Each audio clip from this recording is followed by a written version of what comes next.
T-minus, we were forced to be alone.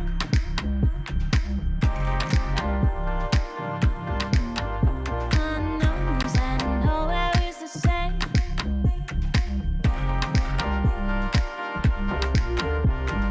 Grow a little closer, we're water, we flow. All of us together, we're good, we flow. Nothing is the same, but I won't go back. I won't go back. I won't go back.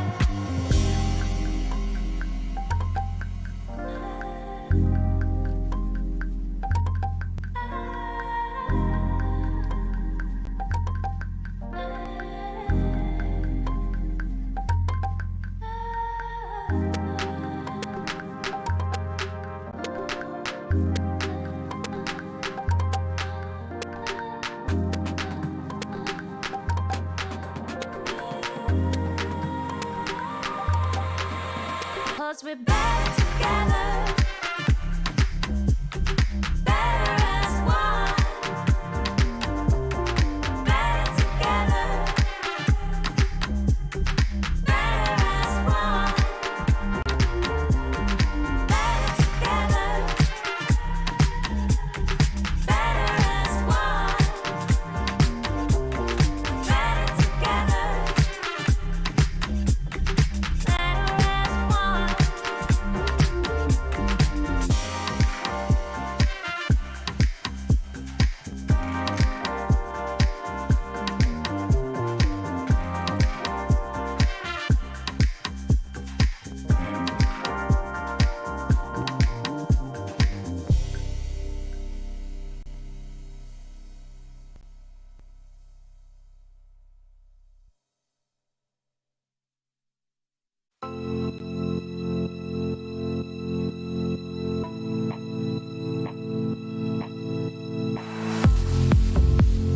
How can I save you when you're tangled in your lies? Caught up in the middle, I can see it in your eyes. Lonely in the corner,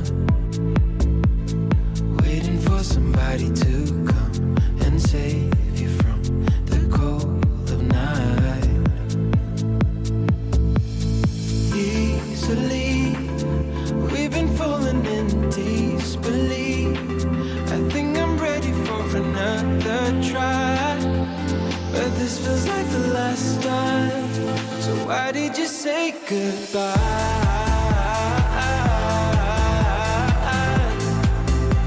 It's better to say goodbye.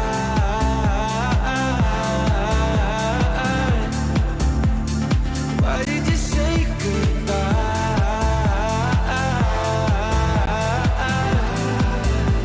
It's better to say goodbye.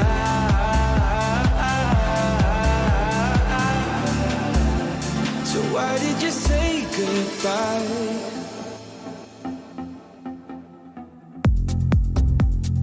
Quiet like the ocean, with the rumble running deep. This is how I see you when you hide your feels from me. Why you heavy-hearted? Cut the silence, talk to me. Release your mind, get what you need. Easily, we've been falling in disbelief. I think I'm ready for another try, but this feels like the last time. So why did you say goodbye?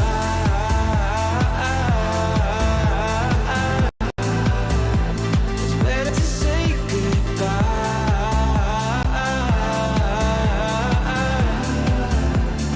Why did you say goodbye?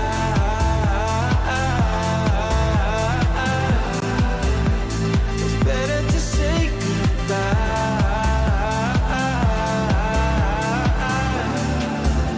So why did you say goodbye?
take your pain and turn it into pleasure. Into pleasure. As time goes by, my love grows stronger. Can you feel it the same way I do? As time goes by, I can't wait any longer. Just say that you'll be with me too. As time goes by, my love grows stronger. Can you feel it the same way I do? As time goes by, I can't wait any longer. Just say that you'll be with me too. Just say that you'll be, say that you'll be. I'd be there for you whenever you need me. But you've been holding back. Maybe you're just not ready.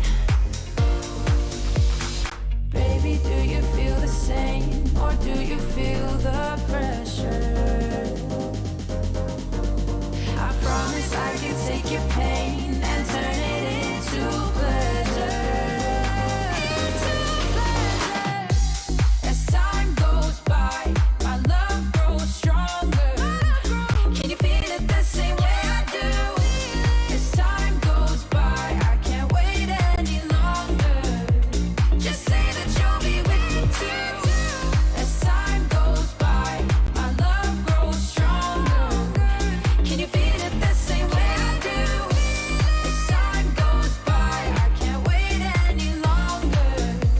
Just say that you'll be with me too.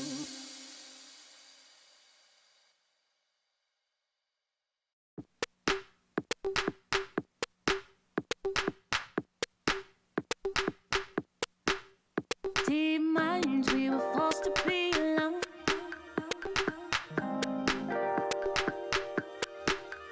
Unknowns and nowhere is the same. And even when it seems like there's no way out, we'll grow a little closer. The water we flow. All of us together, we're good, we flow. Nothing is the same, but I won't hold back. I won't hold back. I won't hold back. 'Cause we're better together. Better as one. Better together. Better as one. Better together. Better as one. Better together. Better as one.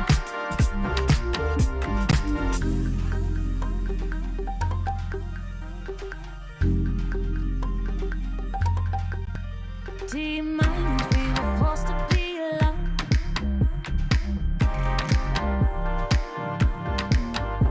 Unknowns and nowhere is the same.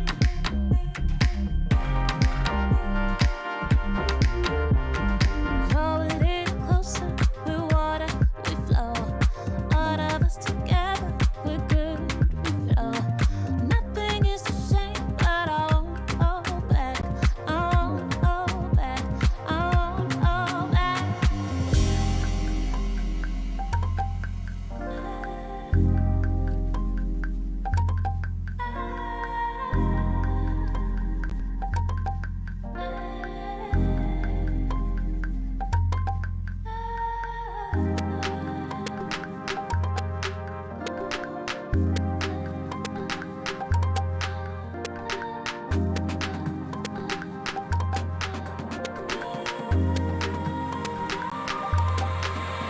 Cause we're better together. Better as one. Better together. Better as one. Better together. Better as one. Better together. Better as one.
goodbye. It's better to say goodbye.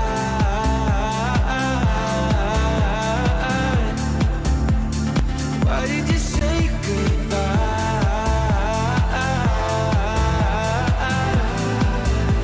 It's better to say goodbye.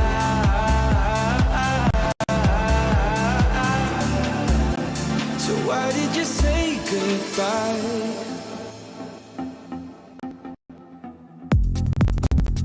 Quiet like the ocean, with a rumble running deep. This is how I see you, when you hide your feels from me. Why you heavy-hearted? Cut the silence, talk to me. Release your mind, get what you need. Easily, we've been falling in disbelief. I think I'm ready for another try, but this feels like the last time. So why did you say goodbye?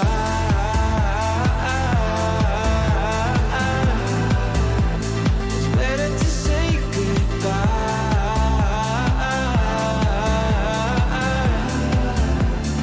Why did you say goodbye?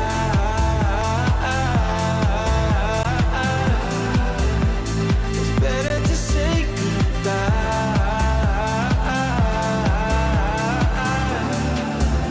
So why did you say goodbye?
nothing stopping us now. Keep running, we coming, we got nothing.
never do. I turn around واستقبلوا لها هي بالفعل وايد شبه النقطة الأول الثاني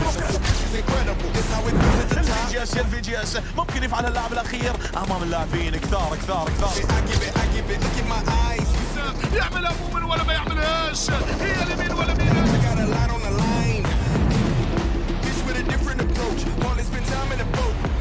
من يلقى الكروت الآن يحب النيد ما تقولش في الأحضان يعطيها تكون هي للأحلام.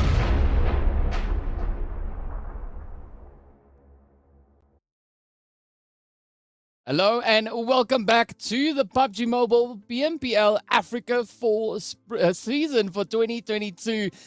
This has been an absolutely amazing week of action we've had so far. Of course, we are on our final day of our very first phase, very first week of action, and we're all going to be looking to see what action the Africa region has to offer.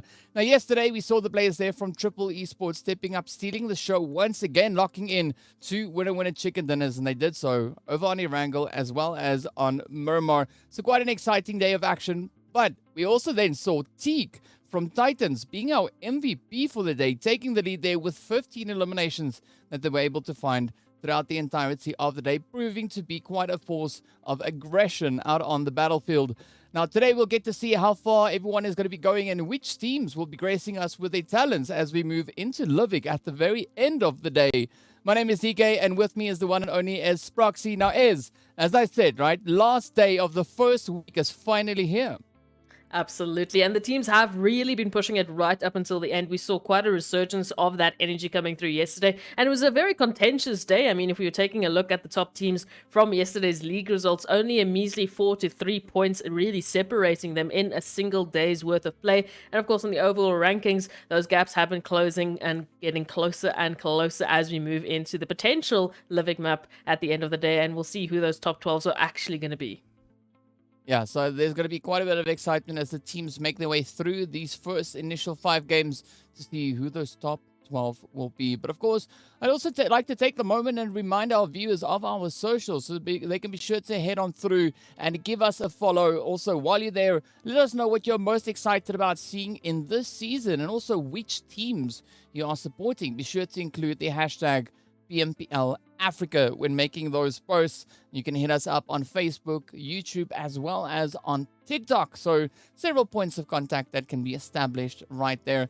But we've been seeing teams really rising to the occasion time and time again, right? We saw, as you said, we saw that resurgence of the players from Titans coming through yesterday with super aggressive plays across the board. Now, we want to see how all of that kind of then accumulates into today's performances. And I think there's quite a bit that we could be expecting to see as the teams are stepping up to the final day, right? As we said yesterday, yesterday at least, we were looking to see a lot more calculated and strategic performances coming through from the teams. They delivered on that front. I think today we're going to be having a continuation on that as well.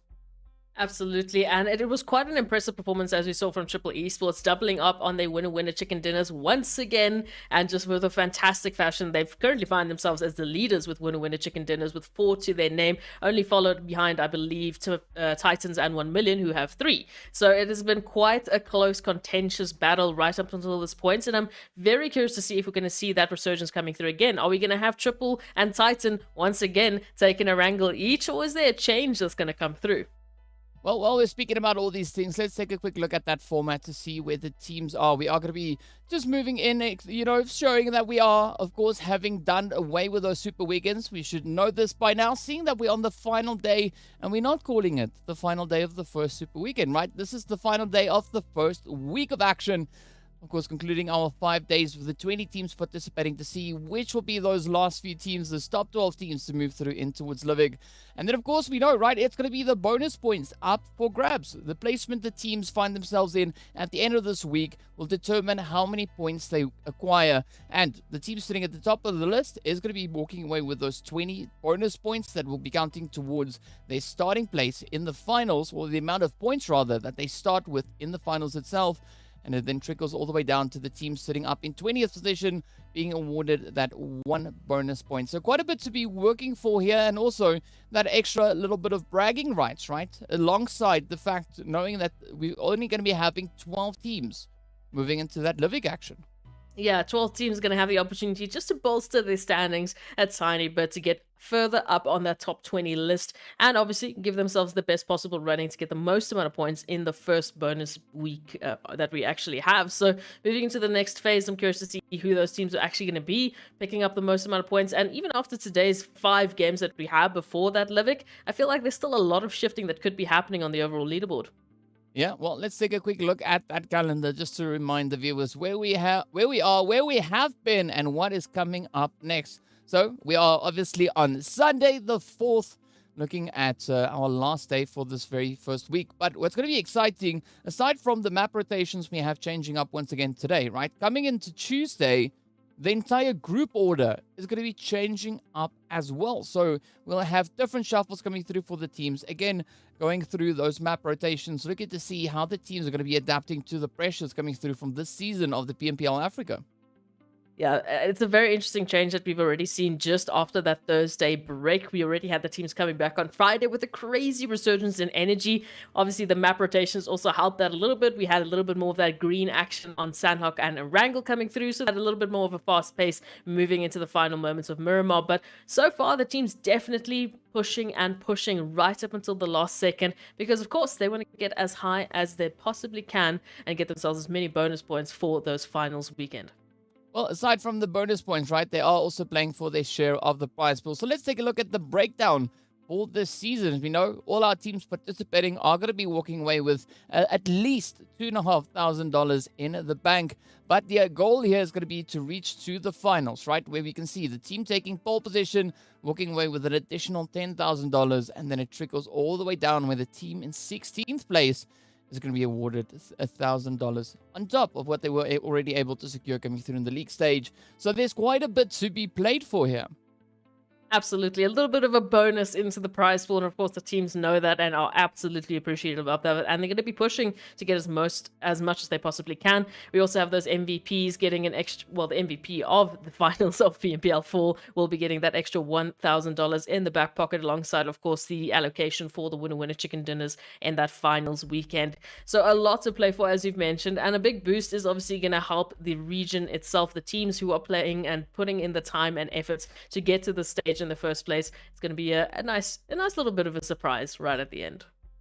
Yeah, it is definitely going to be a nice one. And now let's take a look and see how the teams are going to be able to secure themselves those positionings on the overall leaderboards. Of course, they're going to be utilizing the point structure. So let's take a look at that. Our large maps is going to be worth 15 points when the teams lock in that winner chicken dinner. Over on Livik, we're going to be seeing our winning team walking away with those 10 points to their name. And the ever-essential 1 point per elimination still being in play. And I think this is absolutely essential for teams to try and utilize. We've seen several teams actually just honing in the aggression and really being in a position where they just absolutely capitalize on that level of aggression that they're able to show. Yeah, I mean, we can take a look at, teams like, for example, 1 Million and Titans, who have been absolutely rolling in those eliminations, currently sitting on at least 100 plus eliminations on the overall standings. And of course, teams like Slime4KT have been our placement winners. They've been the team that's really been capitalizing on those placement points, staying consistent with that as well, managing to either get into the top 3, top 2, whatever they can find themselves, and really bolstering their overall position. Well, speaking about that, let's take a look at our teams just to see who our teams are broken down, or rather, which groups our teams are broken down into. We've got our group A, B, C, D, and E. Now, we've seen quite a bit of a dominant performance coming through from the players of Titan, as we said just yesterday. So we are seeing a nice, aggressive push, at least coming through from 2 of the players situated in that group, right? Looking at the general kind of situation, which we'll be taking a little bit of a glance at our overall standings in a short few moments. But Titans, Virtual Gaming, really keeping the pressure pretty high. But we also see the players from Super Young Stars just trying to get themselves ahead and a little bit closer to making up into towards the top 12. But as we look across the board, right, we got Slime4KT also being one of our super strong contenders coming through for this season so far. We've got a strong contender lying in Group D, there being 1 Million. We've got the players from Leaders Esports then coming over from Group E, as well as Triple Esports. But we are yet to see who's going to be that strong pushing team, right? Seoul Esports over in Group B is out of the group the team that is the highest situated on the overall standings. Yeah, I mean, in terms of the changes we've seen just in the last few days, as you mentioned, super young stars. I mean, yesterday alone, they finally showed those improvements they've been working on, finally finding the answer to virtual gaming's aggression, which has been one of their greatest obstacles, especially towards Savernia on Erangel. So they finally overcame that yesterday, and they're showing that improvement already. Obviously, the new teams we saw coming on through, VST, I feel like has had a little bit of a tough time in the last few days, but they really just jumped into this first phase with an absolutely running start. And again, opportunity today for them to showcase that sort of aggression once again and bring that performance back as they make the final push, as all of these teams make the final push into the top 12. And it's going to be a very, very close day, right? As we take a look at our overall rankings, looking at that very first page to see where the teams are going to be starting it off with. My Titans sitting right up in pole position, 220 points, 4 points ahead of Slime 4KT.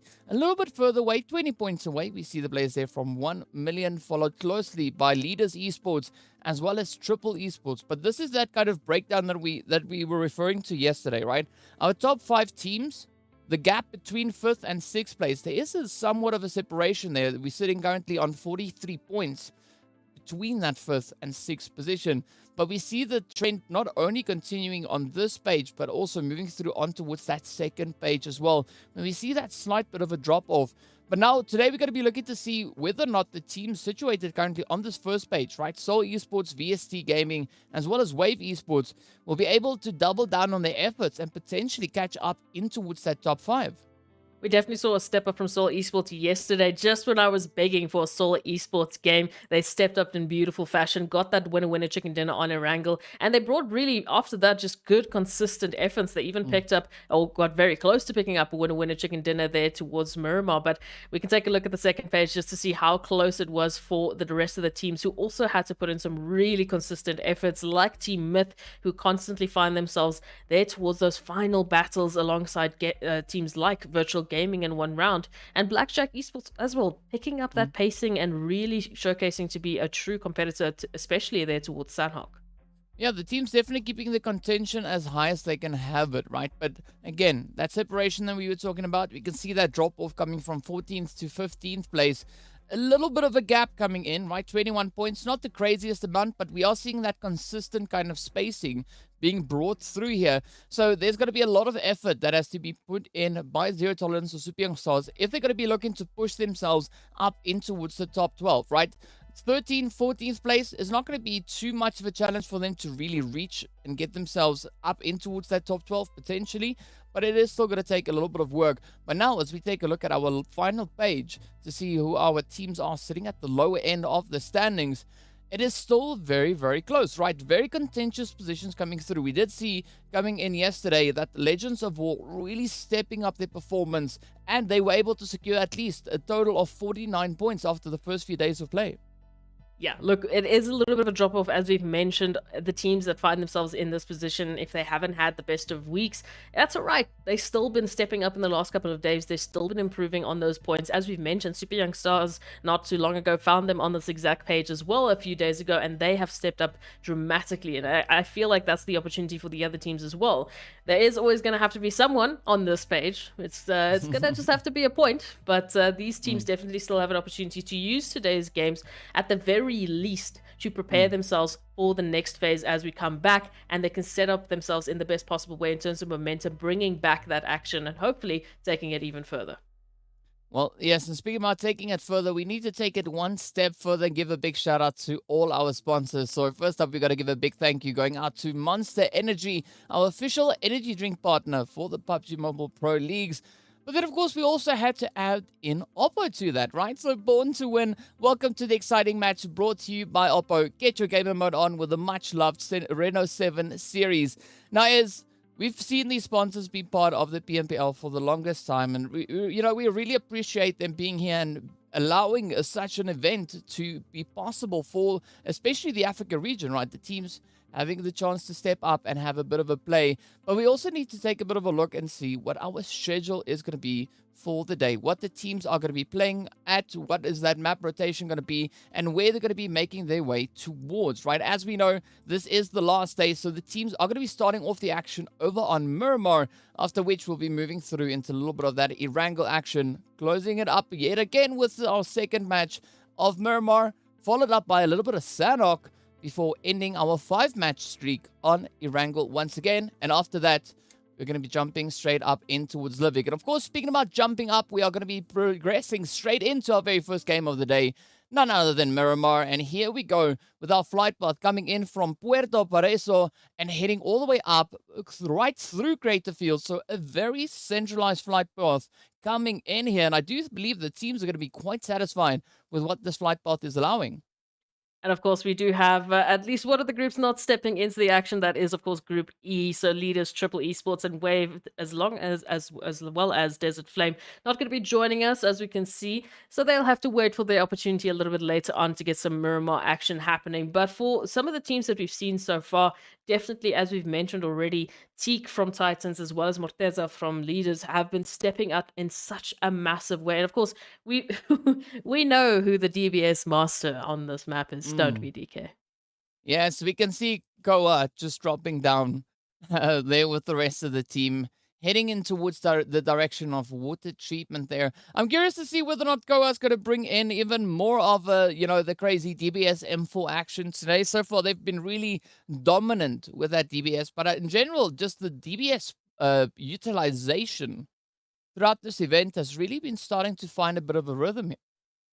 I mean, even with those pump shotties coming through, we've seen such satisfying shots come through from these teams. I mean, I'm reminded of Super Young Stars and Virtual Gaming yesterday and the day before, just bringing in such crazy one-shot actions and trying to keep themselves in the play as much as possible. Of course, we do have quite an interesting zone shift coming through. Obviously, I mean, in terms of that flight path, really not looking too bad. More southwestern part, so a good opportunity that we saw yesterday for some of the teams as well when we had a zone just like this, is they was quite a big focus on getting into Chumacera or Minas del Val a little bit sooner rather than later, because that terrain can be quite difficult to navigate. Yeah, I mean, it is sometimes a little bit of a challenge, but it always makes it quite interesting to see how the teams utilize the more challenging areas. We did, of course, yesterday also see Paradox going for a little bit of a super elevated position, right? In a spot that we haven't really seen anybody really playing in all too often. And again, we do see the players there from the side of Zero Tolerance dropping towards that western side of El Pozo, and the zone looking vaguely familiar to what we had in our very first edition over on Miramar. So we'll have to wait and see how this one pans out. But for the time being, it's going to be one round, and the players here from Super Young Stars find themselves in somewhat of a close proximity kind of situation here. But Shero not yet finding themselves anything. This is definitely not the kind of start that you want coming through in towards Miramar. You can definitely be hoping if you're sure right now. Oh, there we go. We've got the Ubers arriving. The pickup is here, but unfortunately, it's not going to be quick enough. Now, Mort now trying to get a rotate on out. Shiro will be confirmed out, and Mort also going down. So Super Young Stars just lost 2 players, maybe even 3, in a matter of a couple of seconds as one round just pull on in with an absolutely devastating drive-by. I mean, that was the very short-lived run coming through there for our poor old friend Shiro, right? Not even having the ability to really get any looting going whatsoever. So that's super unfortunate to see have happened. But, for now, it is going to be up to the rest of the Super Young Stars to see whether or not they can bounce back from a little bit of a dent being dealt towards them. Mur also now going to get taken on down. And that turns us over on towards Zeref and Winky, the final 2 contenders left now for Super Young Stars. Yeah, they're going to want to make that rotation out of the situation because, of course, they don't want to be left with just 2 up against the 3 here of one round who have looked pretty contentious up until this point. So Winky and Zeref definitely going to be looking to get that rotation out. Winky already a little bit closer there towards Cruz del Val. So Zeref will be wanting to join her sooner rather than later and get out of this situation. We do see a few of the other teams in and around the vicinity, of course, that being Slime, KT, and Myth, but they shouldn't be joining this at any points in the future for now. So a pickup is going to come through. Moa just inspecting the front of that van and saying, yep, it looks pretty good. Jumping into the van and taking that rotation out. Hopefully they'll be able to get a little bit of that loot up happening here because they've already started just so soon with this. Yeah, but I mean, that's a good showing of the kind of mentality one round is looking to apply for the remainder of today. I mean, I hope that's a bit of an indication of what we could be expecting to see come from them. But now they are still looking to see if they can find the last few remainers of the side here of the Super Young Stars. But at this point, they need to be somewhat watchful, because if they venture a little bit too far, they could actually rotate right into the side there of the players from Slime 4KT. Now, speaking about rotations, we are seeing the players from Titan and the squad here from Zero Tolerance all the way over on that western edge of the zone, bumping into each other here, finding a position up in the compounds, but not the Ooh. compound we really would have been expecting to see any altercations come from. And of course, Teak, our MVP from yesterday, already laying it down there with the utilities. Yeah, look, this is very similar to what we saw yesterday. As we said, the same sort of zone, same sort of rotation coming through here. Titans pulling into Zero Tolerance territory and deciding they want a piece of the action. And so far, that piece has included Paradox and Phionics. So now the rest of Zero Tolerance hoping to stay alive. Skydo now here on the ridge line, not with a lot of cover to work with. And of course, the vehicles just on the high rise is going to signal that there is some danger lurking in and around the corner. Oh, just an immediate quick turnaround here from Puncher. Escada will be going down, confirmation coming through, and then Zero Tolerance, unfortunately, just left to a lonesome lord, sitting and watching this happen, unfold in front of them. Yeah, it's gonna be gonna be a tough play here for Lord to try and have anything happen at this point. Very, very close to that exact position where we saw Mr. Paradox getting positioned in just yesterday. So, it does seem like a little bit of that deja vu coming through here, but it does seem like Lord is not going to be opting for any such strange kind of rotations to come through, at least not in this first Miramar of the day. But again, right, as we were talking about Teak there, really showing up with the aggression, and Teak definitely being in the running there, a strong contender for the MVP slot, at least for this very first week, right? Cow, as we saw in the previous days, just being absolutely insane with those gun skills. And of course, speaking about gun skills, we are seeing that now playing out once again, as the players here from Lag are focusing down on towards Mad Knight, with the Beast getting traded off and sent away. A little bit of a change coming through here. So it hurts to not have the Beast, as we know what they've been capable of in the last few days. But Mad Knight's still very capable as the 3 coming through into this contention against Lag. Of course, A9Q holding the first line of defense here for getting that information while the rest of the team make that rotation in with a little bit of a flanking position. And we can see they're trying to really pin some Mad Knight, get them stuck into this compound, and then systematically try and take them out as safely as possible, because they're looking for some of those early eliminations. Yeah, there's nothing wrong with those early eliminations, right? That definitely does alleviate a lot of the pressure and tension coming into those later few stages. But we've seen these teams being pretty reluctant to go out, right? They want to make it all the way to those last few stages, but that always then results in an absolutely action-packed few games to see who's going to be the one to actually pick up that winner chicken dinner, who will be the team to reign supreme. But I'm liking this position coming through from Lag. Beautiful, decent spread that we've got, good coverage. Gaga obviously quickly just popping out that quick smoke grenade there to ensure that they can loot in relative safety. But I think that is going to be challenged pretty soon, as we do see the players there from Arab Golden Slime, one round, potentially Super Young Stars, Blackjack, Darkness, everyone still having to kind of rotate up in towards the zone, get themselves situated, find some good positions. But of course, that blue zone is going to be taking a little bit of a swing, and are we just waiting to see where it goes? And it centers up towards Chumacera. Now, we know Virtual Gaming, a team that actually likes to frequent that kind of Chumacera position, right, are now going to be finding themselves having to share the area, while Lag now looks to descend down upon Mad Knight. They do succeed, though, in finding Kingerman.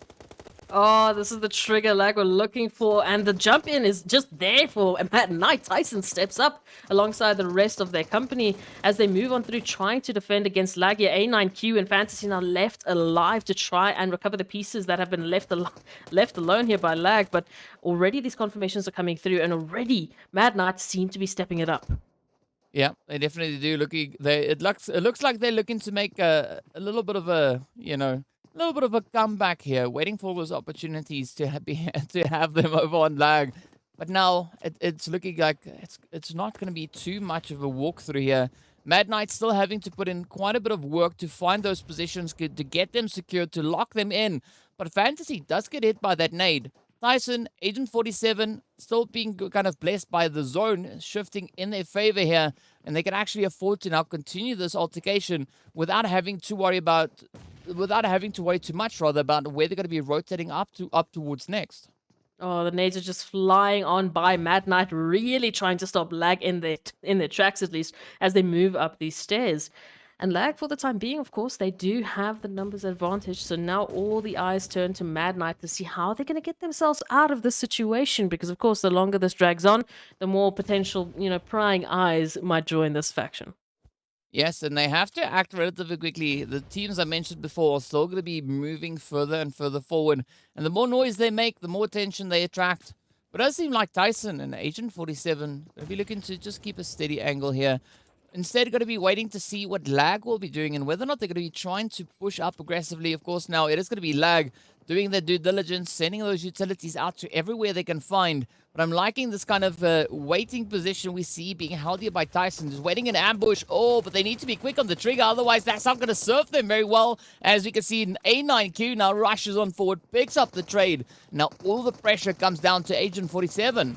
Oh, just around the corner, this push is going to be coming through here from Lag. They're looking to try and clean this up as soon as possible. Agent 47 looking for that escape, looking for a better angle here to work with. Tyson is down. And as you mentioned, all the pressure's on them. So even though Lag pushes up, Agent 47 has done the turnaround. They're right behind them looking for an angle to get back into this.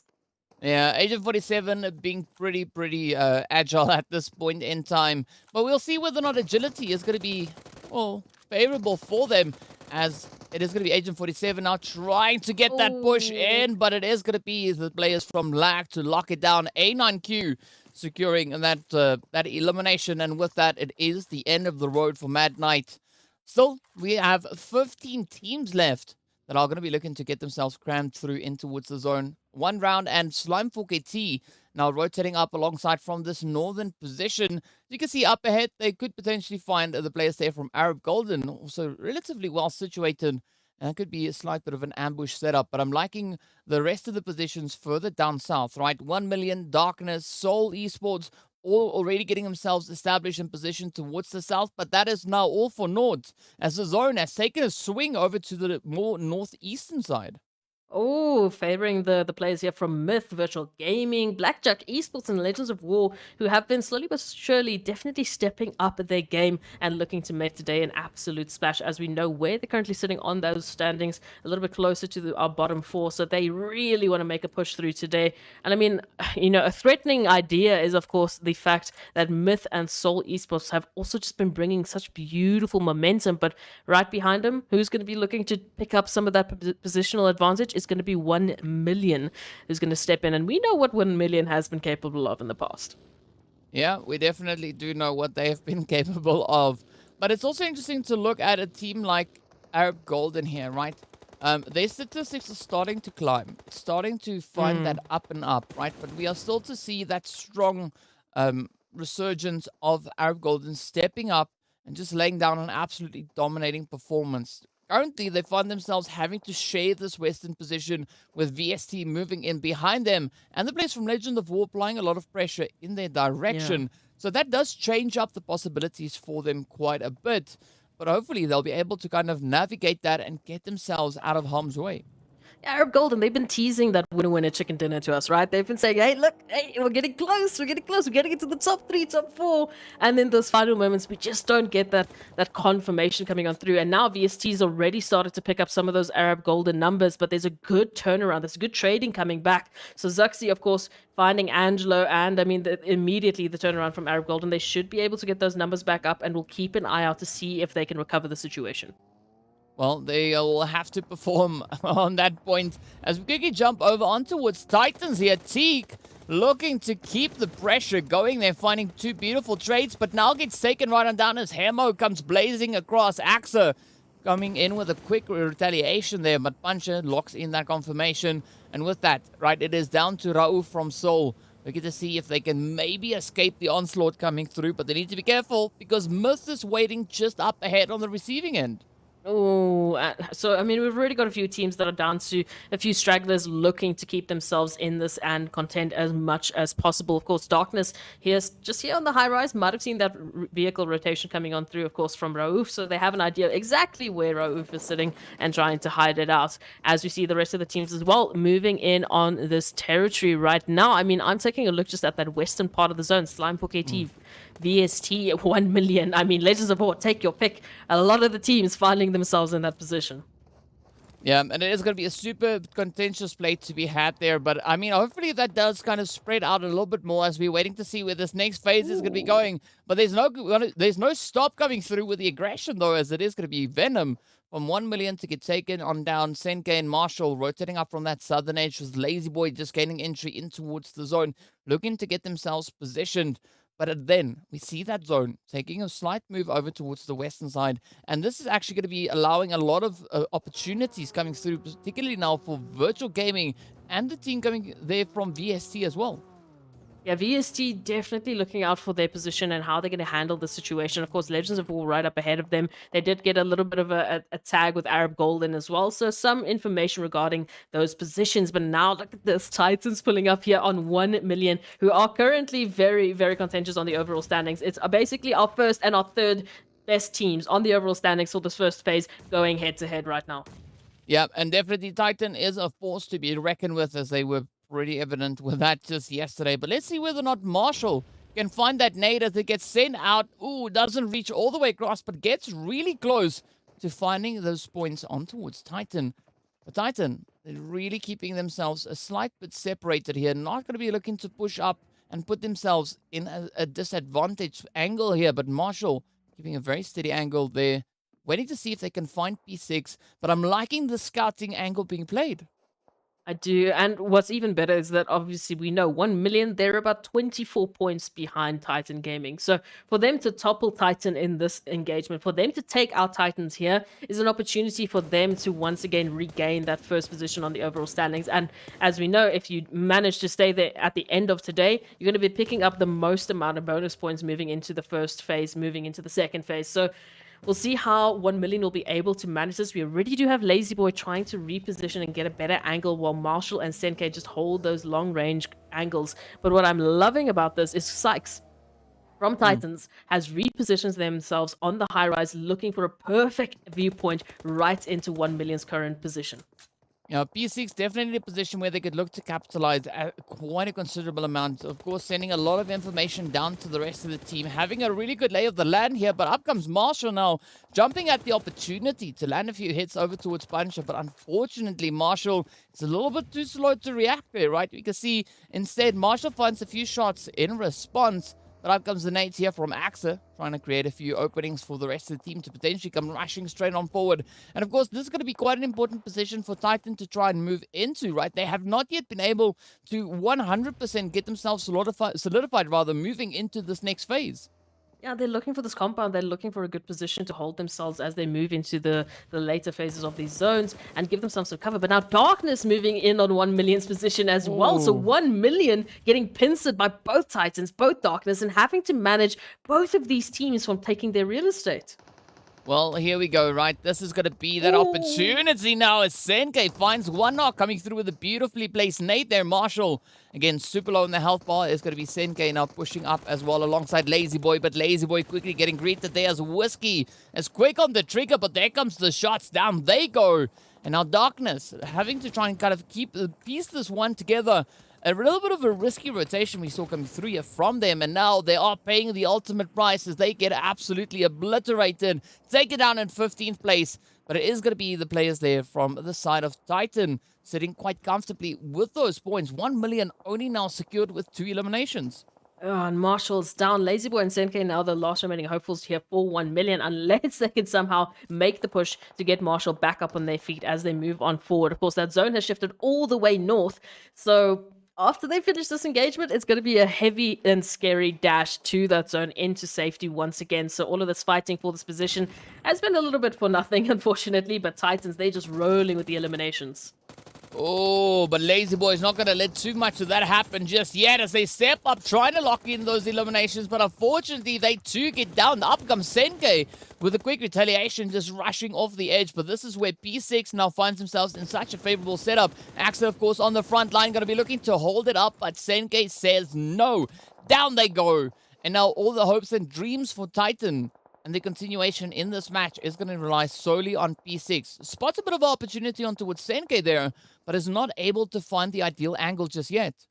Yeah, that zone is obviously going to be moving in, forcing the hands of both of these teams, both of these last remaining hopefuls, as the rest of the teams, of course, are starting to make their positions known in that final zone. We do see Blackjack also taking a little bit of that damage, now with 2 members still up and a third, unfortunately, knocked, and a few more teams moving into the zone. Lag and Blackjack fighting for position of that eastern edge of the zone. And of course, on the west, we've got Slimefork AT and Arab Golden.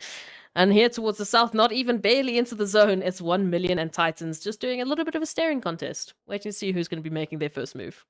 Well, they need to keep their eyes open, right? Staring contest, oh, requires that. But look at the sprays, though. It is going to be a successful spray down coming in there. And with that, Senke also gets taken out by the blue. We do have Rauf just on the opposite end, also now moving through for the side of Seoul. But Virtual Gaming turning all their focus and attention down onto the blaze here from Legends of War. Legends of War already well situated on that very western edge of the zone. But look at Rauf now trying to just sneak around the edge, coming up alongside the blaze from Virtual Gaming. And that is literally like poking a bear with a very short stick. And unfortunately, as the last remaining hopeful, you kind of want to be laying low. You want to be, just keeping things as quiet as you possibly can. But Roof, with very little opportunity right into mid territory, just an inch, I'd say, away from taking down Moment as well. Nade's going to be sent out. Rauf, unfortunately, going to be confirmed out. And now Virtual Gaming, they've got Myth, they've got Blackjack, they've got so many teams to deal with right up on this first cross line. Yeah, so many contenders now looking to rise to the occasion, but here we go. Alpha Luigi cooking up that nade, looking to send it in, finds a little bit of damage on towards Myth, but nothing enough to really get substantial damage dealt to them. Moment Ramsey now going to be continued to be bombarded. Up comes the hits, the sprays, and that will be it as they get sent away. I mean, if at first you don't succeed, send out 7 other nades, right? Just keep on trying. Eventually, it will come through. And speaking about the consistency, though, right? We can see the place here from Legends of War showing some good consistency, already being able to make it up in towards our top 10 teams. But now they have to try and work through the VST squad situated just in front of them. It is going to be Fivo keeping up that contentious angle and making it quite difficult now for Legends to get a good entry point. Oh, just holding the line for a moment. They were on equal footing, but Legends of War is going to be pushing on into VST territory and saying, no, thank you. We want this position. We want these eliminations. And the confirmation is there. VST gets sent back into the lobby, and Legends of War have an opportunity now to head into the zone from the southwestern position. However, Virtual Gaming moving on in. Slimefork AT already holding the western line. Zero Tolerance, at least the straggler from Zero Tolerance in the form of Lord, still heading into this western line of the zone. So Legends of War, they still got a lot of work to make it into safety. Well, looking at where the zone is situated, right, this is going to be quite a bit of a challenging terrain for teams to get any good positions locked in. It's going to be Alpha Luigi now just inching that vehicle a little bit further forward while we see the players from Zero Tolerance, Lord, getting taken on down, but up comes a quick response right back down towards the Legends. As they get hit, Powerboy trying to capitalize on the hard cover being provided by that vehicle, but Gaddafi knows a little bit better, right? They're going to try and sneak in a quick few cheeky hits there. Quick reposition coming through as they now move forward, but actually moving even closer to the aggression coming through from Gaddafi, and Virtual Gaming beautifully lined up on the edge of the zone. Oh, let's take a little bit of cognizance of what's happening here. Virtual Gaming, as we said, moving in from that southern part of the zone, but they've got the height advantage. They've got a lot of opportunities to take out some of the stragglers that are moving into these last final phases. As you can see, a beautiful nade just placed right on Powerboy's face. And of course, lag here towards this bottom ridge line, out in the open, unfortunately open for anyone to take a few of those pick'ems. Well, let's see where this is going to be going now. Slime trying to keep up that defensive position here, up high. But now, this is where they are going to be put to the test, though, trying to lock in that western side. Meanwhile, TEAMLAG is going to be falling to a very unfortunate position. Super Young Stars also managing to survive quite a long time. But here we go. Final 3 teams. Angelo, the final hope for left for Arab Golden. Going to be inching their way towards the north, already being spotted. All those smokes works in disguising the exact position of the player, but does give the surrounding teams a pretty good idea of where to focus their efforts next. And Virtual Gaming in a position here to make the first descent down into the zone. Of course, we know they have at least a little bit of a scouting position. They have the best numbers, and now they've just managed to loot themselves up. We did see quite a bit of a focus there on Slime 4KT's position coming through from them, because they know that is going to be their next competitor. That is going to be their next obstacle to manage. Storm, of course, just trying to apply some of that pressure as they make their rotation in. Alpha Luigi, the first from Virtual Gaming to make just a step, just a foothold in the zone.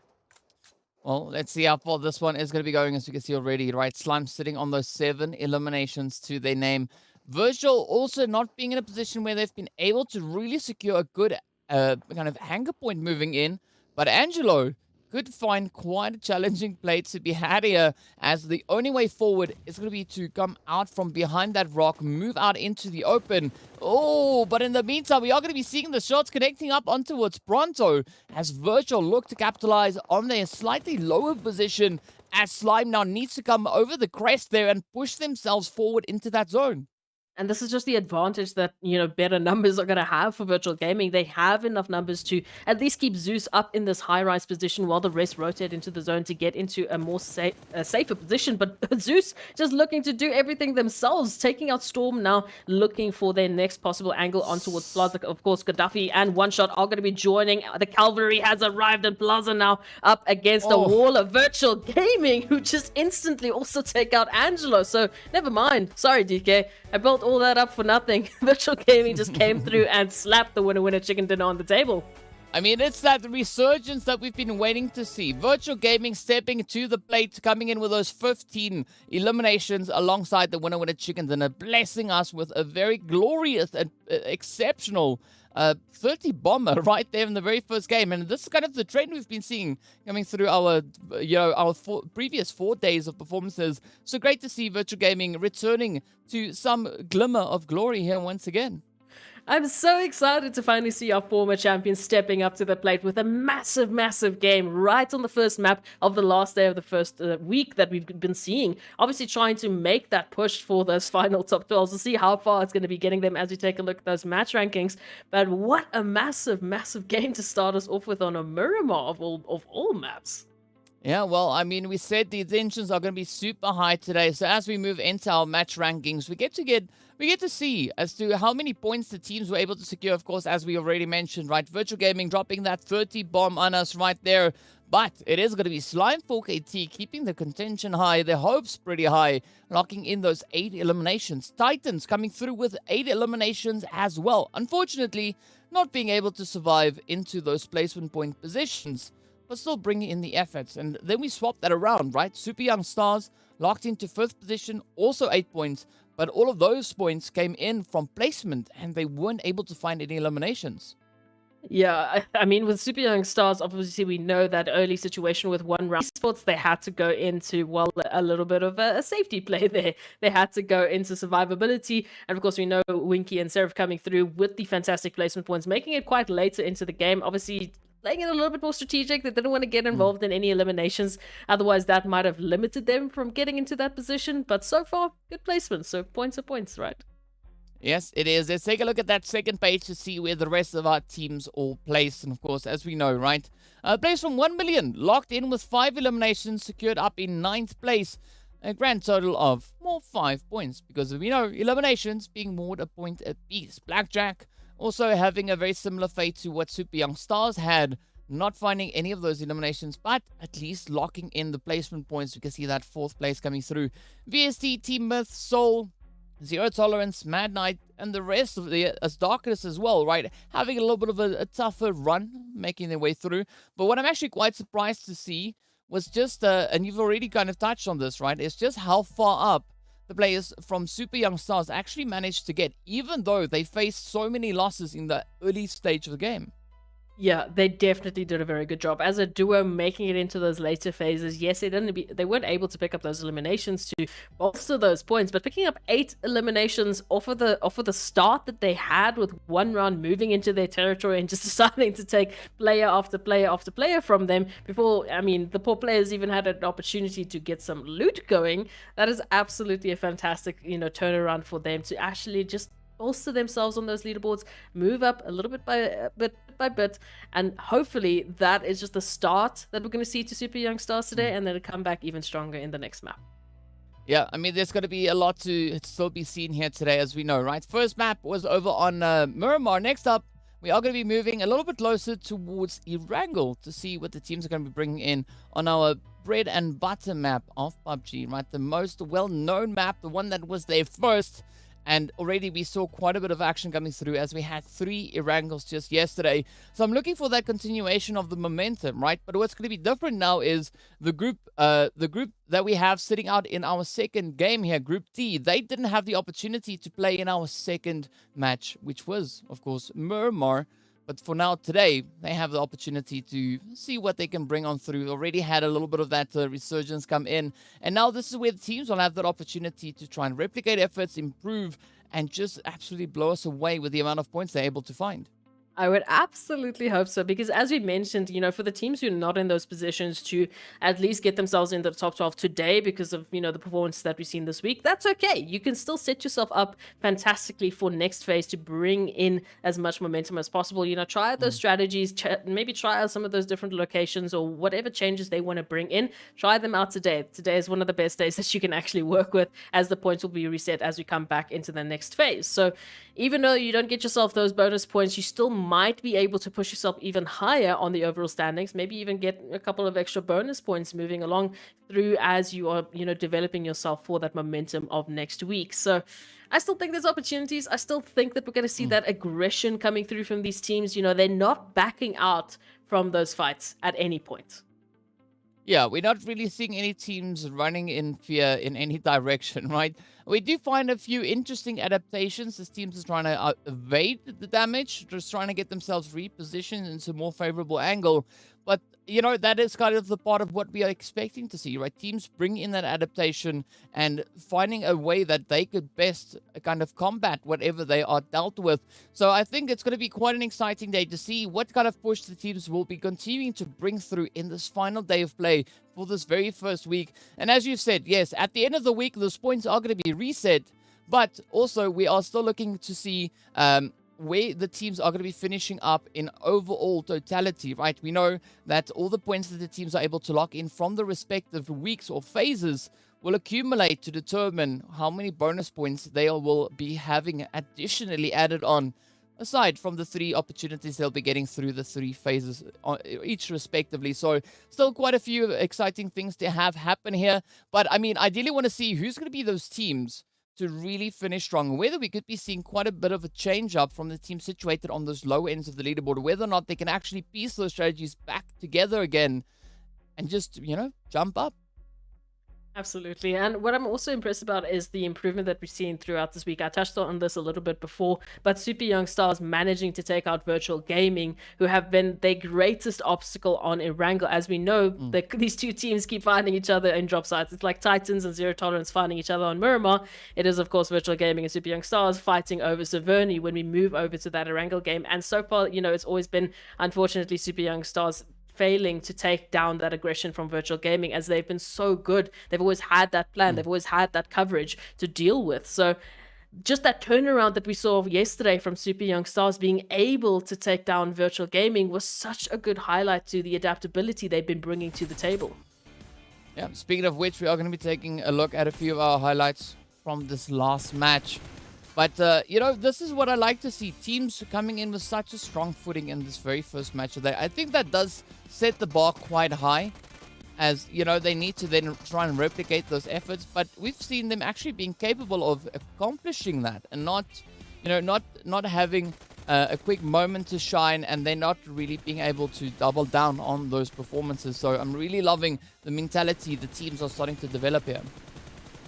Yeah, definitely. Bringing that aggression, bringing that energy, even Legends of War that we saw there in those final phases, making at least somewhat of a statement and a presence being known to the rest of the teams. And they're getting into those final phases quite well. I believe they've had that, set up from these last couple of days. They've definitely improved on those placements. It's just those eliminations that might still be falling a little bit short, but they still have a lot to deal with, and we constantly keep finding them in almost a rush of like 10 or 5 teams moving into the zone. So it's understandable that that is a lot to deal with. And PUBG is PUBG. We never know where those zones are going to go. And sometimes, unfortunately, you are the position that we have to move through. So the rest of the teams will just have to do what they can. But moving on to Sanhok, I feel like I'm very excited to see, obviously, a little bit of that DBS action. But of course, the teams managing those third parties that we saw happening yesterday. I mean, for Sanhok, we're going to be having to wait a little while longer, right? Because next up, we are going to be moving over into Erangel. Now, seeing that you just spoke about, the zones being so unpredictable, what is your prediction as to where we could be seeing our very first zones forming? I feel like we've already had some southwestern action, so I'm hoping.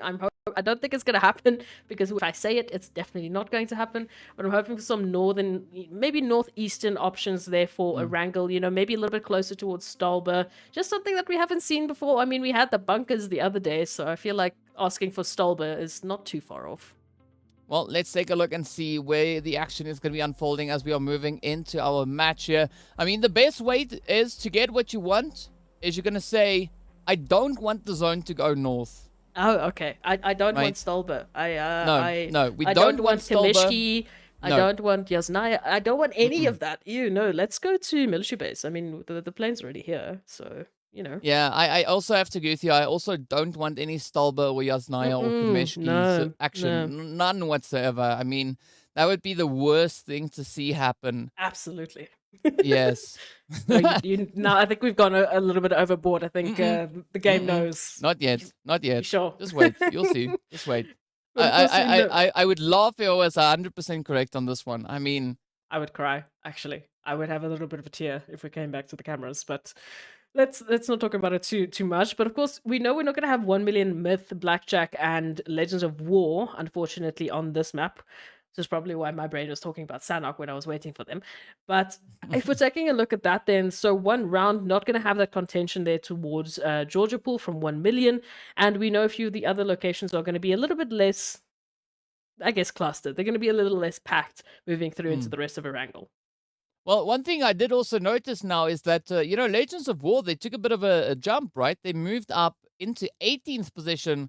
So they're starting to build up, momentum. Even though we're not seeing them for this match, it's fine. You got to give the shout-outs where it's due. And this is going to be the opportunity, of course, for Mad Knight and Desert Flame to bring in those extra few improvements. And looking at what we've got with the zone, it's not the craziest zone, but it could still swing in either direction, right? There's still a lot of opportunity for the zone to go north, west, south, central, any direction in between as well.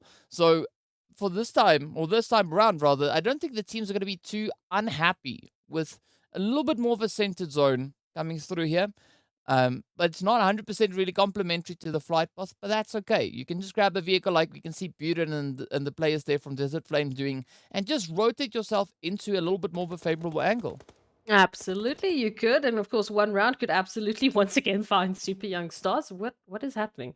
I feel like we're building these rivalries between these two teams. First it was super young stars virtual gaming. Now it's super young stars in 1 round. It's like, why? What is happening here? These teams are just picking a team and deciding, cool, you shall be my nemesis moving into PMPL fall. Maybe the nemesis are going to change as we move into the rest of the phases, but for today, it's definitely super young stars in 1 round.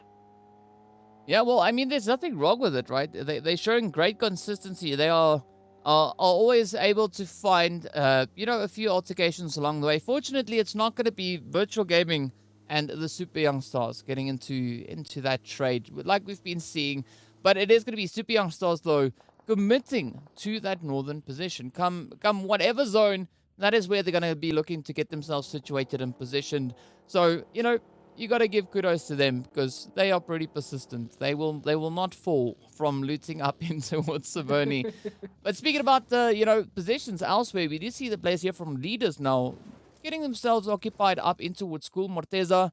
right here to give us a quick little bit of a lecture. Well, the players from Virtual Gaming actually turned their focus down on towards that prison position. Yeah, they're trying to take a little bit of a page out of Leader's textbook. Already, Leader's running away with 1 elimination thanks to Wasted. So, One Shot said, you know what, I can also do that. And I'm going to choose Darkness as my example for today's class in how to pick up early eliminations. Unfortunately, a little bit of an escape will be occurring. Although we do have at least some stragglers still here within prison. I'm not sure if Zeus is aware of it. We'll see how they manage that. Oh, a lot of damage being dealt, though. Look at that. Whiskey's HP is just not looking healthy. Well, I mean, let's see where this is going to be going. It's not the end of the road. There's still a lot of, recovery that can be had here. As we can see, Whiskey and Tornado just making a mad dash, trying to get themselves situated further on towards that western position. And I think that's a good rotation being had here. Right? They've got a few compounds to choose from. Can get a little bit of a point established here, and of course, grab a few vehicles along the way. You know what I mentioned about Super Young Stars and Virtual Gaming yesterday? I've now noticed we saw towards the last Erangel, I believe, yesterday that Virtual Gaming switched up their drop spot, and once again we see that happen again. They've obviously prioritized the Povka because it's closer to the flight path, but I'm wondering if that's going to be a consistent change going in, or are they going to go back for, one of those duels with Super Young Stars, maybe? Well, I mean, we'll have to wait and see how that one goes, right? Because maybe the duels will come through. Only time will reveal what the teams have in store for us. So we can't tell you when exactly that's going to happen, but it will I probably do want it though. possibly happen at some point. The payback has to be there, right? Virtual Gaming comes back to Savannah and say, you know what? We've done training in the Povka. It's time to take you out. We'll see. Maybe that's going to be a change up. I've got Triple Esports have at least listened to me in some cases. They're a little bit closer towards Stolber and Kameshki, get busy getting their loot up, and obviously massive focus on them as well as Titans, who we know are reigning Erangel champions from the last 2 days in a row. So curious to see if they're going to be able to replicate that performance moving in, or will someone else be stepping up to the plate and taking a winner-winner chicken dinner? Is there any other team that you're specifically hoping is going to, break that chain, break that record? Ooh, now you asking me a really challenging question. I mean, I wouldn't mind if it was Seoul to pick up a Erangel chicken, right? I want to see more chickens come through from Seoul. We were asking for that yesterday, and that is exactly what we got. We did have the players there from Seoul stepping up to the challenge, coming through with an absolutely glorious, glorious play. But, today's a new day. Maybe they can just look to replicate those efforts once again. Already they did bring in that chicken Danone Erangel yesterday, so there's nothing that's going to stop them from accomplishing that once more in this round of Erangel.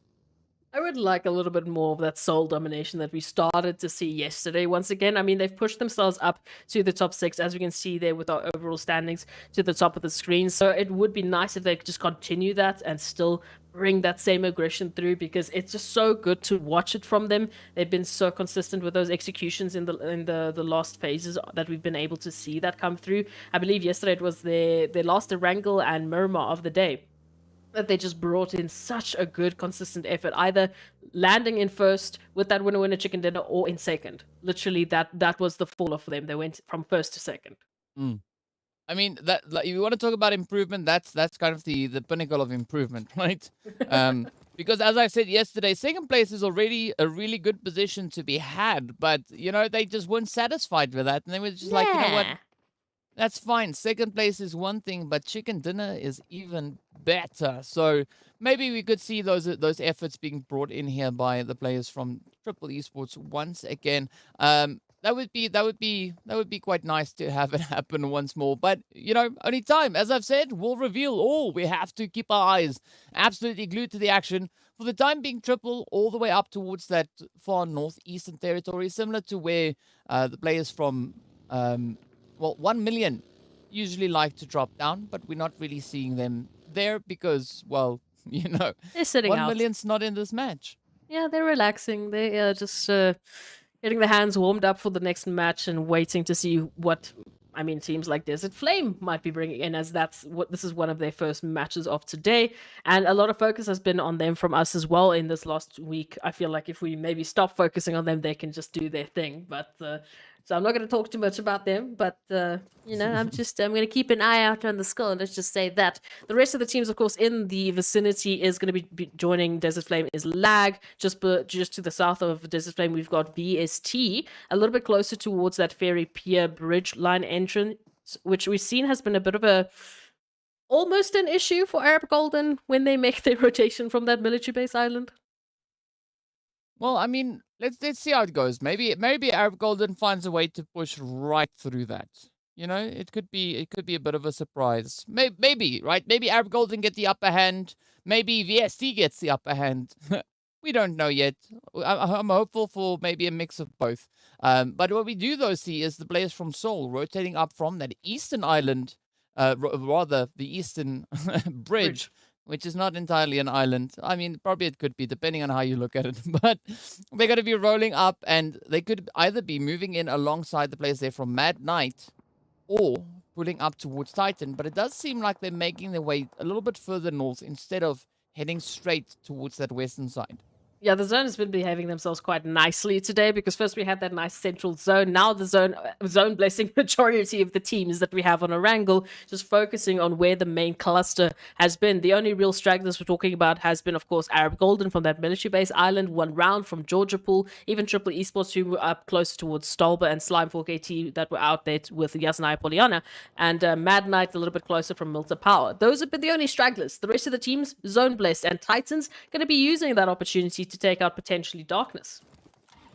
Well, let's see how this one goes, right? Still, 16 teams, all 16 teams in the mix. We've only lost one player so far, and that was one of the players coming through from the side of Wave.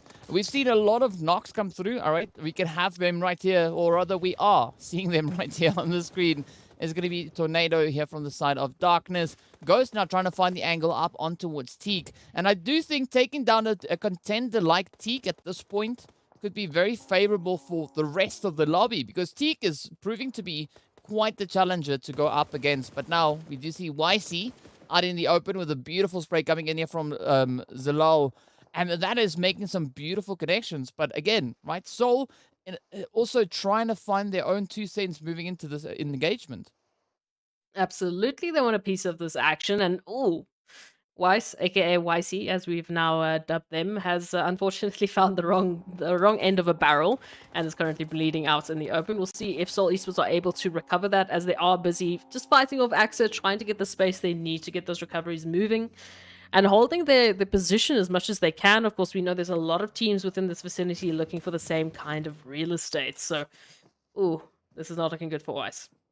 Or YC, sorry. Definitely not looking good. I mean, I thought we agreed on YC, but there we go. I'm YC sorry. is going to get taken right on down as AXA follows through with a push, but we are seeing that convergence continuing towards center zone, right? The team's really starting to kind of lay it on quite thick there. I think this is going to be a little bit of that snowball action, right? Once the shots start flying and the teams get drawn to the fire, that's where we're going to be having just an absolute elimination fest erupting on the screen.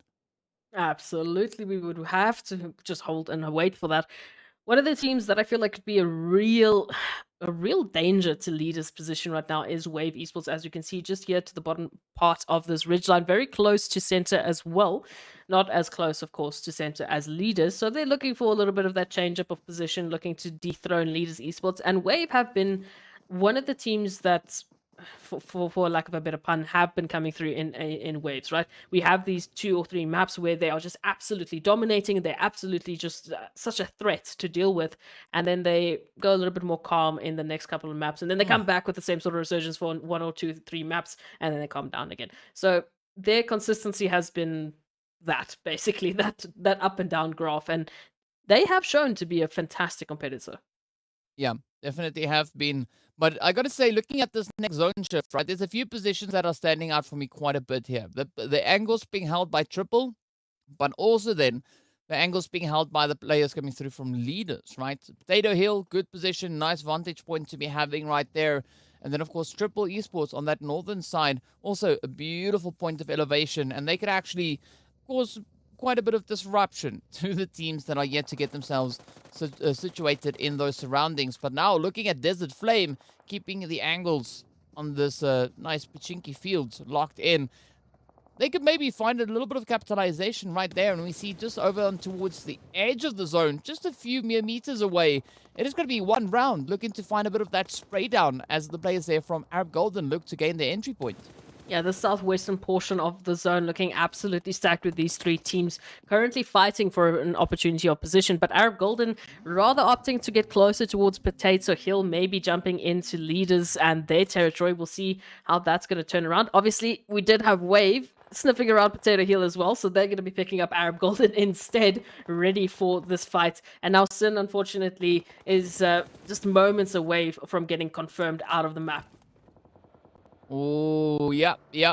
I mean, okay, so Potato Hill's a little bit further up north, but sure, let's go with that. It is going to be Arab Golden now feeling the pressure as they are situated just on the very edges alongside the players here from Zero Tolerance. But again, I'm feeling a little bit sorry there for Angelo as Paradox sends out such a beautiful nade. But, I mean, Arab Golden very, very spread out at this point on the map. Yeah, absolutely. They obviously made that rotation coming through from that southern part, went past Potato Hill, went past leaders and said, okay, no, we don't want to jump into that. But unfortunately jumped straight into Wave territory, who were setting themselves up nicely. Triple Esports just behind them as well. Zero Tolerance still moving in from that northwestern position, just to basically the west of school. We'll see if they move in closer and jump into this action. But the nades from Morteza are just on fire. And again, leaders, they're sitting on 2 eliminations, but they've been dealing the damage. But I mean, Morteza did this yesterday as well, right? The moment you see Morteza with the nade in hand, run. Just run. Because Leave. Morteza It's is gonna find something there. You can see Wasted already sending out a little bit of a smoke there, trying to just pick up a quick rescue on that vehicle. But the Super Young Stars are going to be keeping a nice steady angle towards the players from Slime 4KT. And now as we get to see where this next phase is going to be taking us, it looks to just be absolutely blessing the players from Super Young Stars. But again, Legends, or Leaders rather, they are holding a favorable position, right? Potato Hill still being within reach, being in the playable area here, and they can now look to just assert their dominance, lock that hill down, while the players there from Super Young Stars move into the compounds a little bit further towards the more centered zone.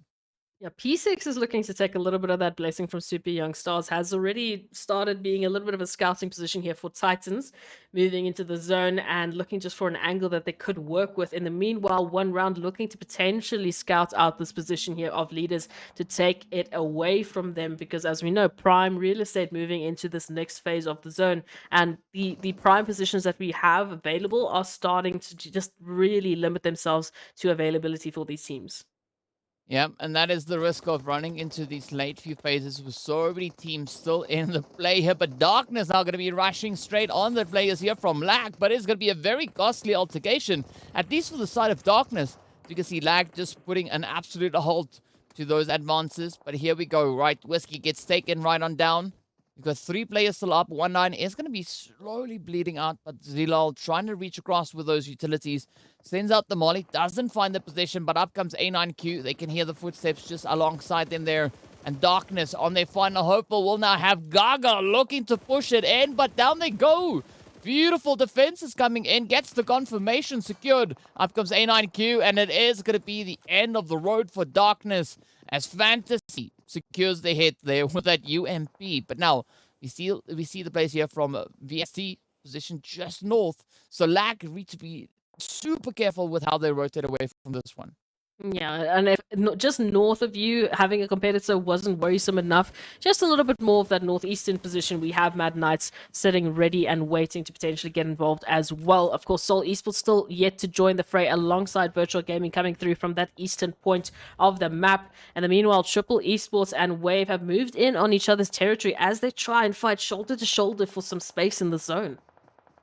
Well, let's see where this one is going to unfold towards. So which way it will unravel, right? As Wave Rhino trying to find a little bit of a spray. They're not finding the easiest angles to be had. But, oh, look at this. It is going to be Vibes now pushing in with the hits. Up comes Zero Tolerance from behind. And it is going to be Triple Esports now trying to decide which altercation do they want to take, right? Are they going to focus on Wave or are they going to focus on Zero? Because they have to be super decisive at this point, right? Trying to take on both of those altercations is going to be proving to be quite a bit of a challenge. Absolutely. So much to work with as we move into these later phases. Those nades just barely missing Triple Esports and their current position. It's Black 7 and Vibe 7 now to hold the line here for Triple Esports as Zero Tolerance tries to move in on the same territory. Paradox just around the corner, taking a little bit of a drive-by literally past Rhino. And Rhino now exposing themselves, trying to beat back Zero Tolerance. Oh, but Rhino rather keep making sure that they don't charge in unnecessarily. And Zero Tolerance keeping the tension up as we can see them now just trying to get themselves even more secured moving through here. But that blue zone is going to be forcing the hand, at least for Triple, as they now have to move forward, looking for a bit of an opening onto the place here from Wave. But up comes the hits to the sprays. There's going to be Black to find that knock onto with Zakaria. Up comes the rest of the hits, and down they go. Wave getting absolutely blown to smithereens. And off they go, joining the players from Lag back up in the lobby. Triple Esports now in a position where they quickly need to get themselves reset because we have Titans and Zero Tolerance just creeping ever closer. But of course, the zone has taken a swing all the way down towards that southeastern side. And Mad Knight in that exact moment made sure that they at least took riddance of Lag, but of course Triple Esports now trying to do the same here. Titans moving in on the territory as they take down Triple Esports, who have been confirmed back into the lobby. And now the next on the plate is of course Zero Tolerance, who are fighting back a little bit more with these nades going back and forth.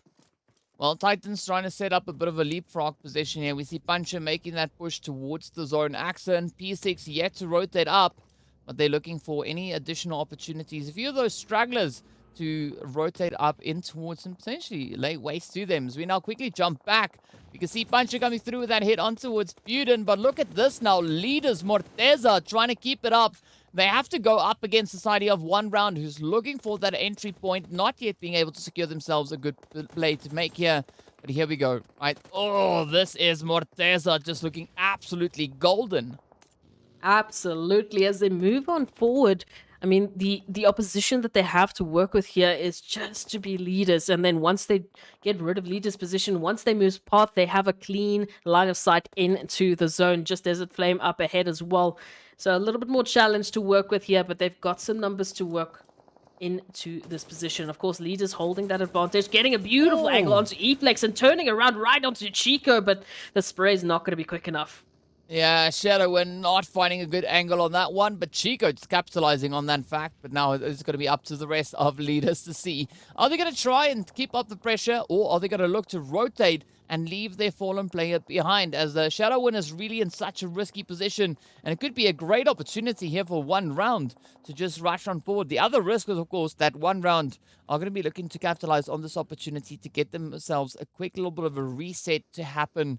But that zone is, of course, still occupied with several teams, right? We've got 8 squads to spread throughout. Desert Flame trying to push in from the north. They are running into a little bit of an obstruction. As you can see, those knocks just up ahead. Slime facing a very similar fate here, but Soul holding a steady angle towards that eastern side. And this is where we get to see how the teams are going to look to get themselves situated in this next phase. Absolutely, as they move on through, as they fight their way into safety, it is not without its own challenges. Of course, Soul Esports facing off against Slime 4KT, but who's just behind Slime 4KT? It is Titans, it's Desert Flame, who currently holds center zone of this new phase. And moving into this action right now, Slime 4KT have all eyes on them, as Soul Esports can actually descend upon their position here. Oh, but up it comes now. It's going to be Rauf looking to bring in a little bit of a revengeful play. One round in the meanwhile will get taken right on down to 7 teams we go. But it's going to be Slime 4KT also still looking to make some magic happen here as they push on forward. Spots an angle on towards Hemo. But down goes Koa. Get taken right on down. Oh, Soul coming in with so many beautiful sprays here. But now they quickly need to get themselves patched up before rotating back. And with that, we should see Omar coming back into contention any second now, as we do see that res being attempted coming through there from Hemo. But maybe this could be that turning point, right? We could see another winner chicken dinner maybe on the board here for Soul. But first, they need to position themselves beautifully in that zone.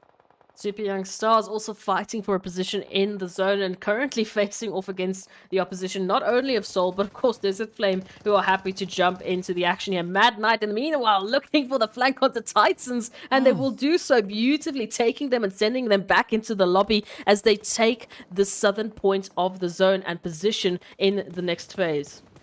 Oh, but look at this. Look at this. Flacco spots a great opportunity right on towards Plaza. Unfortunately, Plaza able to quickly just duck back into that hard cover. Just looking to alleviate a little bit of that pressure, but up comes the super young stars just Ooh, rolling on through. It oh. is going to be Storm to get rolled on over. Ooh, the confirmation has been locked in. Plaza Wow. also falling victim, and it is going to be Slime 4KT to fall next, getting sent out in that 6th position. But here we go. Mad Knight still in contention, sitting with an absolute full squad. Let's see whether or not they'll be able to get this game locked in, right? We know they are in need of those points, currently sitting much, much further down on that leaderboard. But if they are able to succeed in locking in this game, it could be what they need to move away from those lower positions. But look at the angle coming through here from DWAS right on towards Gary Boy. Great shooting coming in. And this is a very important engagement for them to take because leaders esports, they were holding that high-rise position and they had fantastic control. Unfortunately, Super Young Stars did get confirmed out thanks to Seoul Esports, who have been an absolute teardowns, but still leaders leading in terms of those eliminations, currently sitting on 10 as they move down this northern position into the zone, still holding a very good angle on the remainder of the teams still set within the vicinity. I mean, Seoul Esports, even though they have a knock on their side, right, they're not out of it just yet. We do have Hemo and Raouf, two very competent players right there over towards that eastern side of the zone. But now it's going to be leaders Esports looking to lock in at least the southern edge. They've got a potential angle towards Mad Knight, but Mad Knight just having such favorable numbers moving through. I wouldn't be surprised if Mad Knight were able to really assert great amount of dominance coming in, because aside from them, right, the other teams are all just down to 2 players each. Ooh, difficult position here for a lot of these teams. But of course, Mad Knight roaming with that 4-player setup up against the 2 of leaders, the 2 of Soul, and the 2 of Desert Flame, who, again, none of these teams have a foot in the zone just yet. They're just on the cusp of getting into that position. But if they do make a move, if they do step out of cover, they will be potentially opening it up for the rest of these squads to take a hit instead. So we can see Mad Knight now looking for a potential jump. Agent 47 going to be taking the vehicle just an edge into the zone, but has to keep a watchful eye on this high rise. We know leaders, we know with so many teams just snaking in the grasses. Well, I mean, oh, it is going to be Morteza to get traded on down, as it is Tyson to step up and just lay waste. But now it is leaders down to only wasted. The final hope for left here. We can see Mad Knight feeling a little bit of that pressure come through as Agent 47 does get knocked down, but they are right on that very edge of the zone. Soul now having quite a bit of pressure sent in their direction as Hemo gets picked up and Raouf left to try and reposition themselves back into the safety. Look at Desert Flame here, is really looking pretty amazing at this point. Absolutely. Moving in for that northwestern opportunity. This is so good from Desert Flame. I would argue one of the better performances we've seen from them. They just need to hold on to this position and make it work in their favor. Well, that's what they got to do, right? But let's see, will they succeed in doing exactly that? Flacco is slight tad, but exposed on that position alongside the buggy. But we can see the confirmation coming through as Hemo does bleed out. Raouf not able to secure their teammate there. Wasted also then on the opposite end on that elevated angle. But it is going to be not as sufficient as they get traded on down to the final 3 we go. Mad Knight, Desert Flame, and Soul inching the way further and further forward. But the zone does move in favor of Raouf, even just the slightest tad bit. But let's see whether or not this could be on the books now for Mad Knight to grab that and win a chicken dinner. The numbers advantage that Mad Knight really do hold. They can leverage either a few numbers towards Soul, a few numbers towards Desert Flame. They can manage these expectations so beautifully. The smokes are going to get popped. An opportunity for Desert Flame to move in closer to the zone. But of course, the Beast holding that crosshair trained, as well as Soul trained on Desert Flame's position. So unfortunately, they do have the opposition stacked up against them to make this rotation.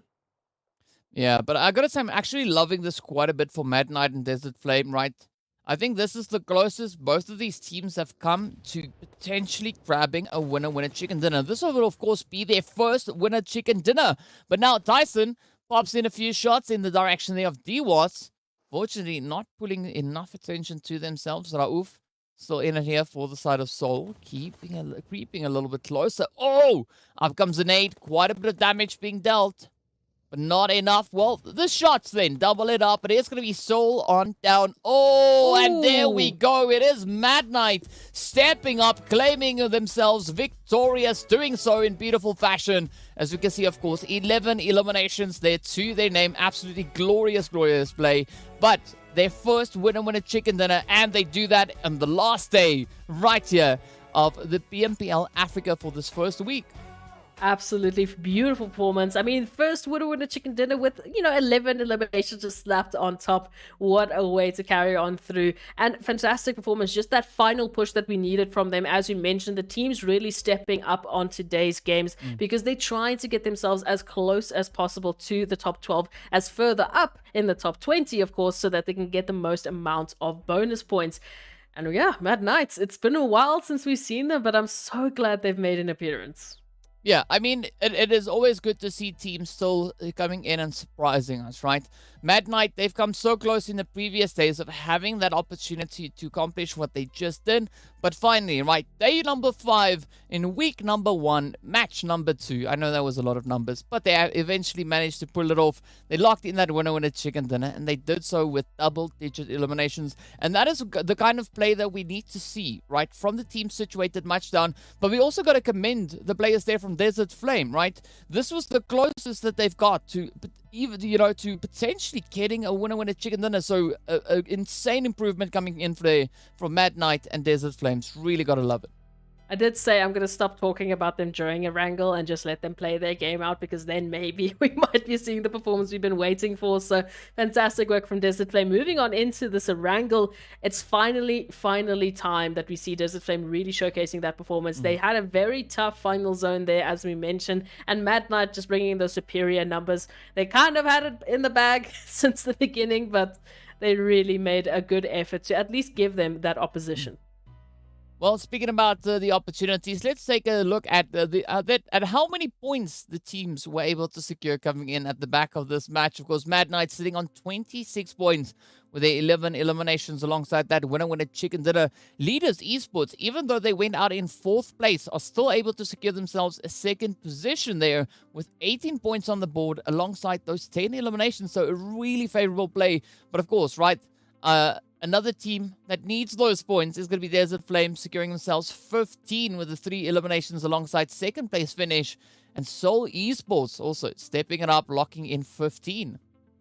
Really good performances, and a good surprise to see certain names up on this side of the page rather on the 2nd page. Of course, Seoul Esports, Mad Knight, Desert Flame. We can go on and on about how we've been waiting to see them. But of course, unfortunately, because they're on that side, other teams have to be on this side. So Triple Esports, Wave, TEAMLAG, although they picked up those great eliminations, they're still going to be finding themselves with relatively low numbers moving into this Erangel. But still, points are points. They are going to make some sort of a difference on the overall standings. Virtual Gaming, of course, from such a massive Miramar, have fallen off a little bit. Sitting in 14th place there with those 1 points. We'll see how they're going to change it up moving into the next maps, though. Yeah, they're still going to be, as we know, right? Virtual Gaming, a team that is pretty competent. They are. I'm not worried about them at all at this point, right? We know that they've already been proving themselves not only in this season but also in the previous season. So they possess more than the required capabilities to get themselves onto the higher end of that leaderboard. So we'll see whether or not they're going to be looking to rise to the occasion. But of course, a very, very exciting bit of action coming through on our first Erangel of the day. So that only means that next up we are going to be moving ever closer to that match number 3, which of course will be seeing us returning over on towards Miramar for our 2nd run. But that is also going to be the opportunity now for the teams from Group C to sit out on one match. Yeah, so they're going to have to take a little bit of a break. So we're not really going to be seeing, the likes of who we're talking about. Arab Golden, we're talking about Darkness, also talking about Slime 4KT, and the last one I am finding is Mad Knights. So they won't be able to actually make an appearance on this map after the impressive, sort of energy we saw them brought into Erangel. They're going to have to just step back now and, take a look at the rest of the teams making their fantastic highlights, as you can see on your screens right now. Yeah, well, some pretty amazing players that began coming in. I mean, Titans, even though they weren't able to secure strong placement points, as we are accustomed to be seeing coming through from the Titan squad, right? they still stepped it up with the aggression as we had those 6 coming through from them. But definitely the rotational plays that we had from the plays of Desert Flame, especially moving into these later few phases, it was a lot more calculated, right? It was almost that return of the Desert Flame of old, right? The Desert Flame that we've seen before, the team that we know should be sitting much further up on the leaderboard. It seems like they're slowly starting to get themselves into that rhythm once again. And speaking about rhythm, right, we are going to be jumping into a very quick break while we get our next match locked and ready to roll. So be sure to stay tuned, and we'll see you guys right back after the break.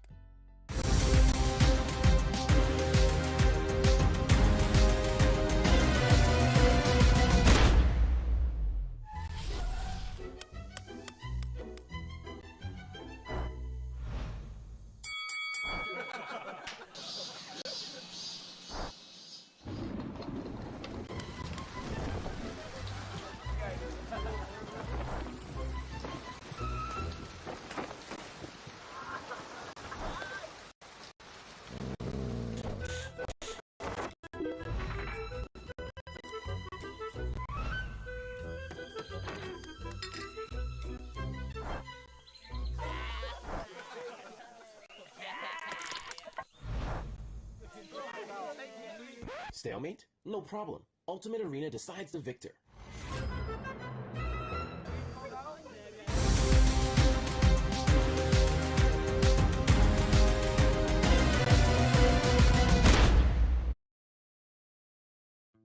Hello and welcome back to the PUBG Mobile Pro League Africa fall season here for 2022. Of course, already quite a bit of action coming through in our first 2 matches of the day. For number 3, we are going to be heading straight over in towards Miramar once again to continue with the action to see what the teams are going to be bringing through as they progress themselves back into the desert for a little bit of those sandy dunes. But of course, speaking about sandy dunes, not that it has anything to do with that. We need to give a big shout out to our sponsors as well. So much love going out there to Monster Energy, our official energy drink partner for the PUBG Mobile Pro Leagues. But also, we got to give a big shout out to Oppo.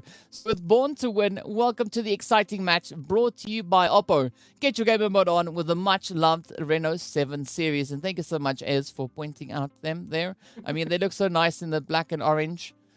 Which one of those 2 would you take if you had a choice? I don't. Is that orange or yellow? I feel like that's like a gold. I'll say orange. I mean, it's orange because it's orange. I'm a big fan of the black phones. You know, I feel like they're a little bit more sleek. They're a little bit more, you know, sort of just like under the cover. But I do kind of like that color. If it's orange or if it's yellow, I like it. It's colorful. Yeah, it's quite an actually. Yeah, I mean, I'm also a fan of the darker phones usually, as you can, which is pretty evident, right?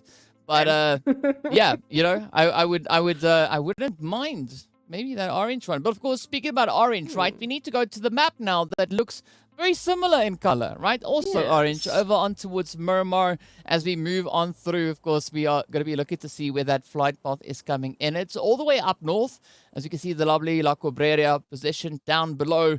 Our lovely mountains also there alongside Crater Field. And it is heading all the way down towards Los Higos on that far southern edge. So definitely quite a bit of a change up, especially in direction of where this flight path is going, but also a lot more towards that western side. So I'm going to be feeling quite sorry for the teams that are that thought of, you know, potentially moving towards El Azahar Junkyard, La Bendita, Minas Generales, Los Leones, Impala, Puerto, you know, like I can just read all the names. But it's likely, you know, the teams that like to focus a little bit more towards those eastern sides, they're going to be having a little bit more of a challenging play. But again, as we know, and as I say quite a few times, nothing that a vehicle rotation can't sort out.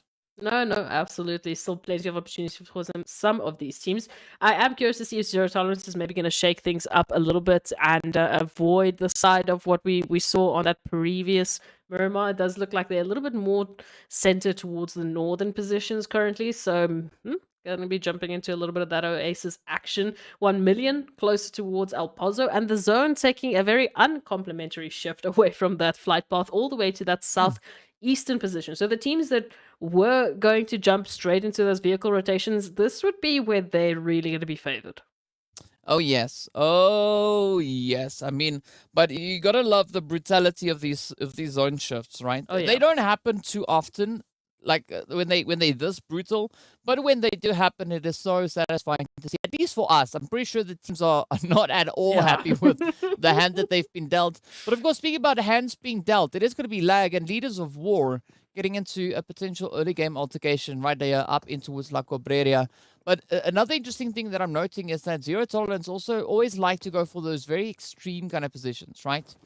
Always either far to the west or like we can see them now, and as you've pointed out, also all the way up towards the north, up in towards that Oasis position. Yeah, they're sort of just keeping to the edges. We also see a team like Titans. They also love to do that. I mean, they love to go into that trailer park position, as you see them going time and time again. And now we're finding them there all the way over to Valle de Mar or even Los Higos, which is quite bizarre for some of the teams. We don't really see a lot of the teams favoring these positions. So it's nice that we now do have some sort of just occupancy coming through from these teams. But the focus, as we can see right up on our screens, is Legends of War and Lag. Of course, Legends of War, they stepped up in the beginning, right? They started to show that glimmer of hope, and now they do have the obstacle in the form of Lag, who I feel like have been pretty good. Like, I mean, they're sitting in 14th position, obviously pushing for that top 12 climb, but they've been pretty consistent up until this point. Well, not only that, right? They're 6 points away from hitting 100 points. So, maybe this is going to be the match in which we see them pull that move.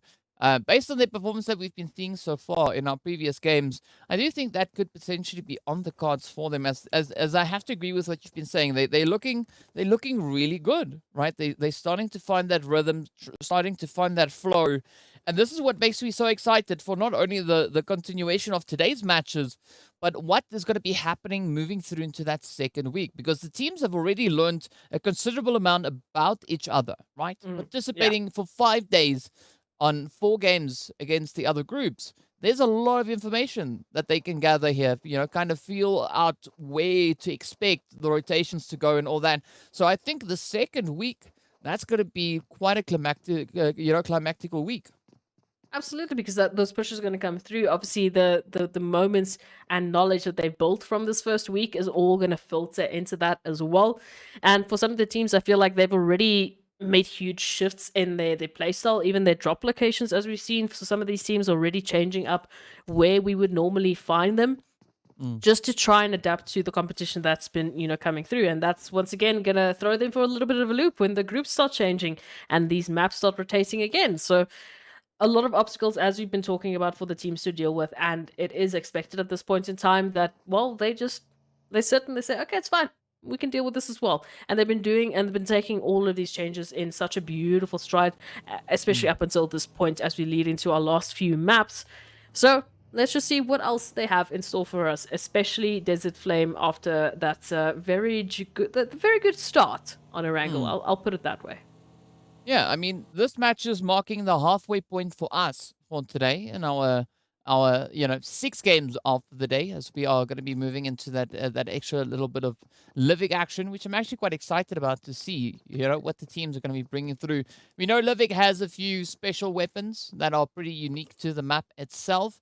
Also, as you said yesterday, it is a 2x2, so it's much, much, much, and then some smaller than what the teams have been playing it out across here.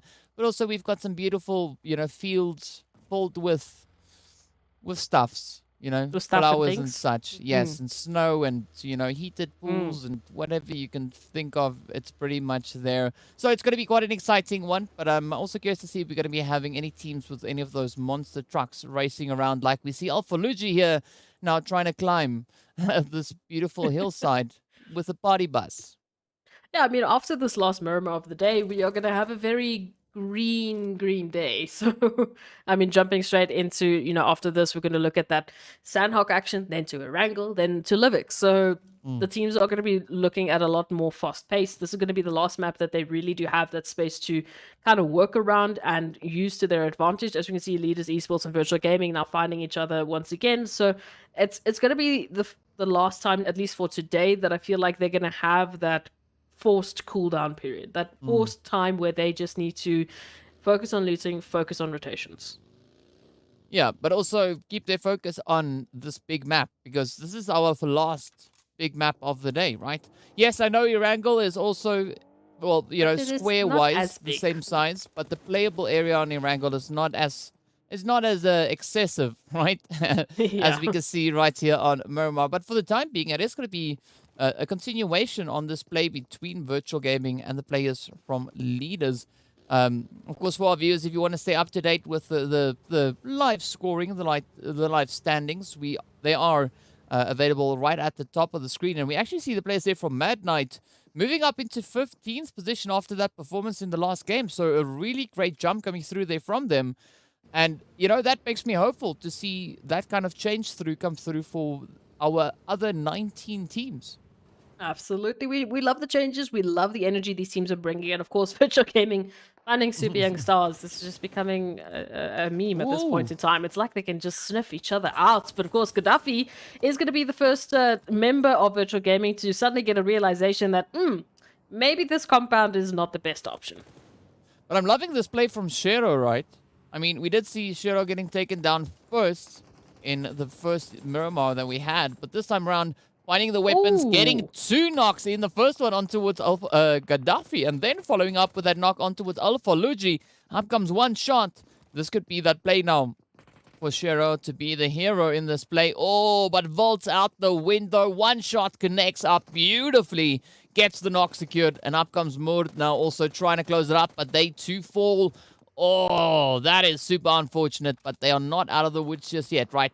You could still see that play coming through here from Winky pushing up on the edge, and this could still be a bit of a potential gain for the super young stars.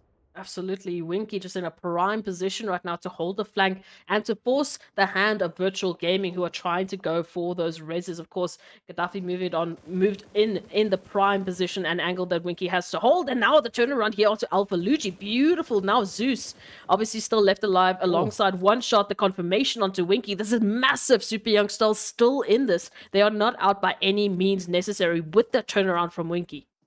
I'm loving this play, right? Super Young Stars keeping the pressure up. Winky, ZF not backing out of this opportunity, keeping the pressure up, even though they are going up quite a formidable force, right? The virtual gaming squad, they are not backing down. They are not letting that get to them. They want to keep the pressure up, and we can see, of course, it is going to be Shero to get raised up as well. So with that, Super Young Stars return back to 3 players, and this could be that opportunity. One shot, and Zeus going to be the 2 contenders just held up alongside them here, and this could be one that is on the books, right? They've gone from a 2v2 to a 3v2 in favor of the Super Young Stars. They've already had to face this obstacle for Severny on Erangel. They've already had to go up against virtual gaming before and overcome that to move forward with their momentum. And now, at this point, if they can actually take control of this and eliminate virtual gaming, this is going to be massive for them. Not just in terms of, obviously, on the scoreboards, you know, getting closer and closer to the gap, etc., etc., but just the sheer momentum that they get from facing off against their so-called nemesis and actually winning one over on them. Yeah, I mean, this is not exactly Severny. This is not exactly Erangel, but you know what? This will do. This will definitely do. And up comes ZF with a bit of a push. Oh, just evades the shots, but a one shot follows through, gets the knock in. Some beautiful strafing coming through here. Let's see whether or not Shero will be able to get those shots and get the knock in. Now, just trying to play on the wall. The confirmation is locked in as ZF gets taken down. Up comes the rush. Oh, but a one-shot just dealing absolute devastation. Now it's going to be the opportunity for Winky to try and secure the play, but down they go. Virtual Gaming just wiping them off of the face of Miramar.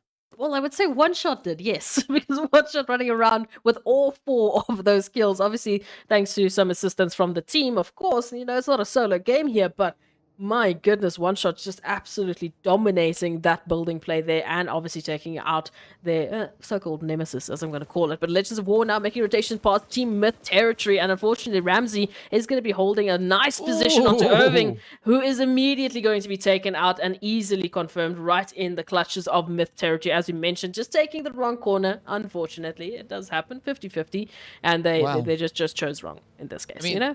That was great teamwork coming through from Myth, right? We did see Momin just capitalizing on that opportunity alongside Ramsey, and with that, they made that vehicle go boom. Gotta love it when that happens.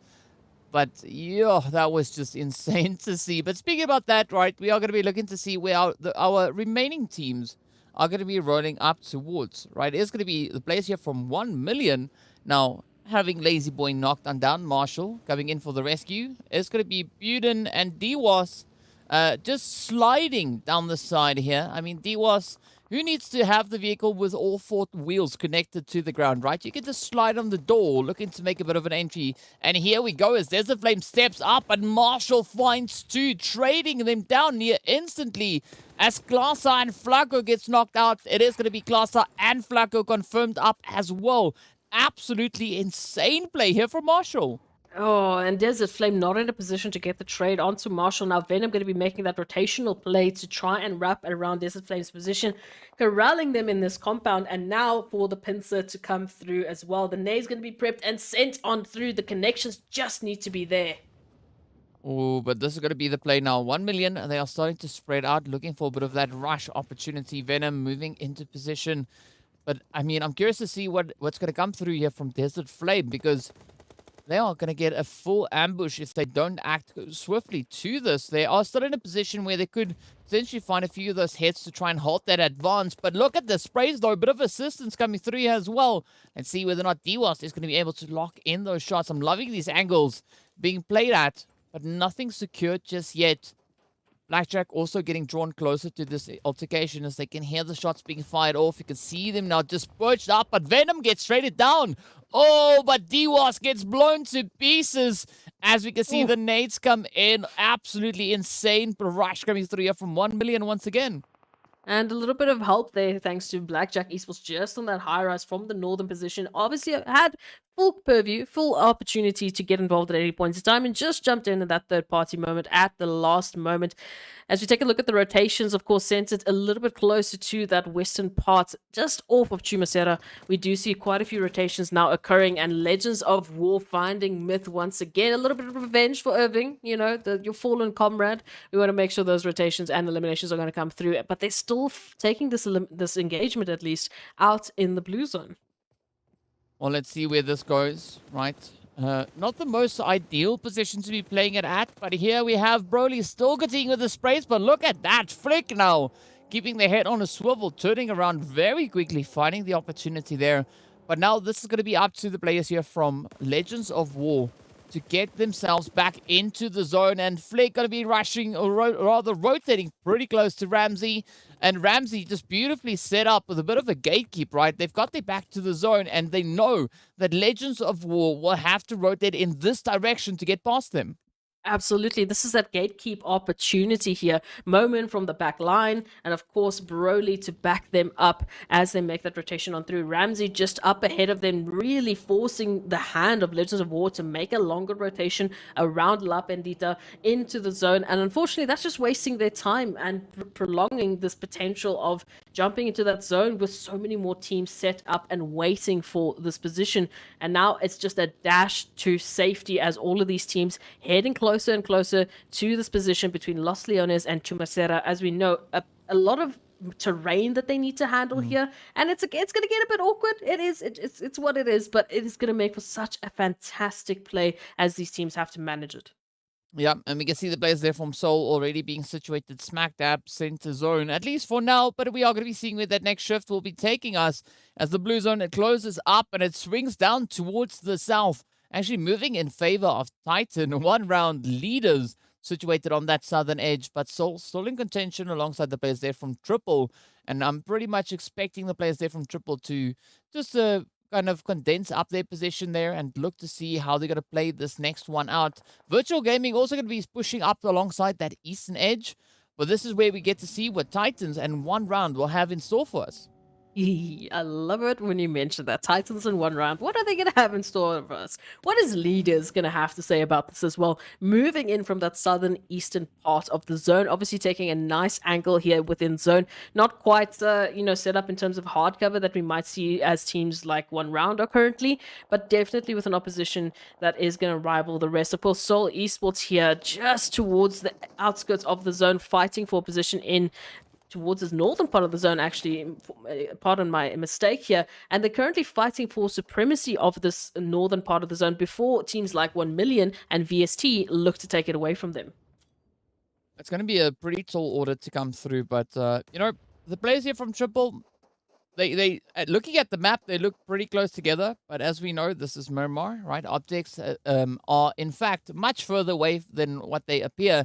But that's not going to be the situation here for Virtual, right? Ooh. Wave is right on top of them, as we can see. Ivar now trying to move on in. Myth coming with a little bit of that drive-by action, but it will be Moment to get ripped right out of the buggy. And now it is going to be Wave to continue the efforts down on towards Virtual Gaming, with a little bit of damage being dealt on towards Zeus. One shot still in somewhat of a safe position here. But that blue zone has caught up, and this is where things are going to get risky. Ooh. Fortunately, it's still fourth phase, not as deadly, but wow, vehicles getting flung all over the place. Yeah, the nades absolutely on point here from Wave, and especially Rhino to manage all of these 180s that they constantly have to jump into, with all of the teams making a dash for the zone. As we can see, now that race is on, Rhino and One Shot just heading into the zone. Eval is all have met and are trying to, just catch up with their teammate who are headed into the zone. Blackjack just off to the side. Leaders just up ahead as well. So unfortunately, Virtual Gaming not going to be finding an easy way out of this one. Yeah, but I'm loving that ranged assault coming through from Wasted. The consistency there. I mean, connecting those hits up. We did see what a challenge it was locking in a spray at that distance, right? You can see the shots just flying past their heads. But essentially, they did connect on up and the knock came through. But One Shot is not going to be left behind as Zeus continues to roll on forward. Almost completely unfazed. Well, not unscathed though, right? But we'll see where they'll be able to find a position as they are putting up alongside the players there from Myth and the rest of the teams. Titans also down south. You're seeing shots coming through in pretty close succession here. But look at the sneaky play coming through here from Raouf. Right, they know that there's someone alongside them. Well, essentially, it is going to be Virtual Gaming to get taken right on down. But Triple now trying to lock in this northern position as Legends are yet to rotate into zone. Triple and Soul did disengage from one another and have focused on other competitors moving into the zone. Of course, Triple Esports now looking to take out Legends of War, with Flick being the lonesome out in the blue zone. 1 HP down, and boom goes the car, boom goes Legends of War's chances, unfortunately, on Miramar. And meanwhile, that zone centering a little bit closer to that western position. And Titans, what is happening here? Wow, that was quite the bold push coming through there from Gaga. Beautiful opportunity being presented right there, and unfortunately they get taken down. But now A9Q still in contention. Gaga might be bleeding out up ahead, but not all hope is lost. Teak and Axa now having a quick opportunity to get themselves reset as they now look to avenge the play that Gaga had on them. The shots connect in. Oh, A9Q just narrowly escaping that one. But whichever way this is going to be going, VST are stepping into that engagement as well. Could come through with a bit of that third-party action. So A9Q's time might be numbered here. As you can see, Puncher keeping a steady angle, but Teak and Axa right there on the front line. But so far, it does seem like A9Q is able to survive, at least for now. Yeah, trying to get those mids up, but constantly just having the pressure either from Titans or from VST or from, as we just saw, potentially even Triple Esports, who might move into this territory as well. So it was, as you mentioned, their days were numbered, and unfortunately they will be confirmed out alongside the rest of Lag back into the lobby. Titan Esports taking control of this western point of the zone, with Triple Esports to the north and VST right bang smack center zone. Wow, but that is quite the position now for Triple Esports. I mean, they looked so favorable up in towards the north, but instead they're not yet satisfied with their setup as they look to push onto the place here from VST. They have found a little bit of a spray there, but Fivo now hunkered up into that little shack compound there.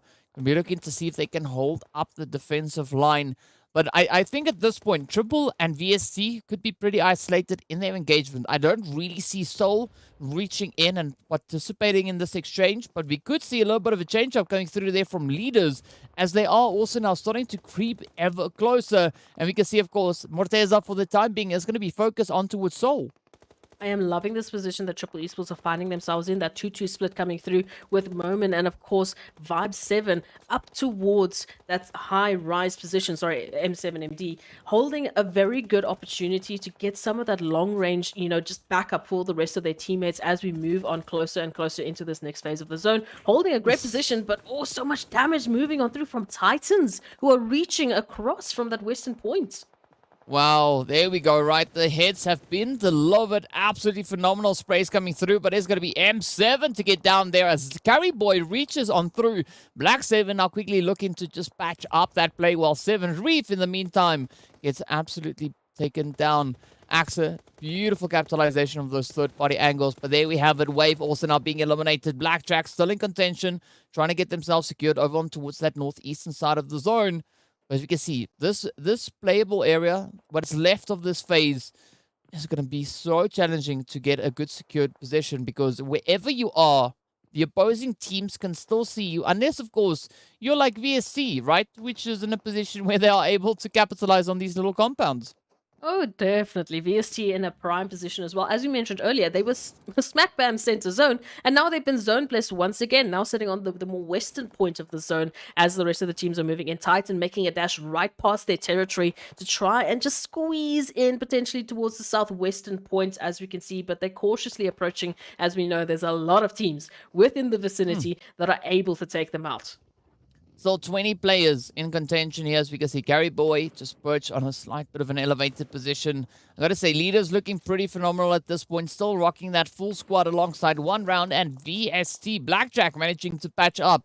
They knocked player there. Titan also sitting on 3, but triple down to 2. Teak, one of our contenders running for that MVP position. Going to be looking to see if they can find a few angles. A lot of opportunities present towards that southern edge. But here we go as Titan now look to kind of condense this play, focusing their efforts right on towards VST. They do find a little bit of damage coming through on towards Hainsley there, but not sufficiently so. A lot of smoke grenades being deployed all over the place. Even though we see all these smokes, right? Titan don't have a clear rotational path back into the zone. Yeah, we're trying to cut the information here, and that's exactly the plan coming through from BST. But 1round said, you know what? We're all the way at the southern point of this zone. We're all the way over here, but we're still going to be trying to take up some of those eliminations. And now Titan's hands have been forced. They have to get closer to VST, because where else can they go at this point? Yeah, they don't have many options left to play out of here, but it's going to be Zuxi now looking to just cook up a few nades to get them marinated as well. Teak in a position where they are able to run from the one side to the other side to just stay out of reach of those utilities. But up comes Punch now taking the plunge, moving right in front of Zuxi. And of course, Zuxi jumps at the opportunity alongside It's a Bood. But Teak still holding strong. Axa also still in play here. Oh, it's going to be a very treacherous play to come through. As we can see, Zuxi sends out the nades. Triple Esports also holding on to that northern angle. And this is a beautiful example of the triangle of doom. But there we go. Zuxi locks in yet another play. Meanwhile, Blackjack going to be playing their hands against the players there from leaders. Oh, such a good turnaround here from AXA as well to just help take out the threat of Triple Esports 1round. In the meantime, have ensured that leaders were sent back to the lobby with some fantastic nades. As we turn our attention to our final 4 teams, it's Titan, it's Blackjack, it's VST, and 1round still in this. Technically, as we can see, Blackjack just a little bit further off into the distance. Now, the turnaround has to be here for VST. Well, Hensley trying to deal with the threats coming through as the Titans get eliminated. Down we go to our final 3 squads. 1round looking to make a bit of a dash coming through from that southern edge. So you can see open field. So this position is looking absolutely favorable for VST, right? They've got the compounds, they've got the angles, but all they need to do now is just lock it in. Blackjack is going to be trying to keep themselves out of harm's way, inching closer and closer towards that eastern side. But 1round now need to figure out how they're going to find a successful push as they start with a bit of a play on the vehicle. Hainsley quick on the trigger though, spots that movement, shoots in their direction, and that forces them to just, deploy themselves back down on the map. Up comes Chico, looking to move a little bit further forward, just improve that position going through. But look at this spray though. Chrono coming through here from Blackjack, looking to capitalize on any opportunity they can find. Ooh, okay. So we take a look at this Blackjack coming in from this northeastern side. Of course, they have quite a wide stretch that they have to reach, and 1round opting for a 2-2 split as they try and corral both VST and Blackjack to this northern part of the zone. And now 1round, they just need to wait for VST and Blackjack to take each other out, and then they can swoop in for that potential winner-winner chicken dinner. Well, that chicken dinner, of course, just moments away as we are left with 9 players. 1 for Blackjack and still full squads for 1 round and VST. I mean, this is some absolutely amazing numbers to have. But VST really trying to make an insane comeback here. So they're looking to be pretty strong contenders, especially for this game. But will it be on the cards for them? Will they be able to secure these eliminations, secure these points? And in doing so, just push themselves a little bit further up that leaderboard. Of course, out of our 3 groups that we have here, right? VST is the one that is sitting the furthest up the overall rankings. Well, this could be a great opportunity also for Blackjack to do exactly that. Blackjack in 1 round, currently side by side on the leaderboard. 10 points separating the 2 teams. But it's still a great opportunity for either of them. As we can see now, 1 round taking aim right down on towards VST as Fivo gets found out. And let's see, is this going to be the play for 1 round to make? Ooh, Zane, though, coming in with the mollies. Yeah, Zane just unfortunately is going to be exposing themselves just to see if they can get a quick cheeky peek there on towards 1 round. Is going to make the jump into E-Flex, but it's not going to be the option they should be taking here. Now VST up on the pressure here as they get their last remaining members up for the action. Well, as we know, right, Blackjack not going to be able to surpass the players here from 1 round, at least not with points, not now, but 1 round.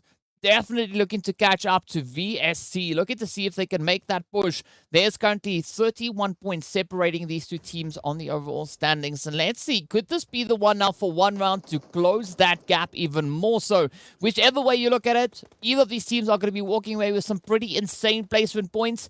But it is going to be, it's a boot to get knocked on down next. So we want to see those fair trades coming through.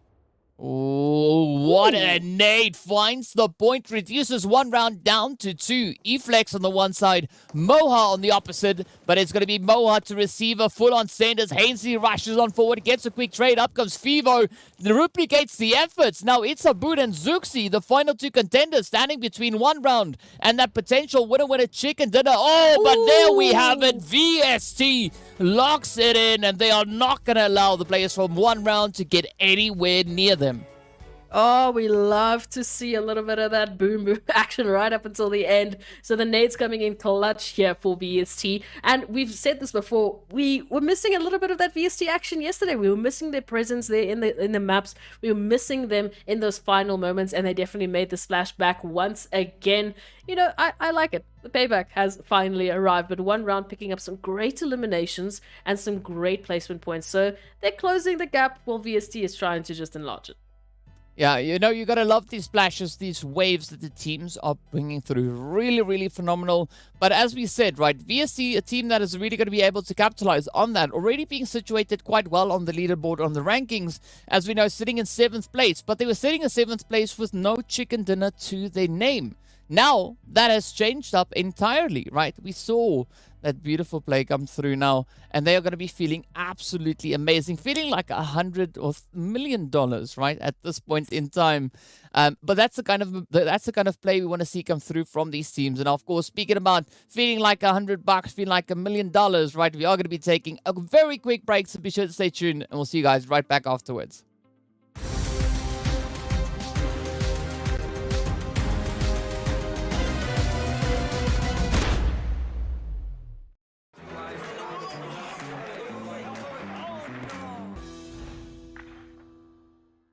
If only I had a weapon, I would take over the punching kick.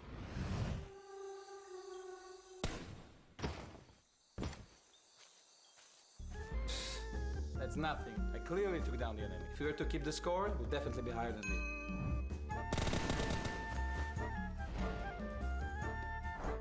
If I hadn't thrown the wrong grenade, I'd be eating chicken dinner for sure.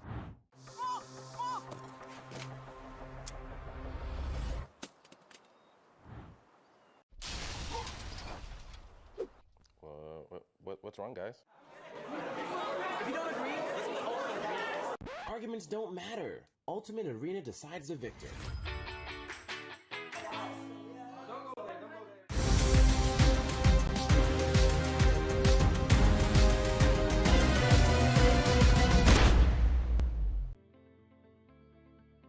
Hello and back to the PUBG Mobile Pro League Africa fall season here for 2022. Already a very exciting conclusion coming through in our third match of the day. We saw the players there from VST rise to the occasion, picking up their first winner chicken dinner, doing so in style and securing themselves an absolutely glorious play. But of course, that is what we were hoping to see, right? The team stepping up, rising to the occasion, and I mean, VST absolutely knocking that one out of the park. Definitely, and it's good to see them back in the action again. We've had so many opportunities to see a few teams that we haven't had an opportunity for quite a while, so we can take a look at those match rankings to see where the rest actually ended up and how, you know, one round actually managed to pick up points. So as you can see, VST picking up those 24 matching eliminations with one round actually in those final moments. So fantastic pickup for both of these teams to just, you know, bolster their standings on those overall leaderboards. Yeah, and that's what we want to see. We want to see teams bring in the effort, bring in the results. And, you know, we were talking about it a little bit before. You know, it's interesting to see teams situated on that first page, holding their position there with not a single winner chicken dinner.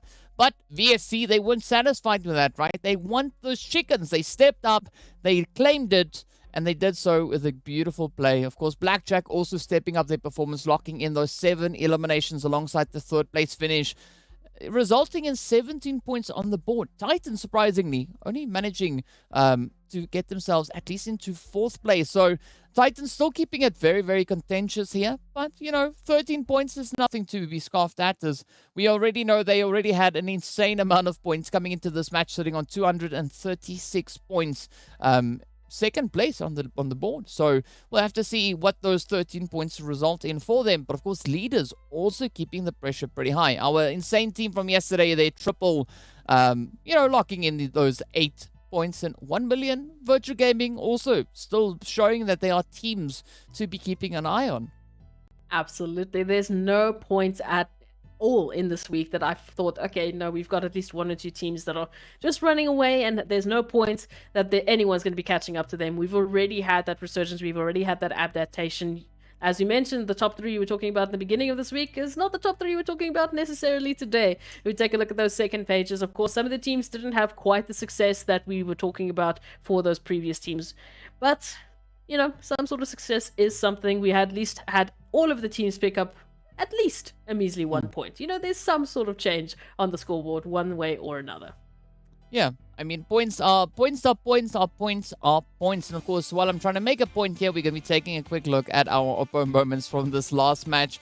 I mean, I was loving this defensive play coming through here from the players of the super young stars, right? A really strong effort being brought in while they were going at Virtual Gaming. But then, as we know, right, one shot stepped up and just ran away with the rest of the players from the side of Super Young Stars. But still, a valiant effort being brought in. And, you know, Ramsey and Moment in that moment right there, just, you know, lighting those vehicles ablaze. Gotta love it. Always great action to see how all the insanity coming through over on towards Miramar. But that means now, right, seeing that we've just wrapped up our Miramar map, our last Miramar map of the day, our next map is going to be taking a little bit of a change, right? We're going to be heading straight over into the jungle to see what the team is going to be bringing through as they step over in towards Sanhok. Now, before we get anywhere near that, let's take a look and see what our overall situation is, where those movers and shakers are going towards, and what the point situation is. Of course, Titans now regaining that pole position, just jumping ahead there of Slime 4KT, but doing so with only 5 points more. And of course, you know, those 3 winner chicken dinner. Slime 4KT being moved then down in towards that second position. Leaders really also just shaking things up, right? They've been bringing in such a strong effort, and it's really starting to pay off for them. Absolutely, and I like that we are seeing these teams at least jumping into a bit of a better stance. So even though we are seeing these teams really step forward, we're seeing at least some consistency coming through from like the likes of Titans, Slime 4KT, you know, Leaders Esports. We are still seeing such a heavy contentious point for, you know, some swapping going on here on the overall leaderboard. We're still seeing, you know, potentially the teams making that final dash, trying to change up the points and get themselves the best possible bonus points on the first week.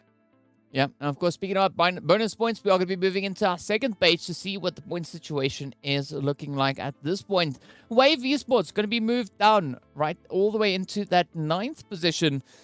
with one round right there hard on their heels. Only 8 points currently separating these two teams, with Team Myth also 5 points away from that. So looking at the whole kind of spread that we've got, it's still a very contentious position, right? Mad Knight, Super Young Stars definitely bring in the effort to try and close up that gap, right? We did see it was 21 points at the start of the day, but currently, as we can see there, right, it's been reduced considerably, now only down to 16 points. So I'm loving these efforts that the teams will bring in, trying to close up all these gaps and trying to see if they can push themselves further up the overall rankings. Yeah, Blackjack Esports still holding just that bar, just the points at which we're going to see the teams going through into Livik. So anyone that can catch up at this point in time in the next 2 maps will be very, very happy with themselves as we move into Livik, of course. But let's take a look at the last page of the overall standings, just to remind ourselves how our bottom 4 teams have been performing. Desert Flame Esports, hello, making a little bit of a shift here, DK. Oh, yes. I'm loving this continuous back and forth that we are seeing between these teams, right? Desert Flame, Darkness, Legend, Zero Tolerance, continuously shuffling those positions, right? We had leaders sitting up in a 17th position at some point. So I'm loving the fact that the teams are still able to make these moves and changes, these shaking plays.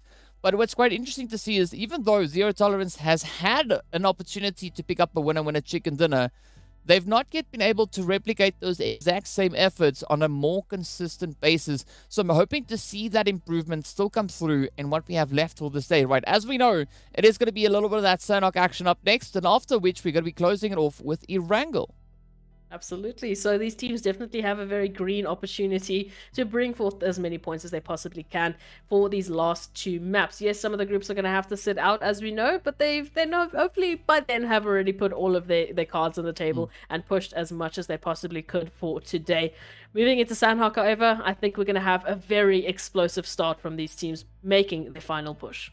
Well, speaking about explosive action, we're going to be jumping straight onto our plane to see where the teams are going to be going. And as we said before, right, there is going to be one group sitting out at this time round. It is going to be the players from One Round, Seoul Esports, TEAMLAG, and VST Gaming. So I'm loving the efforts that VST brought over in the previous match over on Miramar, looking to just establish themselves a little bit more aggressively, as we can see them situated up in towards that 6th place.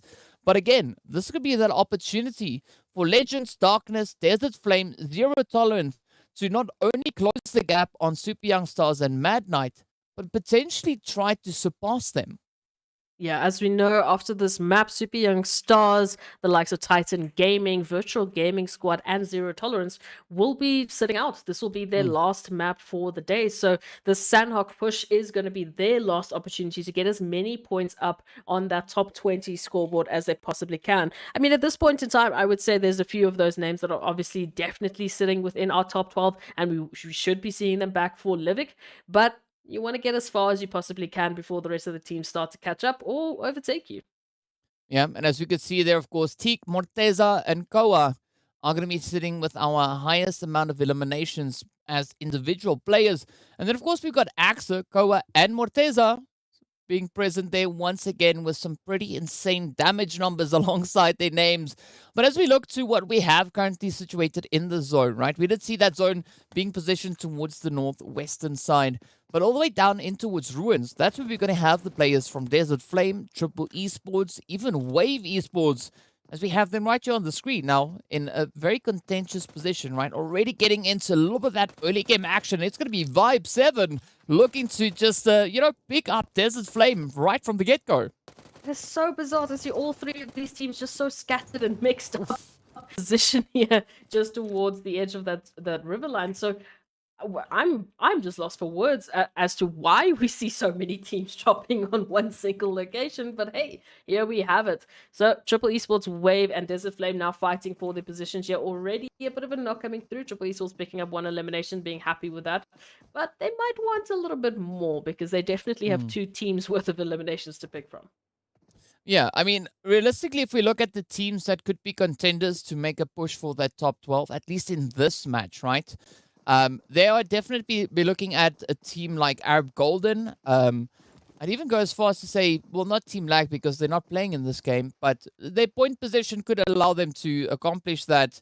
But also then even Mad Knight, if they really, really focus the efforts exceptionally well, we could see them capitalizing, right? They've already shown a great potential in that, but now they just need to lock it in. And of course, speaking about potential, it is going to be a potential show of aggression. Well, not potential anymore. It has been happening and secured. I see Triple and Wave now going at each other here, with Triple coming through a little bit of that DBS action at the hand of M7. Hey, we've been loving the DBS in the past few days. It's definitely been showcasing to be a very intimidating weapon. But of course, Wave's still a little bit split up. As you can see, Zakaria and D3S all the way up north. And, well, Rhino has to, well, up south, actually. And Rhino actually has to make a dash to the southern point and catch up with the rest of their teammates to try and keep their numbers in play. In the meanwhile, Desert Flame, they have completely just jumped out of this whole situation and moved a little bit closer to Camp Alpha to try and keep it in check. Yeah, I think that's a respectable decision to make at this point, right? They know what's at stake, and they don't want to get themselves caught in unfortunate positions unnecessarily. But as we look on towards Triple and Wave, they do look to try and kind of close this one up. You know, they want to continue the altercation, but they don't seem to be overly focused on following through with those efforts. Meanwhile, Wave will be pushing for a little bit more of a separated play towards that ruins area. So I think that's a good disengage coming through from them. But as we look to the rest of the zone, right, aside from the 3 teams that we've got situated right here, the rest of the lobby, they're all pretty much respecting the space, right? No one pushing up super or overly aggressive on each other. I mean, saying that, we are seeing the players from Leaders and Legends of War still in pretty close proximity. They might get even closer, but aside from that, no one else really going out of their way to cause any major disruptions. No, and what I would be worried about is Flacco just out in the water, swimming across in a sea of Triple Esports. We'll see if they'll be able to get out of that situation. Of course, Leaders and Legends of War have found one another. We do like to swap these two names out quite a bit, so you know this is now going to be a very fun one for us, DK. It's Legends and it's the Leaders. Yeah. Some LOL, right? Leaders on Legends action. That's what we want to see. As we can see, Morteza, who's already been pretty aggressive, especially looking at today's performances, trying to find a few of those sprays down on towards the Legends, but Flick right there on the front line, a little bit of an exposed angle. I mean, I'm liking the position where they're situated in. They need to be careful and not get found out. But to bring in a bit of a helping hand, it's going to be none other than the players there from Mad Knight, right? Just trying to ride over this ridge line, putting the sprays through on towards Leaders. And that is kind of forcing Leaders Esports here to lose a little bit of that focus down on towards Legends. And of course, Legends, they're just going to be capitalizing on this fact. Oh, just dealing the damage, looking for any and every opportunity to just take a piece away from Leaders Esports. Of course, very long-range engagements for them to deal with as they are holding this position very close to the trifecta, and which is very, very, very close to the perfect center of zone. I mean, only really rivaled by the position, I guess, that Mad Knight and Slime4KT are holding. But hey, Seven Reef trying to take a page out of Flacco's book, and Buden here to back them up, now looking for, well, the elimination. Yeah, it's quite interesting to see players spending so much time out in the water. As we know, there's not much to be had at that point. But it's going to be DWAS to find a knock all the way across, though.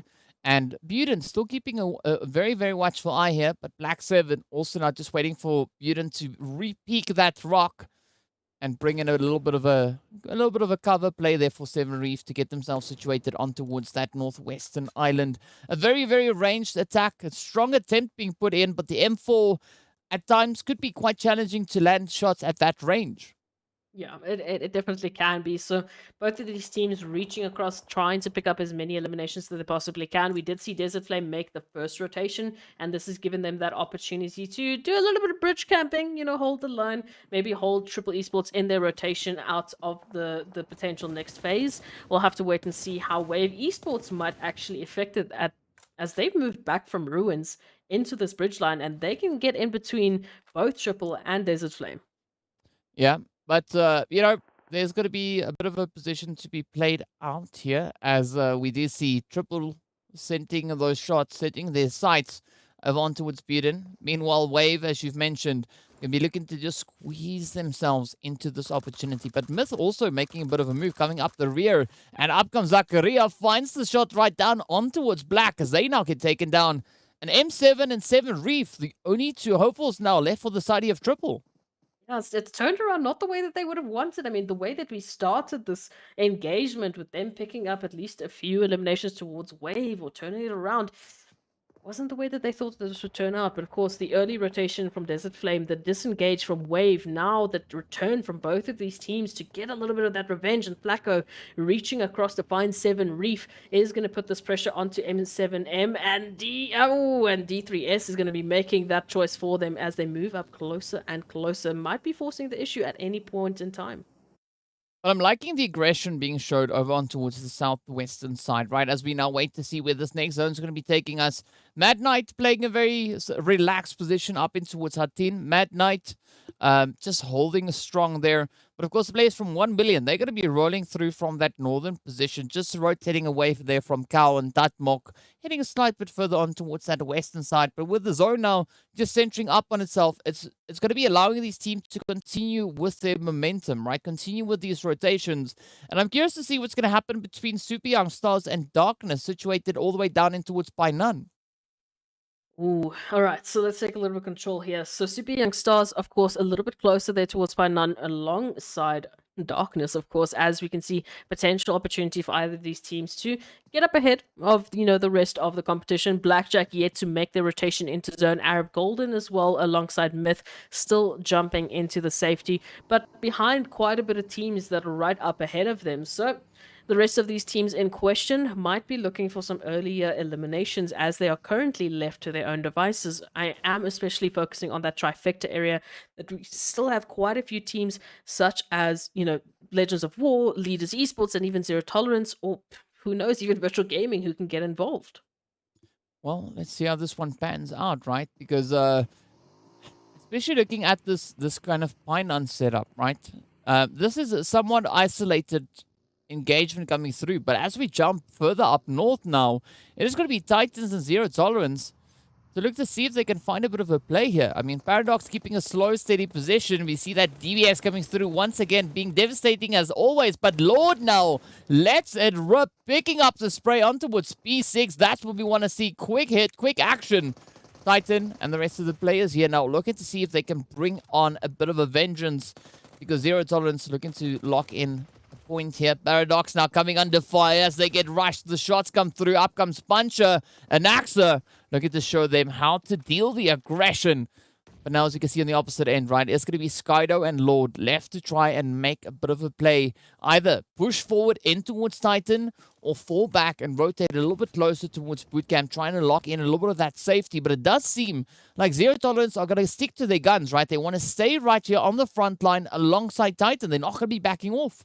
As we know, this is both of these teams' last opportunity for today to pick up points on that overall leaderboard, to get themselves into the top 12 for that last Livik game of the day. So both teams looking for that final push, and now Titans looking to aggress upon Zero Tolerance and their position to take out their fellow team from Group A.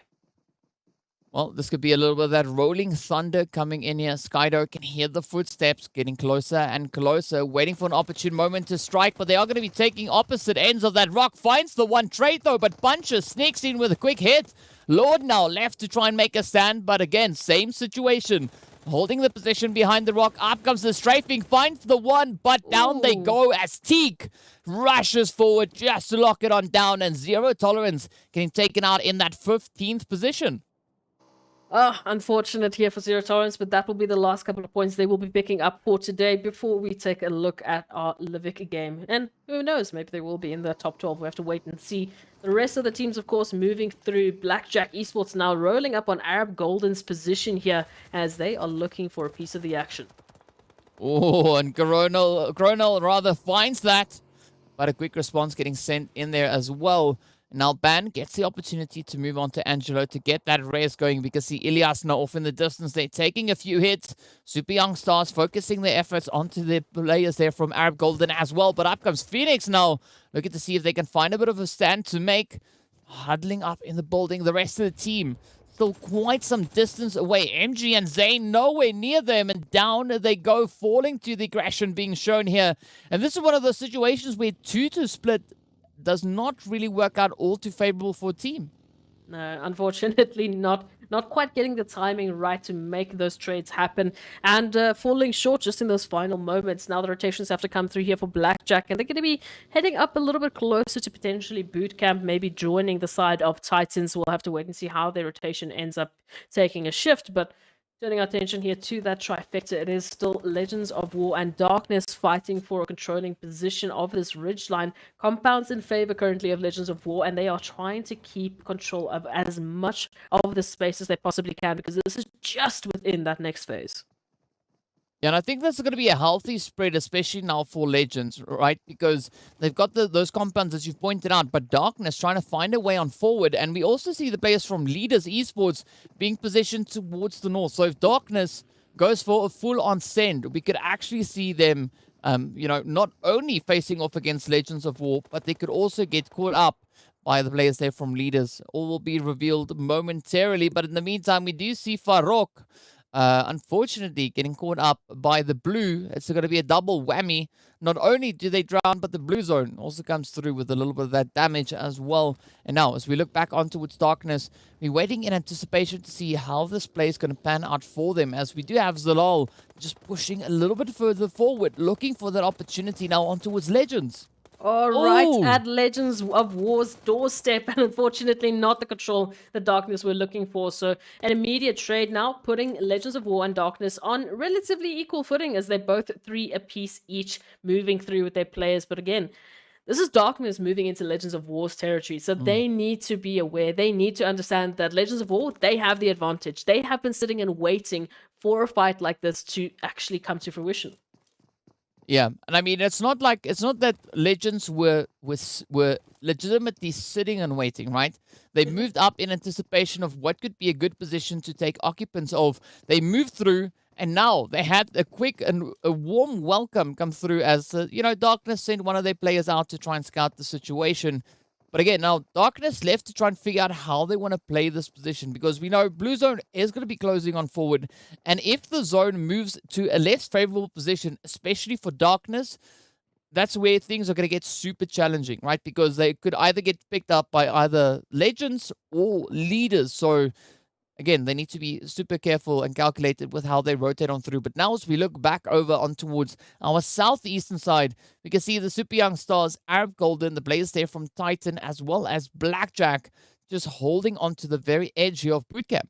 And right across from them, of course, we're taking a look at Slimepool KT, Leaders, Mad Knight, Legends of War, and Darkness, still trying to, confirm what's going to happen here. But unfortunately, all of these teams that we've just mentioned are going to have to take a little bit move towards that northern shift of the zone. 1 million in a very controlling angle, holding both some part of Hatin and that island just off of Tatmok. So they've got some good control, some good split control. I'm just not sure how they're going to be able to manage this, as they are currently just one player down. So that 2-1 split may work for them. It may not. We'll have to wait and see how they're going to manage the situation. Yeah, I don't think that 1 million is too worried at this point in time, right? They got Senkai sitting towards that western side, and the reinforcements are on their way. But I think that's quite a favorable position, especially trying to kind of focus their efforts a little bit more on towards Hatin. Meanwhile, it is going to be Darkness and Legends getting into that altercation. But up comes Leaders, as I pointed out before, with those third-party angles, finding the hits, finding the sprays. But now Legends, they need to see how they're going to get themselves out of the situation, right? They still have one contender left, one potential threat here. It is going to be Tornado. But I'm loving the fact that Flick and, the players here from Legends are focusing their efforts still towards that northern side. It shows that they are keeping those rotations in mind. Oh, but Flick now going to get picked up there by Tornado as they step on forward. And Wave jumping in just to get those confirmations going. Of course, I mean, the lone hopeful here for Darkness, Tornado, left out in the blue zone. Legends of War now hunkering down, trying to control the remaining space here, as Wave is still moving up on their territory. They've got Darkness putting down some of that pressure. So there is a lot for them to manage in this point in time. And if they fall behind, well, they'll also have to deal with Leaders right up ahead of their rotation into the zone. So very crucial moment for Legends of War to get a move on and hopefully find a position in zone. Well, now we got to wait and see how Legends are going to be trying to get themselves out of this position, but it is going to be Shadow and keeping the pressure up, holding on that just slight offside, right? Keeping a bit of a back foot locked in here. But now Tornado still waiting to find that opening. Wave, meanwhile, will be moving up, trying to get at least one player situated towards the zone as we can see D3S taking that play. But now Zakaria on the front line, waiting for a few trades. It's not going to be too easy to get the angles onto the players here from Legends of War. But that's not going to stop them from accomplishing that, as we now are nearing the end of our fourth phase. The moment we kick into that fifth phase, the damage these players will be receiving from the blue zone is just going to be going so much higher, as we know. Oh, but look at that Tornado trying to make a successful push. Does succeed, at least in getting much closer, but nowhere near getting out of harm's way as the nades come through, and that will be the end of the road. So we turn our attention now to Wave and Legends of War for the answer to this finale. Because, of course, we know Zakaria, the only really member applying pressure from Wave's side to Legends of War. So now, in a matter of seconds, both Zakaria and Legends of War will be confirmed out. In the meanwhile, we're taking a look at a bit of a swimming action happening here with Arab Golden, with Virtual Gaming raining hellfire down in the form of those nades right from atop. Oh, let's see. This is going to be on the books for Gaddafi. Marinating it a little bit. Off it goes. Oh, there we have it. It is going to be Bad and Sin getting absolutely just ticked on down. Angelo now still just going to be trying to push a little bit further forward. Look at the sprays that are coming in here from Virtual Gaming. Right behind the players here from Titans, trying to capitalize on the fact that the team is situated out in the drink. Meanwhile, Desert Flame will be snuffed out in 11th. But up comes the push now as the zone swoops on forward. The teams are running out of time. They're running out of space. And pretty soon they're going to be running out of health. As we can see Zeus taking a deep plunge with that health bar. But nowhere near safety just yet. No, absolutely not. Leaders also just barely on an edge there with Wasted still alive, crawling on into the zone as Slime 4KT right up ahead are dealing such beautiful damage and just an absolute blow to the side of Leaders. Mad Knight just far off as well. Looking at Leaders at Slime 4KT's position here and wondering how they might be able to manage this for the time being. At least they are within zone. This next shift, though, might force their hand as they just barely make a step into the zone. Yeah, and of course that blue zone reigning supreme right here on Sanhok, as we can see several players now just getting absolutely devoured. As the blue zone is super relentless, it takes down the entirety of the Virtual Gaming squad. I mean, I'd love to see what the KD is coming through for that blue zone. I think it could be the craziest thing that we've ever seen. But looking at positions, Slime 4KT look absolutely amazing at this point, right? They've got that elevated angle to hold. They've got the players here from Mad Knight on the opposite end that are yet to find a good footing moving into this phase. But for the time being, they're going to be turning their attention right on towards the players here from Titan Gaming. Oh, absolutely. A good opponent to try and take out earlier rather than later. Such a competitive streak that Titan Gaming have been showing. So Mad Knight now looking to just ease up the pressure that will be applied coming through from this northern phase of the zone shift. 1 million, of course, left out in the blue zone, currently taking hit after hit from Slime 4KT and their prime positioning.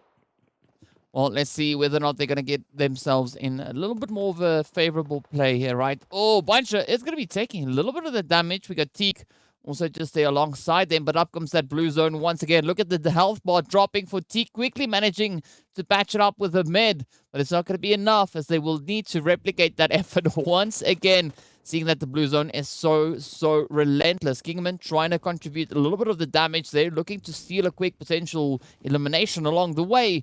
But now, Mad Knight need to prioritize their position coming into the zone. You can see them on the very edge of it, but the phase takes a shift now once again in favor of Slime 4KT. And this could be the end of Teak. Yes, indeed, they fall, and Agent 47 misses out on the opportunity to pick up an easy elimination as the Titans get sent away in that 6th position. Oh, moving into this one, it is going to be a tough fight now for Slime 4KT to hold this position because, as we know, prime position for them, they want to take this winner chicken dinner, as well as Leaders Esports just slinking on by with Wasted, but it's going to be the competition from Mad Knight to be the prime focus here for Slime 4KT. Well, let's see now, right? This could be the opportunity for Slime to pick up their 2nd winner chicken dinner, right? I mean, Blackjack, it's taken on down. But this is now going to be Mad Knight's dash to move on forward as well. They've already had a taste at victory, and now they're going to be looking to double down on those attempts. It's going to be wasted to keep a steady position there as well, right? Not going to be looking to get themselves pushed out just yet, but the blue zone is going to catch up, and their health bar will start to drop as they're sneaking a little bit further forward. Slime not entirely distracted as they spot out a wasted, lock in that elimination, and now push themselves up to 8 in total. Quickly and swiftly, now taking aim on towards the place here coming through from Mad Knight, but we still have 1 million in play as we saw off of the distance. Senke holding strong. Up comes the jump. Storm locks it in as Koa sends out such an amazing nade to just assist with dealing the devastation. Of course, there we go. Senke falling to the blue as well. That is what we love to see. Now Slimepool KT moving on in with a fantastic winner chicken dinner. And they're going to be quite happy with that one. Right, this is kind of the start that they were hoping for. So moving into the rest of today's games, I'm pretty sure that their focus is going to be on just trying to just continue this absolute fantastic showing that they've started. Yeah, I mean, Slime4 KT looking absolutely amazing in this last match, right? Stepping up, holding on to that elevated position, capitalizing on it as long as they could manage it. And of course, as we know, it resulted in a glorious winner chicken dinner. That is only the second chicken dinner for Slime4 KT. I mean, not that they really need points at this time, right? They have already been showing such a phenomenal and quite an aggressive performance. But of course, before we get into those match rankings, we are going to be taking a very quick break. So be sure to stay tuned and we'll be back right in a short few moments.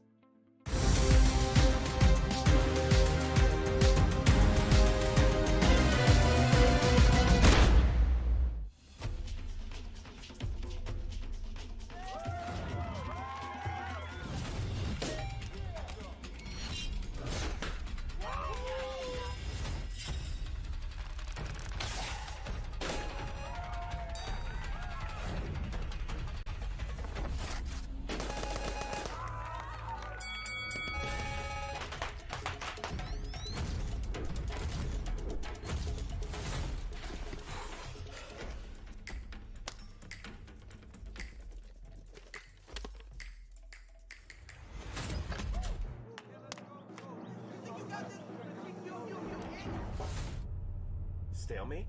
No problem. Ultimate Arena decides the victor.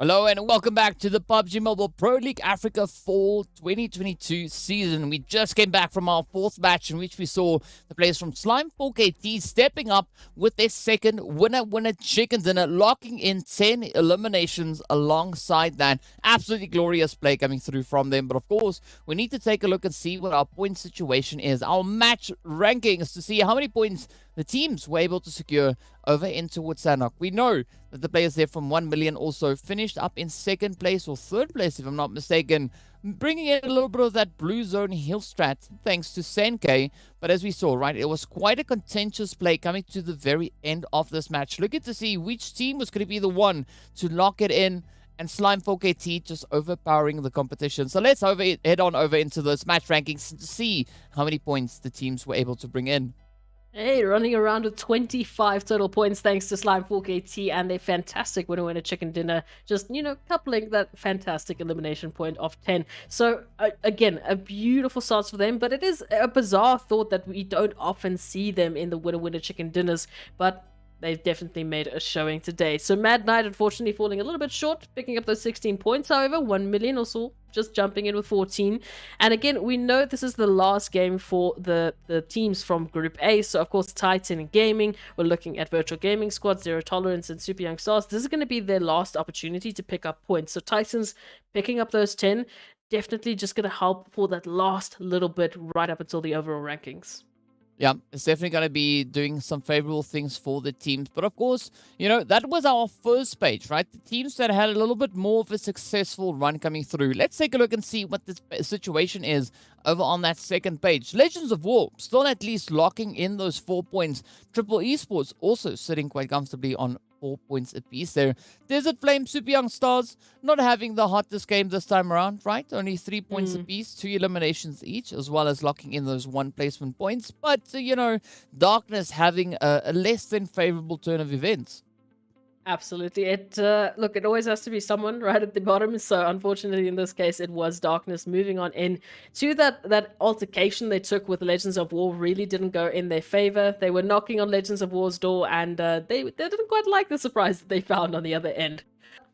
They still have an opportunity to come back with some games. As we know, they're not actually included in Group A, so they still have at least that one last map to bring a little bit of those extra points.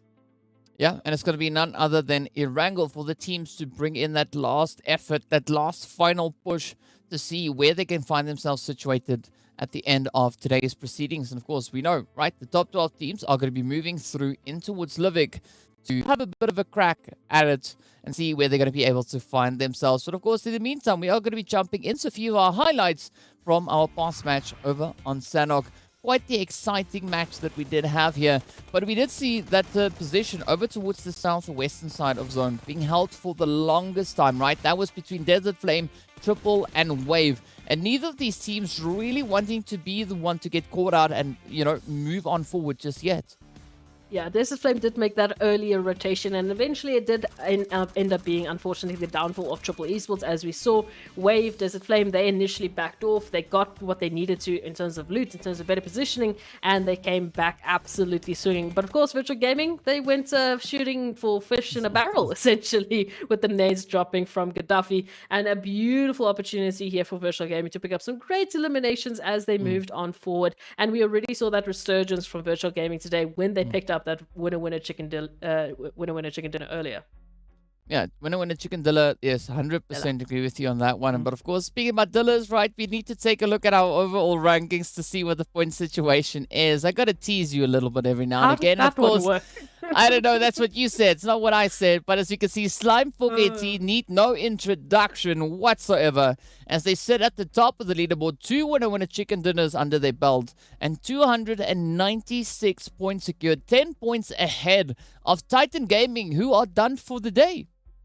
Ooh, yeah, no, they are enjoying the points that they currently have, but Titan Gaming still making a good splash up in second place, followed by Leaders Esports and 1 million. As we trickle down the scoreboard, of course, we've reached the 200s clubs, and all of these teams are really enjoying the success that they have at least garnered up until this point. So I'm pretty impressed with the teams to pick up such a huge last little splash of points as we move into the last map as well. Titan, of course, being one of the only from Group A really on this first page, making a bigger statement than most. Yes, definitely making quite a bit of a statement. But as we are getting ready to take a look at our second page, right, we know that the teams are at this point playing to get themselves into the top 12. Blackjack, they've been the gatekeepers of the top 12 for the longest time. And at this point in time, they are at least 20 points ahead of the players hot on their heels, right? That's going to be none other than Arab Golden. As you can see, we could maybe still see a bit of a change up coming through there, right? Virtual Gaming, they've concluded their games for the day. They're sitting on 20. So it could be that opportunity still for one round. Myth, Blackjack, Arab Golden, Mad Knight, and TEAMLAG to make a rush and see whether or not they can get themselves even further and more secured into that top 12. Yeah, just get themselves that Livik action. Unfortunately, Super Young Stars, Zero Tolerance, and the like won't necessarily be joining the rest of their Group A teams, but they've at least put in a very good showing, and they find themselves in a good position. I would say 16th for Super Young Stars, so currently they're picking up at least a few bonus points. Might actually even change that up depending on how the last page obviously is going to change with this Erangel game. And I am impressed with, obviously, Zero Tolerance just picking up some of those eliminations towards the end. But, of course, Desert Flame have made one of the biggest changes leading into today's games. Not only that, right, but the teams that we are seeing on this final page, these are the teams that had a little bit of a slower start to their proceedings, right? But they've definitely been able to find a little bit more of the rhythm. As we've been progressing towards today, that's where we saw these 4 teams really starting to up the place, right? Zero Tolerance finding a winner with a chicken dinner, but early on in the start of this week. And as I said before, right, not really being able to replicate this effort successfully. But again, I'm quite hopeful for these teams moving into our next week, because they've already been showing a beautiful amount of growth coming in. We see them really starting to hone in their focus even more so. And I do believe once we step into our second week, back on Tuesday, right, we are going to be blown away by the pushes coming through from our players in those teams. Well, and of course, speaking about, some beautiful things, we also have to give a big shout out going to our sponsors there. So our shout out is first up going to be going out to Oppo, right? Born to win. Welcome to the amazing match, or the exciting match, brought to you by Oppo. Get your gamer mode on with the much loved Reno 7 series. And aside from Oppo, we also have to give a big thank you to Monster Energy, our official energy drink partner for the PUBG Mobile Pro Leagues. Now, we've said, some really great things about these sponsors, and all of them, of course, are true, because, they are assisting in making this event possible, and that's resulting in some beautiful showcasing coming through from the talent available in the Africa region. And of course, now, we got to be trying to top that off with our final match of the day, right? Our final 16 teams having to step in, showcase what they can bring through on Erangel, and whether or not any of them could potentially make a run to get into that top 12. Yeah, and get a run into Livik, of course. As we know, this will be our second last map for the day, but not necessarily including all of the other teams moving into that last phase. So Erangel, now with less Titans, less virtual gaming, less super young stars, and less zero tolerance, will be providing a very interesting topic. As we know, these last games tend to be a little bit different because of the group changes. Next week is going to be a whole completely different ball game, but for today's standings and the way that we've been working with these statistics, I'm looking at Triple Esports. I'm looking at the previous, Erangel double up winner chicken dinner winners, as they have been some consistent players on Erangel. Well, I mean, speaking about consistency, right? I gotta ask the question as to where you think the flight path's gonna be, right? So before I ask you about the zone, I'll change it, right? Where do you think the flight path is gonna be? Before we get to see it, where do you think it's gonna be? Let's just go straight through the middle of the map, like around Milta Power side, all the way to maybe Georgia Pool. Please. Well, PUBG Mobile. I mean, let's hop in game to see how accurate that was. Of course, well, we know the answer, right? We can see the lovely Sosnovka Island down below, so that means we're starting towards that southern side, nowhere near Georgia Pool, as we see mainly eastern edges of the map being prevalent here. But there we have it, right? Flight path is going to be pulling up towards Stalber. So it went in the direction we were asking for previously. So maybe we could get the zone that we were asking for previously. Well, whichever zone we do get at the end of the day, I'm going to be happy with, because we're going to be seeing PUBG action regardless. Yeah, we're not going to mention which zone we're talking about, of course, because we don't want the PUBG servers to hear us and well, just curse us, because they tend to do that. And I feel like you keep asking me the flight path is literally the one we don't get. Like, stop asking me. They can hear us. You need to ask me what I don't want to see. But that's exactly what I did, right? So you said you don't want one that's over towards Georgia Pool. And that's what we got, right? So they delivered. PUBG delivered. So here we are, looking to see where the zone's going to be taking us. Of course, Wasted bring our longest elimination in, right? The furthest range, 330 meters. Holy goodness, right? That is quite a bit of a range. We can see Gary Boy in there on 320 and Moman coming through from the side of T-Birth there. 327 meters. That's absolutely insane. Of course, if you want to make a really bad knock-knock joke, don't do it with Puncher, Morteza, or Axa, because you will live to regret it. Yeah, absolutely. And in other great news, we did get the zone that we were talking about previously. So involving a little bit of that Stolberg and Meshki action. So everything that we've been asking for has finally come to fruition. It was just a little delayed. It was like you trying to make predictions for maps before we even play them.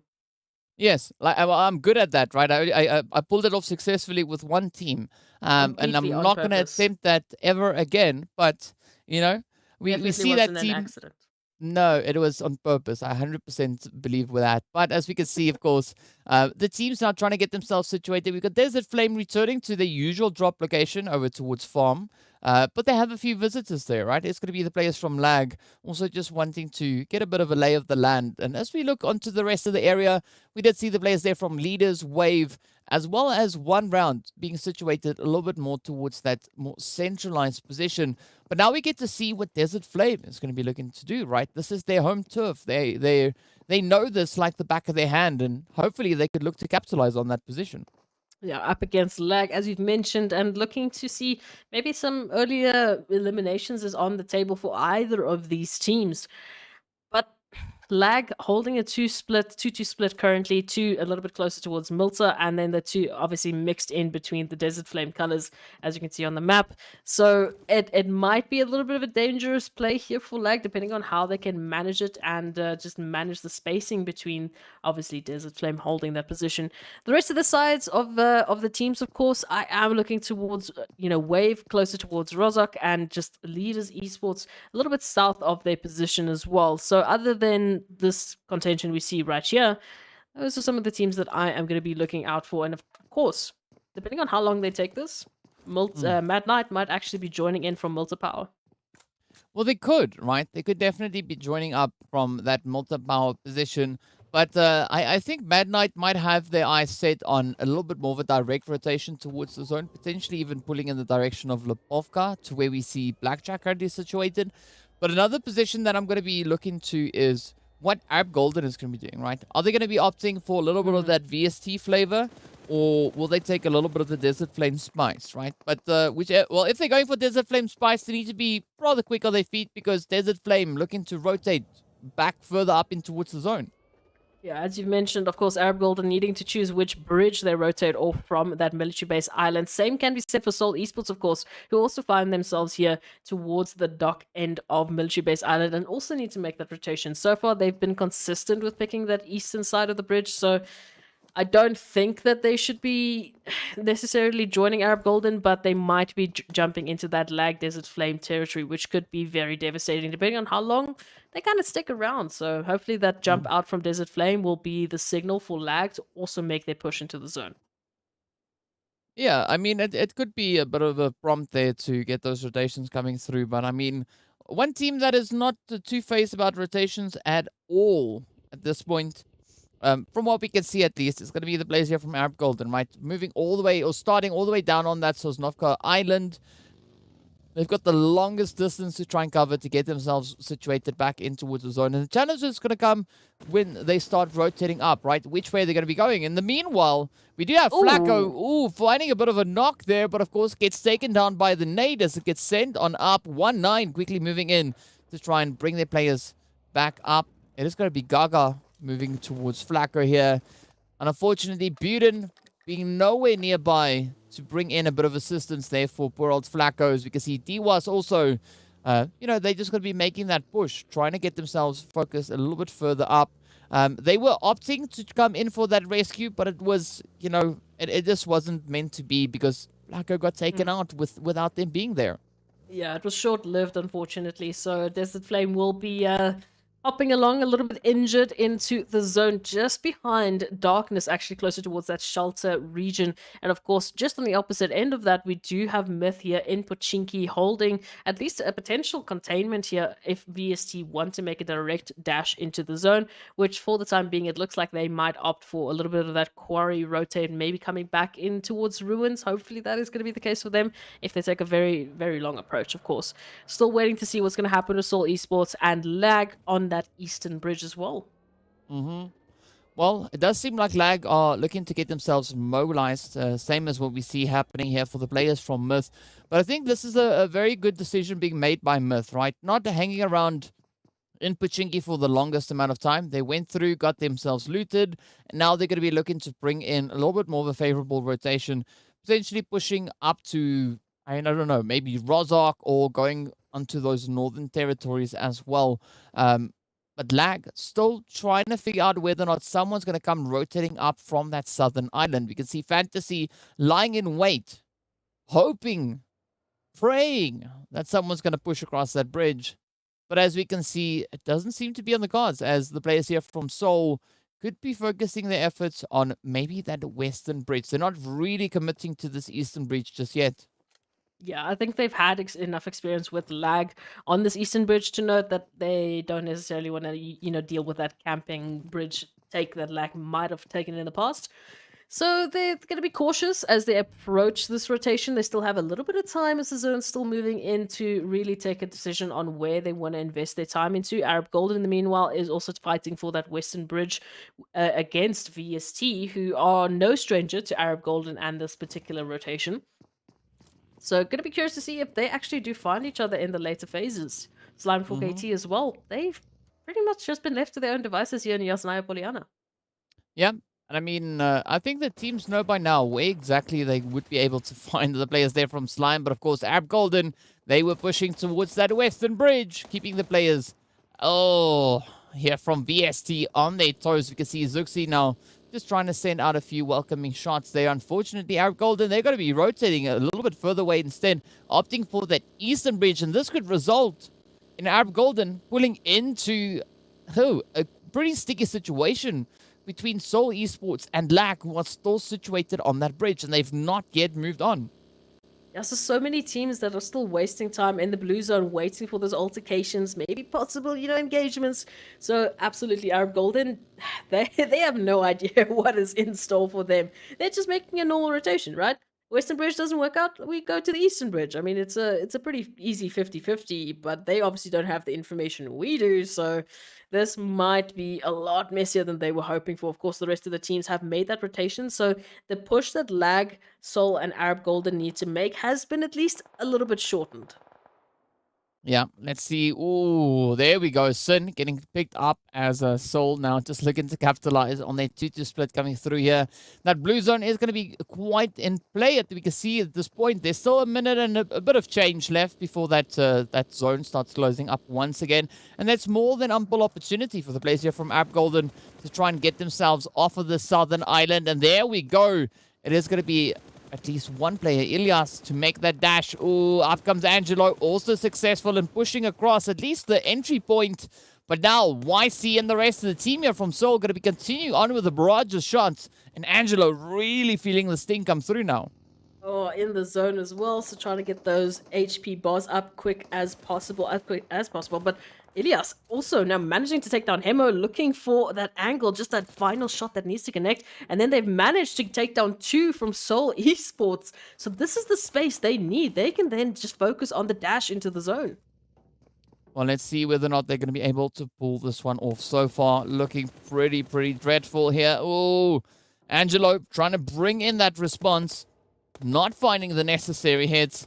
But this could be the confirmation on Hemo, and it is indeed, as the players here from Arab Golden are just looking to alleviate enough of the pressure so they can get that rotation sorted, right? So they can continue to push further.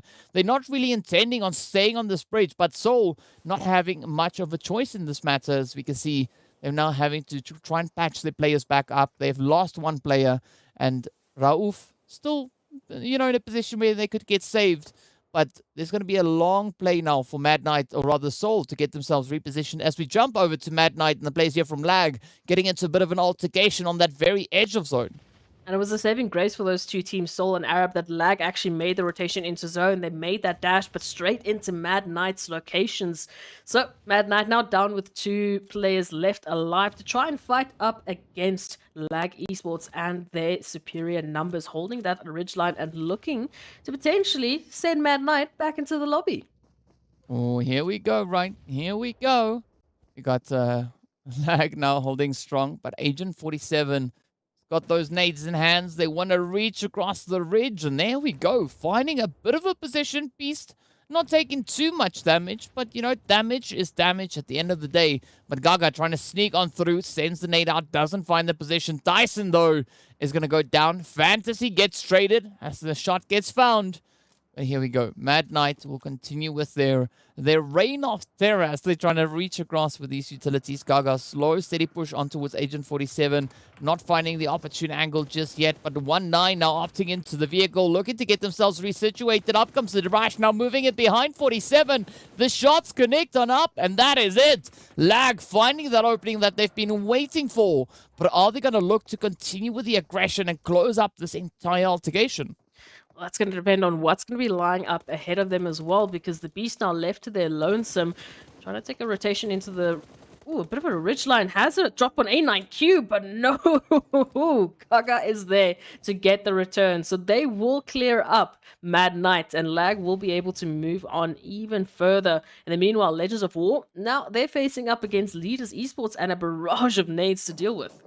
That's that lull again, right? That we were talking about, or that I was talking about before, right? Legends and leaders going at each other here. Morteza taking a little bit of damage, but, you know, managing to light the roof on fire, as one does when in Erangel, positioned up in the fuel station here. But let's see where this play is going to be going as Powerboy tries to send out a few nades, trying to fend off the advances coming through from leaders. But Carryboy is going to be holding a beautiful off angle, and that could be quite favorable, especially looking at this play. But they need to make a decisive play here, because it is going to be Blackjack hard on their heels, just landing those hits up in towards Carryboy. And this could be that pincer play that could actually be saving grace, rather, for the players here from Leaders of War. Absolutely. Just the spacing that they need to work with to recover their numbers, to recover their losses, get themselves back on their feet and move on forward even further into the zone. Of course, still having that time, that spacing to work with, as zone blessed they are. But they are one down, so any sort of spacing, any sort of saving grace at this point in time will be welcome. Blackjack Esports, of course, still hot on their heels. Darkness looking but teetering, but not quite yet investing in this. They don't want to give up any sort of prime position they might have. They don't want to give up their chances of moving further in this wrangle, as we still have 15 teams left moving into this third phase. Everyone is vying for an opportunity at that winner chicken dinner. Well, let's see where they're going to be going, right? This is where it's at least for now, over on the east. And Blackjack taking a swing at everything that moves, right? Turning their attention over on towards Darkness there for a brief moment as well. But I think at this point, leaders trying to decide where they want to go with this, right? Because they're in a position where they can actually, you know, still take a controlling position wherever they go. Should they push towards that water's edge? Should they stay where they are right now? They have the luxury of making that decision. But as we look over on towards the western side, right? Triple and Myth, not really in the exact same kind of setup here, right? Even though Myth is moving further towards the eastern edge, Triple, they could find a little bit of tranquility on this side.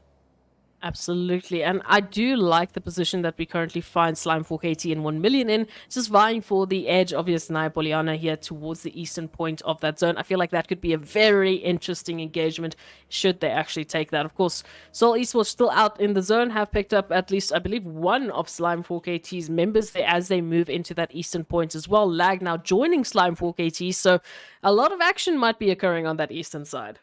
Yeah, I'm liking the push going through there from Lag, but it does seem like they are trying to just keep their distance somewhat. But you can see also Blackjack trying to anticipate a bit of a play here. So we've got MG moving a little bit further afield, but that zone is going to be centering up right on one round as they now look absolutely sealed into the slot here. But all right, we still have Triple Esports to move through on that western side alongside Myth. Wave coming in from the south, leaders pushing in from the south as well. And of course, our team there, Legends of War, are going to be put to the test as Blackjack are still to decide how they want to play this one out. But Soul caught in a very, very challenging position. Yeah, moving in from this eastern side, as we said, there was a lot of teams, and now the first of which they need to face is going to be Slime 4KT, who are in their home turf. This is Yasnaya Poliana, this is Slime 4KT territory. Wave Esports, in the meantime, has spotted out or snuffed out some leaders action here. Morteza confirmed out for the count as well, so leaders now down to 2, fighting for this position in the southern reaches of the zone, and 1 million taking a very slow northern approach into safety. So a lot of teams are in and around the vicinity that might be a serious competitor here. Yeah, but it does seem like Blackjack are going to be keeping the pressure on, at least on that southeastern side, as they do find a few opportunities on towards Lag, but Lag is going to be making that plunge for the bridge. Wave now also trying to deal with all the threats, the pressures coming through, as we can see the players from Triple and VST trying to get themselves established, moving in on this western side. But look at this, it's a boot. Got a little bit of a favorable position to play at here. Let's see how this one goes. The M7, meanwhile, will get traded down as Fivo finds the sprays. Up comes Hainsley trying to close it up. There we go. It is going to be a sign, sealed, deliver situation. Of course, Black 7 now for the side here of Triple. Going to be looking to just get themselves slightly situated up on that elevated position, while the rest of the team are still facing the onslaught coming through here from VSC. Yeah, smokes being popped. VST trying to recover their numbers as much as they possibly can, especially given the time that they have to deal with. Wave now jumping into the action as well. So VST on a bit of an opportunity here for, well, a potential disengage. All they need to fight up against Triple Esports and Wave, who are trying to apply as much pressure as possible to them. Yeah, it's going to be a bit of a sweaty play to be had, especially looking at the southern situation here. But I'm loving the fact that neither of these teams have really moved out just yet, right? They keep on playing these regions, keep on playing the angles, and that is going to be allowing a lot of calculations to be made by these teams involved. But as we look over towards that southeastern side, right, we can see the players from Darkness creeping a little bit closer, trying to get themselves much more into that area of where Desert Flame and Blackjack currently are situated. Blackjack, of course, just dealing the damage here to Desert Flame. Buden getting confirmed out. Darkness just on the high rise as well. They can jump into the action whenever they would want to. DWAS now with the last member of Desert Flame being the confirmation for them to get sent back. Thanks to Slime4KT, who just seem to keep finding Desert Flame. But moving on to Darkness's location, they're coming up behind Blackjack. Right in front of them, it's Legends of War. Right to the side of them, it is Slime4KT. So it's quite a push should they want to venture a little bit a little bit more north into the zone. Yeah, but Slime taking a lot more of a calculated approach coming through here, right? Not going to get themselves caught in any altercations unnecessarily, but we can see the place there from one round. Now taking aim at 1 million as we are waiting to see where this next phase will be blessing us. Let's see. Ooh, speak about a zone bless. It is going to be one round feeling like $1 million at this point as they've got that position and one of the only compounds. In fact, I think that is the only compound currently in the zone. Okay, so one round was zone blessed, 1 million just around the corner as well. So that one-on-one action once again being a focal point. We can see already one round placing a couple of well-placed shots into 1 million's territory, trying to pick up some sort of spacing here, while the rest of the teams still fight for a position in here. But Darkness, hello, welcomes Blackjack into a bit of a scuffle here. But there we go. Now it's going to be that pressure play, right? Darkness trying to get themselves situated. Still having a lot of ground to cover to make it up into zone successfully. But Blackjack find themselves in a very similar situation here. MG now going to just wait and see what Ghost is going to have in store. Cooking up a bit of a nade. Out it goes. Flies out the window. Oh, finds a bit of damage.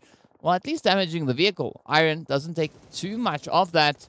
But it's going to be a jump shot to try and close it up on towards MG, who takes quite a bit of damage, but the nades will continue to rain on through as Blackjack not out of it just yet, but still trying to keep the tension up. And with that, it is going to be the confirmation locked into MG.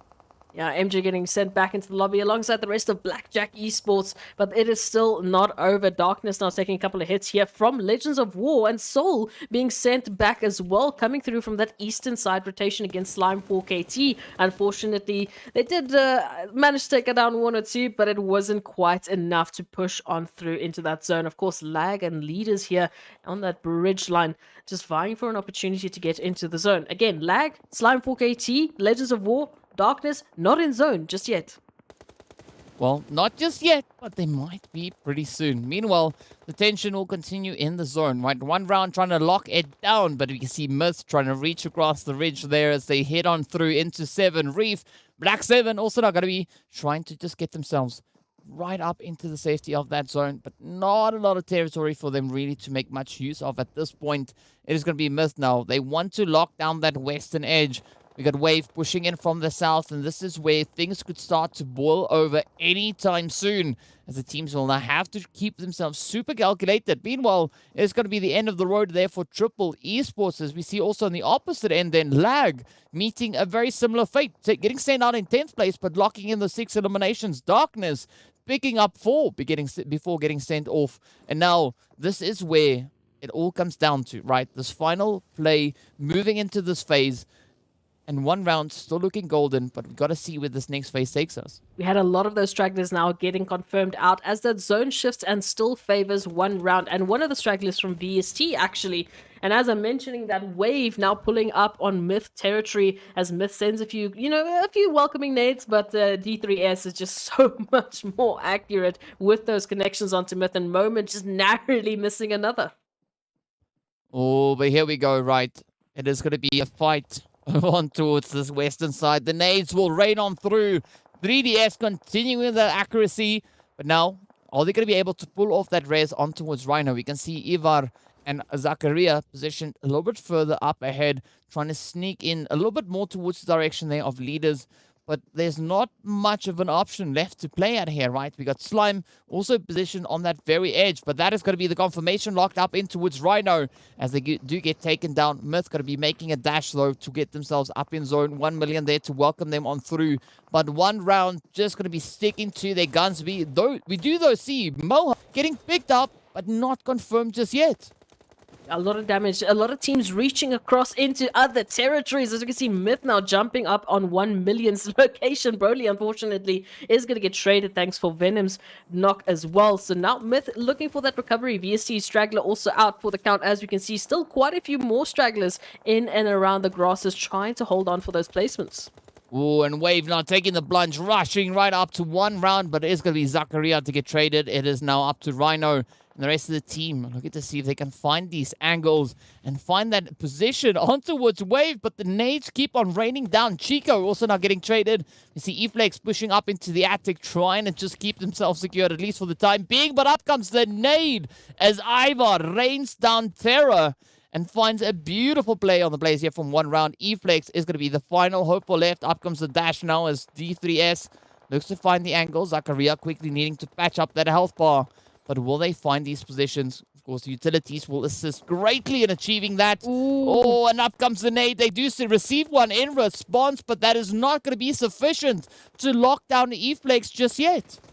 Oh, E-Flex not getting that mid-kit up just in the nick of time before Wave Esports come through for the cleanup. And we take a look to our final three teams in highly contentious positions here. We've got 4KT, we've got 1 million, and of course, the team reigning supreme with numbers and momentum. It is Wave Esports holding 4 here to this recently taken compound, and they are looking very, very good for these final moments. Yeah, speaking about looking very good, right? It is going to be Slime 4KT sitting on 12 eliminations. 7 of those coming in there from Koa.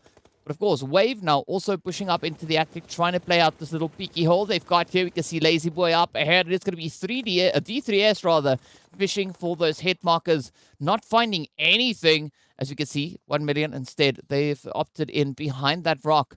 But Pronto and Koa still in a position where they can lay down a lot of pressure, right? They've got these angles locked into zone, and 1 million now have to push towards them.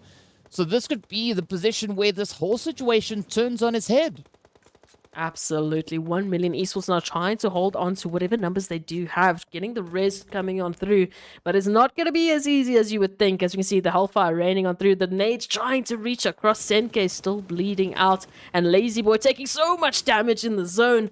But now the res actually came through on Senke, so Senke now has to get their HP up back to where we would want it, and then, well, return the favor to Lazy Boy, I guess, to get the res.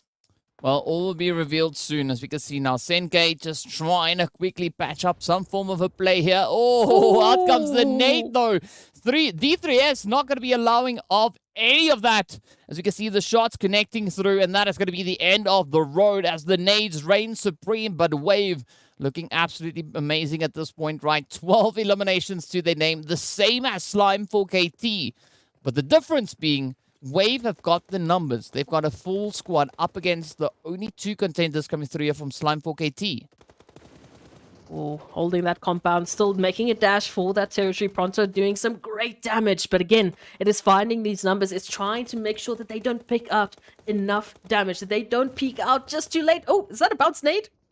Ooh, that was almost right. That was too close for comfort. But up comes yet another attempt there. Zakaria tries to send it out, but it gets traded down. Does succeed in finding a bit of damage. But look at Koa.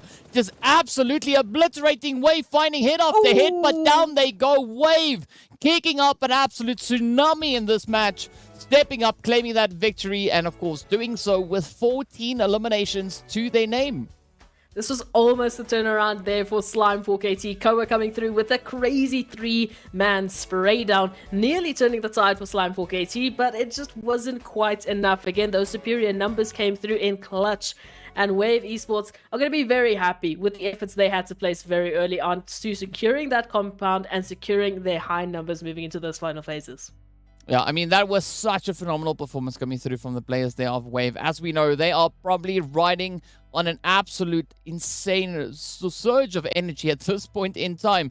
But I mean, this is what is so satisfying, right? We never know who's going to be the next team to step up and just surprise us with their performances. I mean, Wave now locking in their first winner chicken dinner for this season of PMPL Africa. But of course, we are going to be taking a very quick break before we return with our match point breakdown.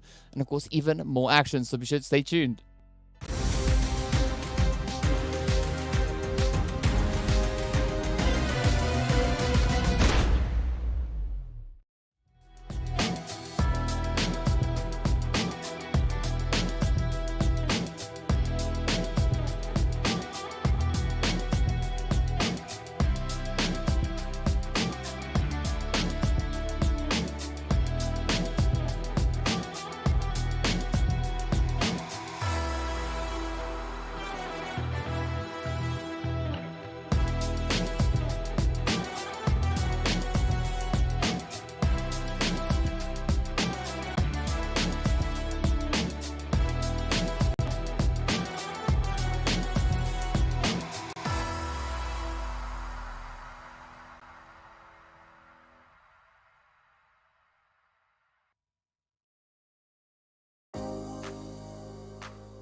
I've been waiting here for a little while.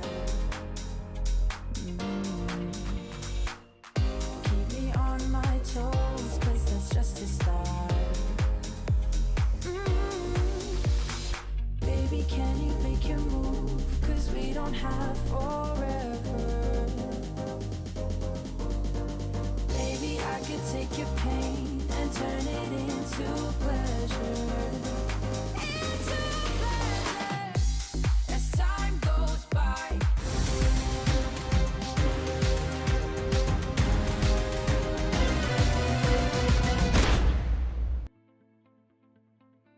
Hello and welcome back to the PUBG Mobile Pro League Africa Fall 2022 season. Of course, we've just wrapped up our fifth match of the day, bring us to an absolutely amazing conclusion, right? The players from Wave stepped up, locking in their very first winner chicken dinner, and doing so with 14 eliminations to their name. But we also saw a very contentious effort being brought in there by Slime 4KT, and just to show you how contentious it was, let's hop on over and see our match rankings for this last game. I'll tell you what, Slime 4KT being absolutely consistent, always finding themselves in that top X amount of slots, so picking up some beautiful placement points. But the focus is, of course, Wave Esports reigning on supreme there with those 29 points, with the 14 eliminations that they picked up. It was an absolutely dominating performance coming through from them. Slime 4KT matching those eliminations with at least 12, just 2 off. But of course, it starts to trickle down quite significantly, as we can see with the eliminations. TEAMLAG at least picking up 6. So, I mean, that's basically where you start to get that bump in elimination points again. So, quite a top-heavy Erangel. Yeah, and speaking about top heavy, right, Lag putting in some pretty strong efforts there, as we can see those 6 eliminations secured, putting them on a grand total of 7 points. But, I mean, surprising to see one round having not a single elimination. At least they are able to capitalize on those placement points.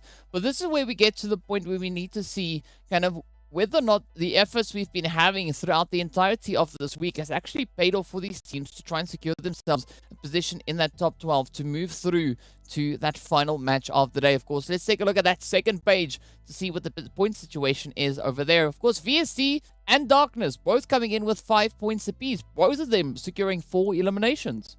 Yeah, not too bad. Good effort shown all around. It's all Esports as well, who had to definitely fight their way into safety there towards the end. Picking up 3 eliminations, not bad whatsoever. Of course, everyone on this Erangel game at least managed to pick up 1 point. At the very least, they picked up something. So, again, some good consistency showing through from these teams. And as you've mentioned, this has been the last opportunity these teams will have to get themselves into the top 12, to get themselves into that opportunity to play Livik. So, well, let's hope that the efforts were enough. Well, speaking about efforts, right, let's take a look at a few of the highlights from this past match just to see how strong these teams were performing moving in. Of course, this is one of the hardest part, right? Choosing a good location to drop down into. I mean, I think that is to a certain extent quite the deciding factor, right? Because if you choose the wrong location, you could find yourself in a little bit of a hot mess to come through. And, that's not really where you want to be. So I think that is the highlight. The team's choosing some really optimal positions to get themselves situated and then loot up and move through into the next phase. Yeah, absolutely. Of course, they had to deal with that zone that we've been wishing for the last couple of Erangels. So focusing a little bit more towards Kameshki and Stolber, but it did move quite significantly as we headed into the rest of Erangel and made quite a splash for some of the teams to actually have to manage. I do think that we have had that resurgence from some of the teams like Virtual Gaming making their final push today as well, which has been a welcomed, join to the rest of the teams who have been bringing such an aggressive play because they are our former PMPL spring winners. So it's good to see them showing up as well. Yeah, it's definitely good to see our former, victors stepping up and at least showcasing a little bit of that talent, right? Because that's what we want to see, right? We want to see why they were able to be so successful. And I think they've only been giving us a little bit of a taste, right? Not fully opening that throttle just yet. Still holding back somewhat on what they could be bringing out to the battlefield here. But also got to say the competition that we've been having across the board, right? The teams are just stepping up, making it so difficult. And of course, just to show you and emphasize that a little bit more, let's take a look at a few of the highlights that we had in this last game. Of course, a very difficult play coming through for Desert Flame at that early start of the game, trying to find a good rotational pathway to get themselves out of this kind of farm position they started off in.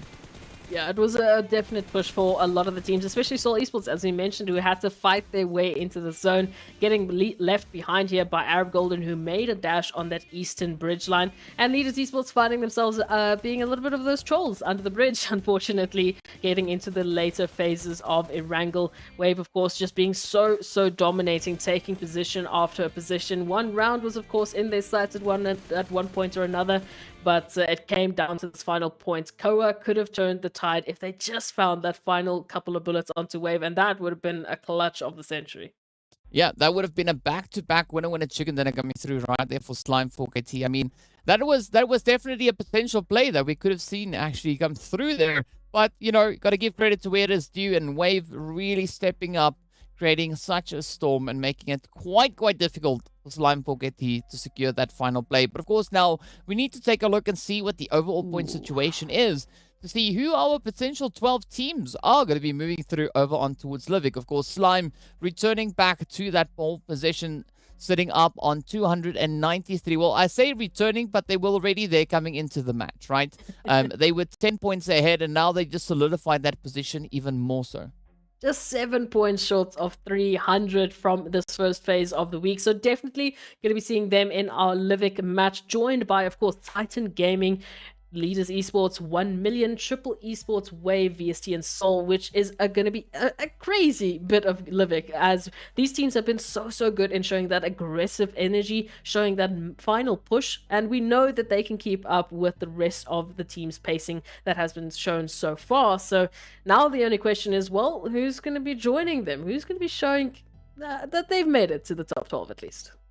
Yeah, it's going to be that most important page now to take a look at to see who the final players are, the final teams are to move up. And it is going to be Virtual Gaming alongside the players there from One Round, Team Myth, and of course Blackjack. So Blackjack stepping into today, being the gatekeepers of the top 12, and they kept that position locked in, right? They were the self-assigned gatekeepers, and they were pretty successful in achieving their efforts. Arab Golden just 20 points short from toppling that position for Blackjack Esports. So a very close and contentious day of games. We did have a couple of shuffles in the top 12 at least as well. So that's really good to see. As we've mentioned, the top 3 that start off the week is not necessarily the top 3 you're going to be talking about leading into the end of this phase. But that's our top 12. We know now who's going to be joining us on Livik and who's going to be making that final push for bonus points after the first phase of the week. And so far, DK, I feel like we've really been having those constant storyline shifts. We've been having teams bringing that change of momentum in. And for some of the teams, they didn't quite have that performance in that first week, but they've definitely stepped up into the later phases. Yeah, and of course, we need to take a look at our final page to see what efforts and what the result rather is of the efforts being brought in, right? At least we see all 20 of our teams achieving above those 60 points. So, it shows that there is a potential for even more exciting plays to come through in the next week. And I'm definitely going to be looking at Desert Flame, Zero Tolerance, Legends of War, and Darkness, right? They've had their moments of potential glory coming pretty close. We did see Desert Flame, of course, securing themselves that second place today, right? So it was so close, but not 100% locking it in just yet. And, with the new week coming through, a new shuffle with teams, we could see an entirely different kind of play out as these teams step out onto the battlefield once again. But of course, first, before we even get into the next week, we have to look at our bonus map for the top 12 that have been performing this week, that have put their final foot forward and ensured that they were in a position to join us on a very tiny map that is going to be Livik. Yeah, I'm quite excited to see what's going to come in towards Livik. I'm also going to be looking to see, where exactly the teams are going to be looking to play these positions out in towards, right? We know there's a few favorable positions and angles to be had over on towards Livik itself. But, I'm excited to see if we're going to have anyone maybe starting over on towards Waterfall. That's all going to be determined about, what that flight path brings on through. I want to see at least maybe one monster truck being utilized. That's just me. Not that it's going to serve any purpose, but, if not, why not? It's there. You might as well just use it. But I think it's going to be quite exciting to see what the teams will bring through as they move in towards this Livik match. As you said, right, it's going to be our bonus match of the day, of the week. And it's a good way to just round everything off. Of course it is, because there's going to be monster trucks, there's going to be P90s moving into Livik, and of course a lot of close quarter combats. We at least do shrink the teams to only 12, so I can imagine if there was like a 16 team set on Livik, that would be a little crazy. So we've at least limited that to the top 12, because yeah, going from that Miramar into Erangel into Sanhok, 8x8 to 4x4, now to 2x2. I can't even imagine the craziness that is going to ensue with the teams and the energy that they've been showcasing up until now. How might their stratagems now shift? Because, well, now they're playing for an even better boost into their bonus points. Yeah, I mean, you could be expecting to see a few of those long-range hits coming through, right? The teams or the players utilizing a little bit of that bolty action, right? Maybe we could see a little bit of the AWM coming through, or the AWAM, as I like to call it. But I got to say, right, that P90, that thing is an absolute beast, right? 50 rounds in the magazine there. You can just go to town and not really worry too much about reloading, unless of course you take on multiple targets. Then you're gonna have to reload. That's the inevitable part of that. But I'm expecting a little bit of chaos to come in towards that Midstein position. As we know, just in normal classics, even that is quite a favorable angle to be played. And wherever that zone decides to go, I think it's going to be a lot of brutality coming through from these teams. Absolutely. As we know, a lot is space to work with, and the teams that we're going to be, dropping onto such a tiny map have been showcasing some of the best, most aggressive performances up until now. I mean, Slime4KT, who have up until this point, yes, been a greater focus on placements, have brought in those eliminations to back them up. I mean, so close to 300 points they're currently sitting. They've toppled the Titans, they've toppled 1 million, and now we put them on Livik with a whole bunch of fantastic teams just to, ensue some beautiful chaos. Yeah, I do think this is going to be a very, very exciting match. So I'm literally on the edge of my chair waiting to see, when the action is going to come through, because we know the teams are getting themselves ready to move through. We know there's a wide variety of options moving onto the map of Livik, right? We've got those hot springs a little bit more towards the northern side. We've got the waterfall over towards that southeastern edge. We've got so many different positions to be playing, right? We got a little bit of that, I wouldn't call it desert really, but it's like a little bit of a wasteland, a little bit more towards the southwestern side. So several different terrains for teams to try and get themselves positioned in, played through. And it's all going to come down to whether or not the teams are going to be looking to, capitalize on a little bit of that extra bit of carnage. It's almost like Sanhok, but entirely different. Much worse. And we add monster trucks, and we add a whole new set of guns. So yeah, looking at this, it's definitely going to be an interesting point. We thankfully don't have to wait much longer. We're getting very close to starting. So just a reminder for all of those watching at home, the bonus 12 teams is Slime4KT, Titan Gaming, Leaders Esports, 1 million, Triple Wave, VST, Soul, Virtual Gaming, 1 round, and Team Myth joining with Blackjack Esports, who have been the gatekeepers. up until this point. For the entire day, they have managed to keep their 12th position. And all of these teams, as we noticed before, have had a fantastic showing of winner chicken dinners. My only question, DK, is how are their strategies going to change leading into Livik? Because now the stakes have suddenly shifted completely. I mean, it's an entirely different map, right? So the tactics on the other maps don't work here. It just doesn't, right?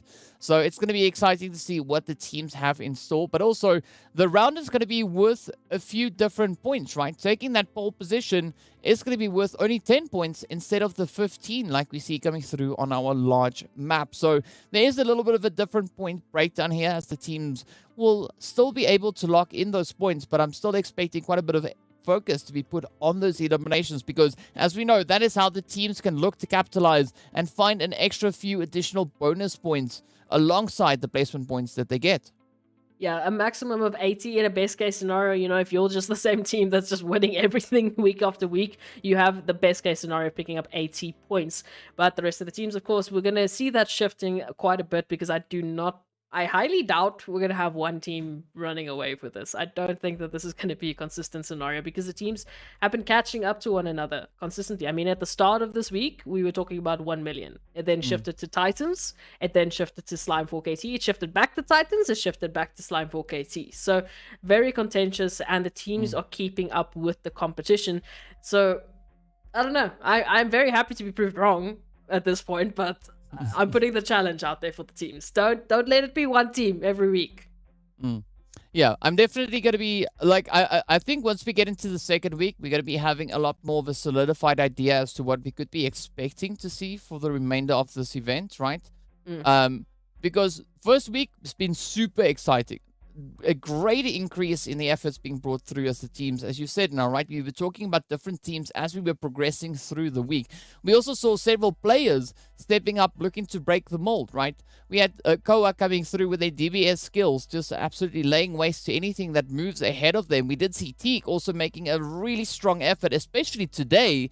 We're looking to lock in even more eliminations. And as we know, right, our overall MVP at the end of the event is going to be awarded an additional $1,000 for that, for that achievement. So we are seeing some pretty strong contenders starting to develop here. We did have a look at the amount of eliminations the players were sitting on, the amount of damage that they've been able to cause. So there's several factors that play into this, trying to determine who our MVP player is. But I mean, coming into today, it was definitely between Koa, Teak, and then, of course, we had Morteza from Leaders Esports also being right there in the running as well. And we started the week of deciding, okay, well, who's going to be it between Puncher and Venom, jumping in with a very explosive performance in the start of this week as well. We also had the players like from 1 million, like Senke, Carryboy, Lazyboy. We had so many players jumping into the action, of course. And moving into the later phases of the week, of course, that starts to, triple down a little bit. You start to see teams hunting some more of those eliminations. I mean, we had Morteza picking up, oh no, actually, One Shot is a prime example of that today. Just today, picking up the entirety of Super Young Stars there over towards Miramar. So massive performances from the individuals, picking up some huge games and having to step up when when their teams have needed them most. And that's the prime example of PMPL Africa Fall, where these players have gone back to the drawing board. They've improved not only their strategies as a team, but also as individuals, hitting, I guess, as many of those matches as they possibly can and warming up the aim to absolute perfection. Yeah, and that's something that I look to see even more of, right? Moving into our later weeks of performances here. But I mean, we've seen that improvement, as you've pointed out, the team stepping up, continuously changing. But now what I want to see moving into the next week is how the teams are going to adapt to this insane kind of, shock to the system that we had, right? We had an entire shuffle coming through to the entire format of the PMPL itself. Not only are we rotating maps, we are rotating teams on a weekly basis, rotating maps on a daily basis. We have some days that are Miramar predominant. We've got other days that are Erangel dominant. And then, of course, we've got our, balancing acts coming through just to bring through a little bit more of a more equal kind of spread.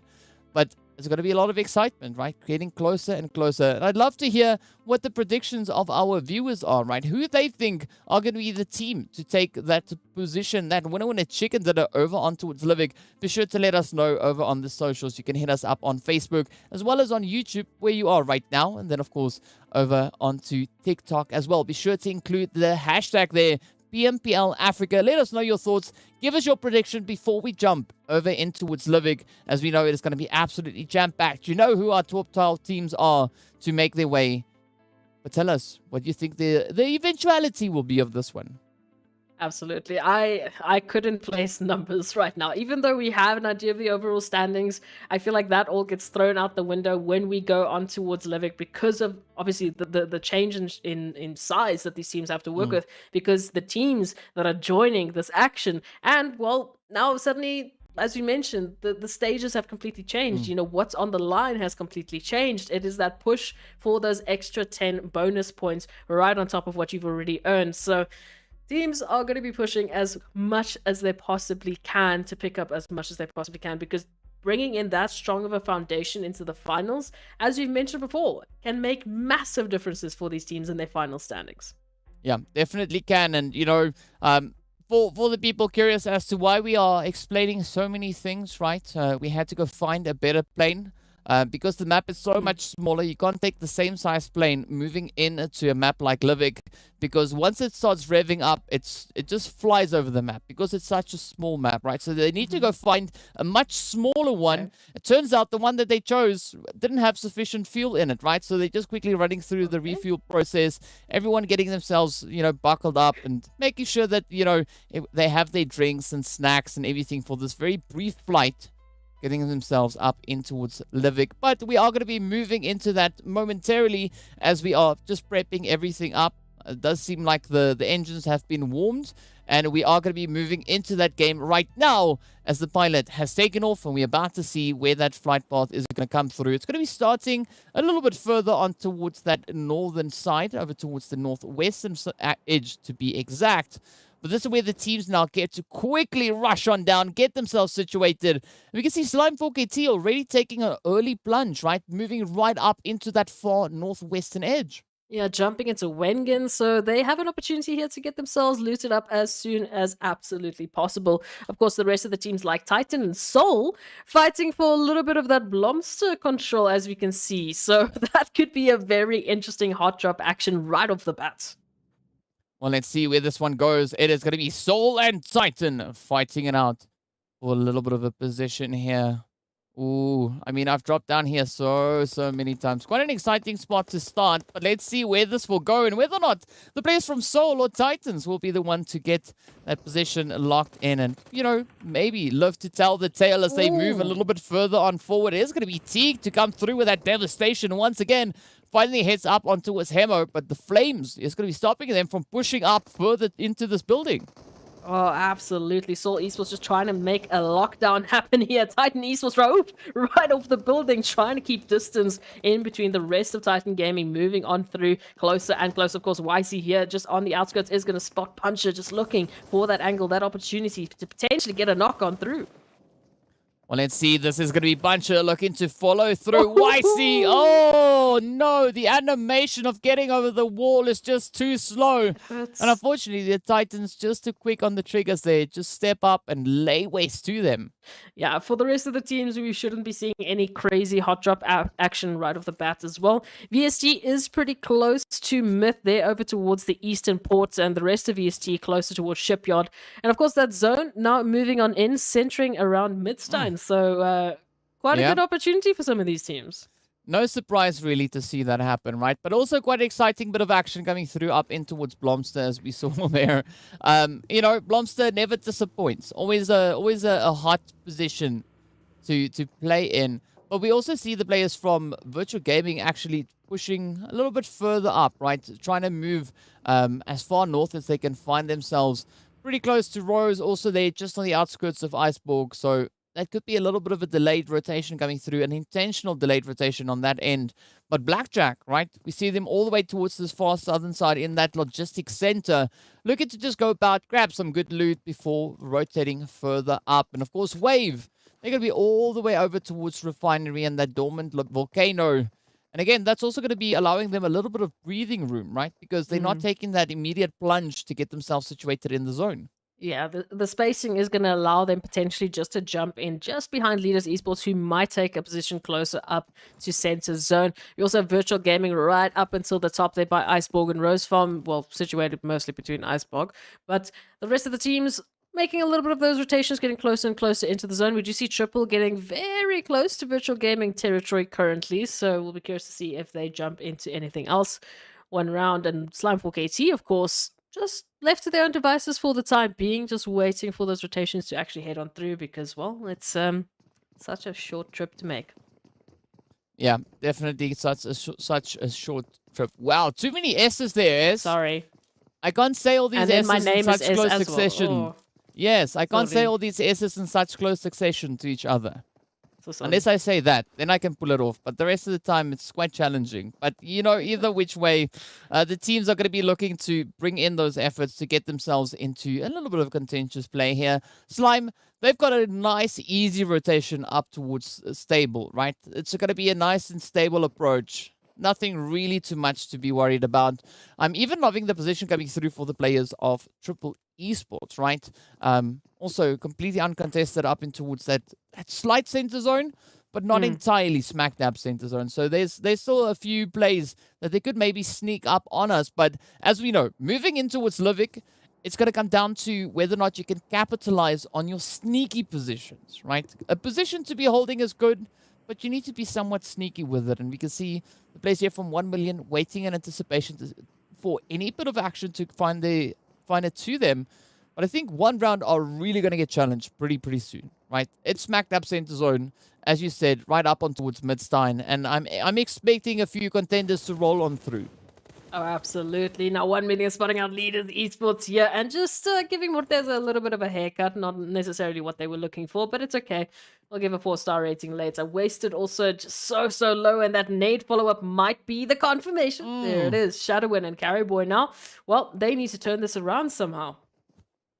Well, as we know, 1 million is a super aggressive team when they decide to be, right? And I think this is where Livik could actually be playing in their favor, as they've already been able to find quite a good angle on the players here from Leaders Esports. As Wasted now gets taken away, it all now turns to Carryboy and the rest of the team. Back on a three-player squad they go.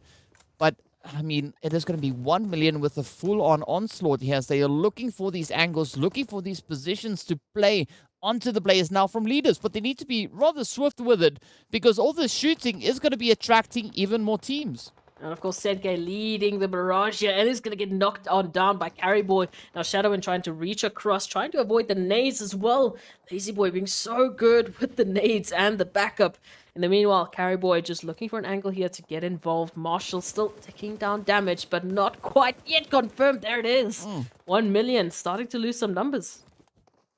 Yeah, definitely starting to lose a few of the numbers here, but up comes Venom now, looking to see if they can bring in a bit of a saving grace here. Carryboy narrowly escaping that situation, but Shadowin not being so fortunate. As we can see, starting to bleed out. The rest of the team trying to see if they can find a way to get back to their teammate.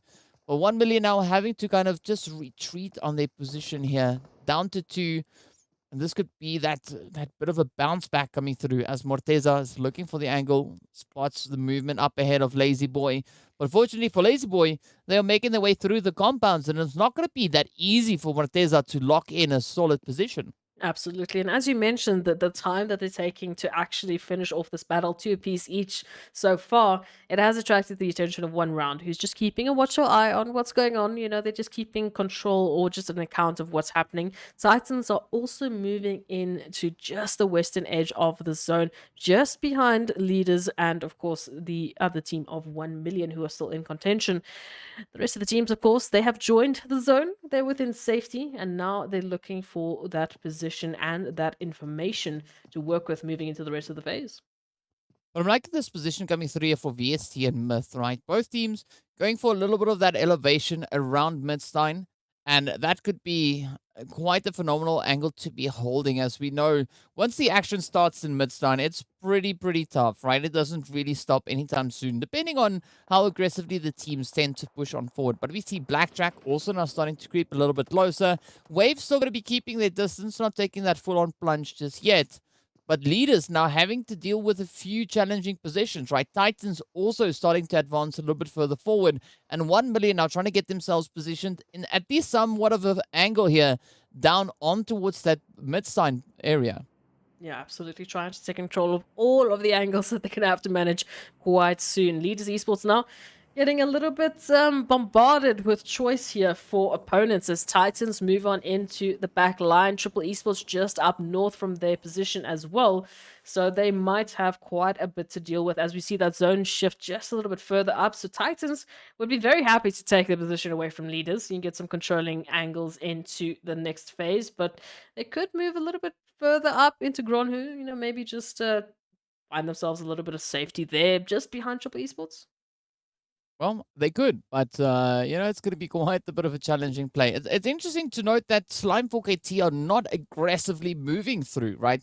They're keeping themselves pretty much reserved on those edges. You can see a lot more activity coming through from the players there from Titan as they are pushing up alongside that western side, looking to kind of clear out that edge position. But here we have it. Goa now really close to Triple, and this is one of those maps where things are much closer than they appear when looking at the map, right? Seeing that it's so tiny, it looks like the teams are quite a distance away from each other. And in fact, as we now see, they are much closer to each other. So this is going to be a very exciting one as Koa is waiting for a bit of an opportunity to find on towards Triple. But again, doesn't want to fully disclose the position just yet. I am just going to say I am very happy that Triple Esports are purple with their logo. It's so satisfying. It's absolutely so satisfying. But moving into this, Titan Esports have actually now decided to pull up on Slime 4KT territory as they've taken a lot more of a northern approach, heading into a little bit of that stable action, moving into potentially Rosefarm or potentially just behind Slime 4KT. So danger is lurking here for the rest of the teams. At least this gives the space away to leaders and 1 million to hopefully, finish what they basically started. Yeah. There is going to be that opportunity to bring in that extra bit of closure. But, I'm liking where the teams are moving towards. Triple going to be holding on to a little bit more of center zone with not a full-on send coming through really from Virtual. We do see Zeus keeping a way off angle there. Not going to be taking too much, or not going to be putting too much emphasis on staying with the rest of the team, at least not for now. I think that situation is going to change a little bit later on, but of course, we see the players here from Wave also making their way towards the zone. Blackjack have had their spider senses tingling, as we can see Zakaria up ahead, and this could be that opportunity now for MG to maybe lock in a bit of a hit here. I'm just looking for the perfect pixel placement here. Of course, the rest of the information has been sent to the rest of the team. So now the hits are going to start raining on through as slowly but surely Blackjack just look to systematically take out Wave because they have full control of Wave's push into the zone at this point in time. Oh, but here we go, right? Zakaria super low on that health bar. Let's see. Is this going to be Blackjack now looking to capitalize it, right? As you said, they already have a bit of a control over Wave's rotation. But are they going to be looking to capitalize on it, right? Wave trying to make a bit of a dash for it, trying to see if they can sneak along the edge of that zone. But it's going to be MG now experiencing those utilities firsthand as MG has been isolated from the rest of the squad. Phoenix keeping a very watchful angle here. But Zakaria, Rhino, and D3S now getting themselves prompt and ready to roll on forward, waiting for that push. They want to see if they can lock it in, but nothing just yet, right? The zone, meanwhile, will be moving further towards that western side. It's going to be Titan looking to get themselves situated, moving into those compounds. We've got the players there from Leaders also now just joining the zone. 1 million, not too far off from that. But one round, not budging up in Midstein just yet, right? Instead, just spreading themselves out a little bit more. Yeah, just moving into the northern parts of Midstein. They still have control within the zone. And MG now laying in a little bit of a sneaky position here, just letting Wave, walk on by them. And they could actually choose the perfect flanking opposition here as Wave focuses on Phoenix and the rest. Oof. MG can jump in at the opportune moment. Yeah, but it's going to be Wave now looking to kick up a storm. Ooh. But there we go. MG with the shotty. Oh, but out he goes. Wow, that was really short-lived. We got the hits coming through. I mean, the UMP is still being as devastating as it ever was. But Blackjack still have their numbers up. But with that, it's going to be Rhino to put a stop to Chronal's rush.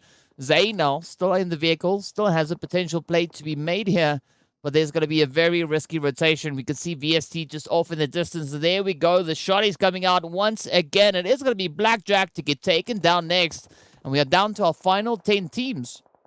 Or moving into the action, we've got so many teams in contention here. Virtual Gaming, of course, towards the northern side, taking quite a bit of damage as one shot is just on a sliver of HP. And Triple Esports really mounting an assault towards this position. But I mean, just to the side of them, they also have to worry about Slime 4KT joining this opposition. So this is going to be a bit of a three-way battle as Virtual Gaming fights for, well, survivability and supremacy of the northern side.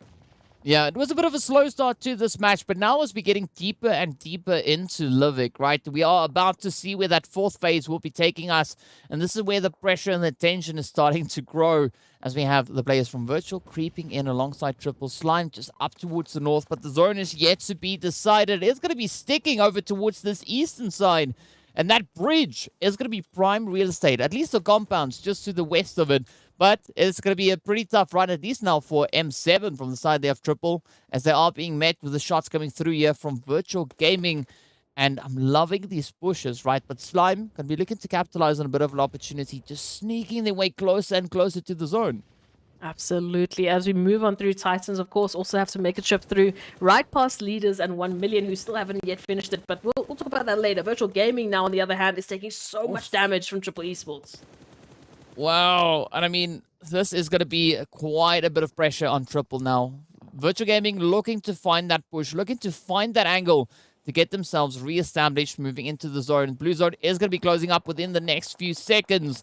And this is going to be that reveal all play coming through. Fortunately, the ridgeline working out quite favorably now for the players from Virtual. But let's see whether or not Triple is going to be able to capitalize. Yeah, we go. The shots connect, and there we have it. The first one falls, and it's going to be Lazy Boy to get taken on down for the side there. We're coming in from 1 Million, but now Virtual going at it, right? Gaddafi getting knocked on down. Let's see where this one will go. Oh, Zeus also getting found out, but up comes Kimmo, also then falling to the sprays. Yeah, Titan Esports also taking a lot of losses as they've jumped into the contention. Now, Virtual Gaming still up for this one, but one shot, Alpha Luigi going down. Virtual Gaming is out for the count with one shot being confirmed as well.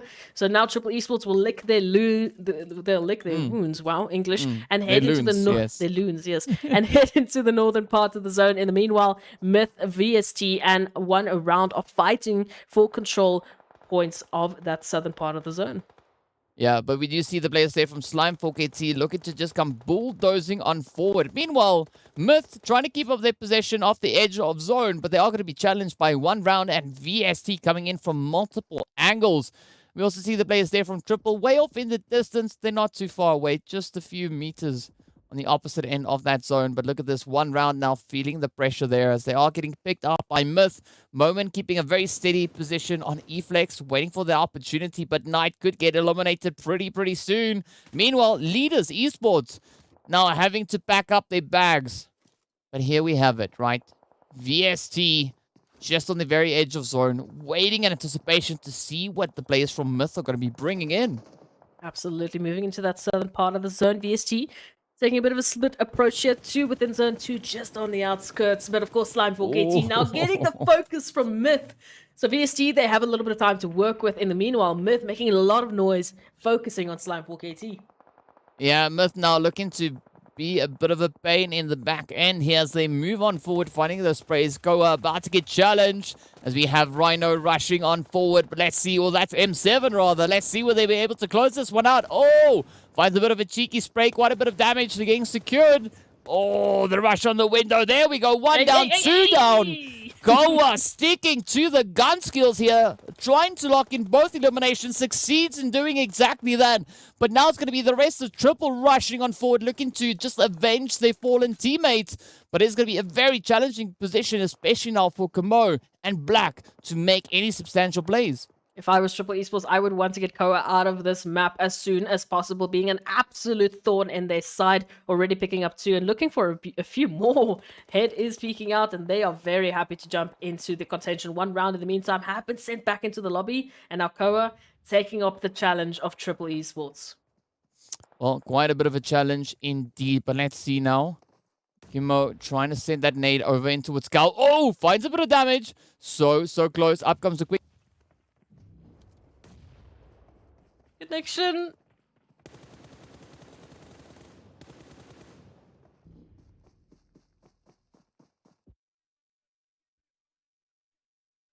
Triple Esports, of course, applying quite a bit of pressure there towards VST. And for the moment, they're going to be saved from Myth, who are also focusing on VST. So VST just getting absolutely hammered from all sides as Myth and Triple avoid each other for the time being, both with 2 teams still, well, 2 players still up in this. Hansley now potentially going to get confirmed, and it's a Bood left around with their teammate here as we look at a 2-2-2 split.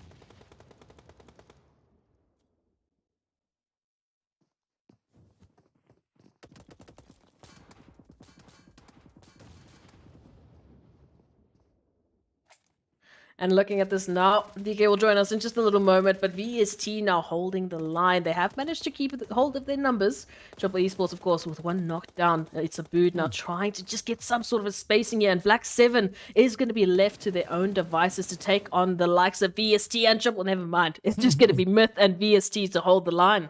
Boy, how the turns have tabled, but now it's going to be up to Myth to try and get themselves situated back in towards the zone, but it's going to be VST lying in wait, right? They've got that slight position advantage. Up comes the hits onto Broly, but Moment locks it in. It's a Boot, steps on up and secures the play. There we go. There we have it. It's going to be the players from VST to walk away with an absolutely amazing finish. 7 eliminations to their name alongside that winner chicken dinner.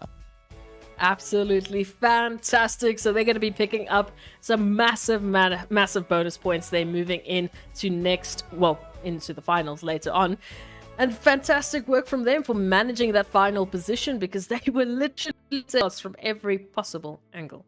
I mean, we said Livik was going to be a very, very spicy match, and that is exactly what happened, right? The team's keeping the pressure up, and that's an extra little bit of excitement to see what the teams are going to be doing, right? Kind of being forced into more of a CQC situation than what we see coming through over on Sanhok. So a very, very glorious run coming through there from the players of VST. Just, being able to reign supreme and bring in some of that goodness. But, what an exciting match that was indeed.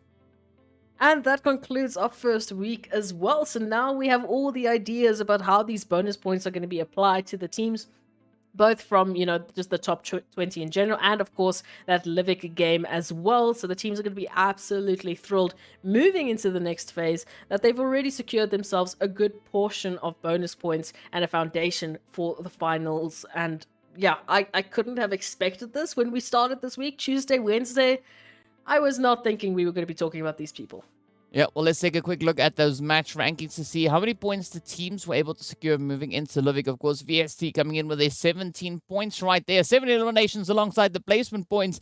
Then as we move a little bit further down, right, it's going to be Team Myth and Triple Esports. Both teams sitting on a very comfortable 12 points apiece. Slime 4KT locking in a Titan coming in with those 6 eliminations secured up in 5th place with 7 points in total. So a very nice run that we saw coming through here. But I mean, one of the changes, right? Seeing that we only had 12 teams participating, when we look at that second page, it's only going to be 4 teams now listed on this end, and it's going to be 1 Million, Blackjack, Virtual Gaming, and the players from Seoul Esports. But unfortunately, Virtual and Seoul not being able to lock in any eliminations. Yeah, not quite the start they would have wanted on their first opportunity on Livik, but who knows, maybe they might be back for the second next week to put on a bit of a better performance. Either way, it was an absolute blast for these teams and an excitement for them to jump into such a tiny map. But we can take a look at highlights just to remind ourselves of what went down. Yeah, a lot of sweaty action, and that is pretty much what you see if you look up Livik in the dictionary. That's pretty much what it is, and the teams just keeping it so true. As we can see, some beautiful nades being exchanged once again. But I'm loving the fact that the teams are really having to think of this match in an entirely different way. Yeah, No, absolutely. They have to bring a completely different strategy into this, and we saw a lot of those solo plays really coming to fruition. Like MG, we also had Koa later on just showcasing some fantastic prowess against Triple Esports. But VST, I was the most impressed with them for managing to not only manage both, Triple Esports and Myth moving on into their territory, just turning that into an opportunity for greatness. Yeah, absolute great opportunity for greatness, as you said, rightly so. But of course, we are also then moving into a position where we need to take a bit of a look to see,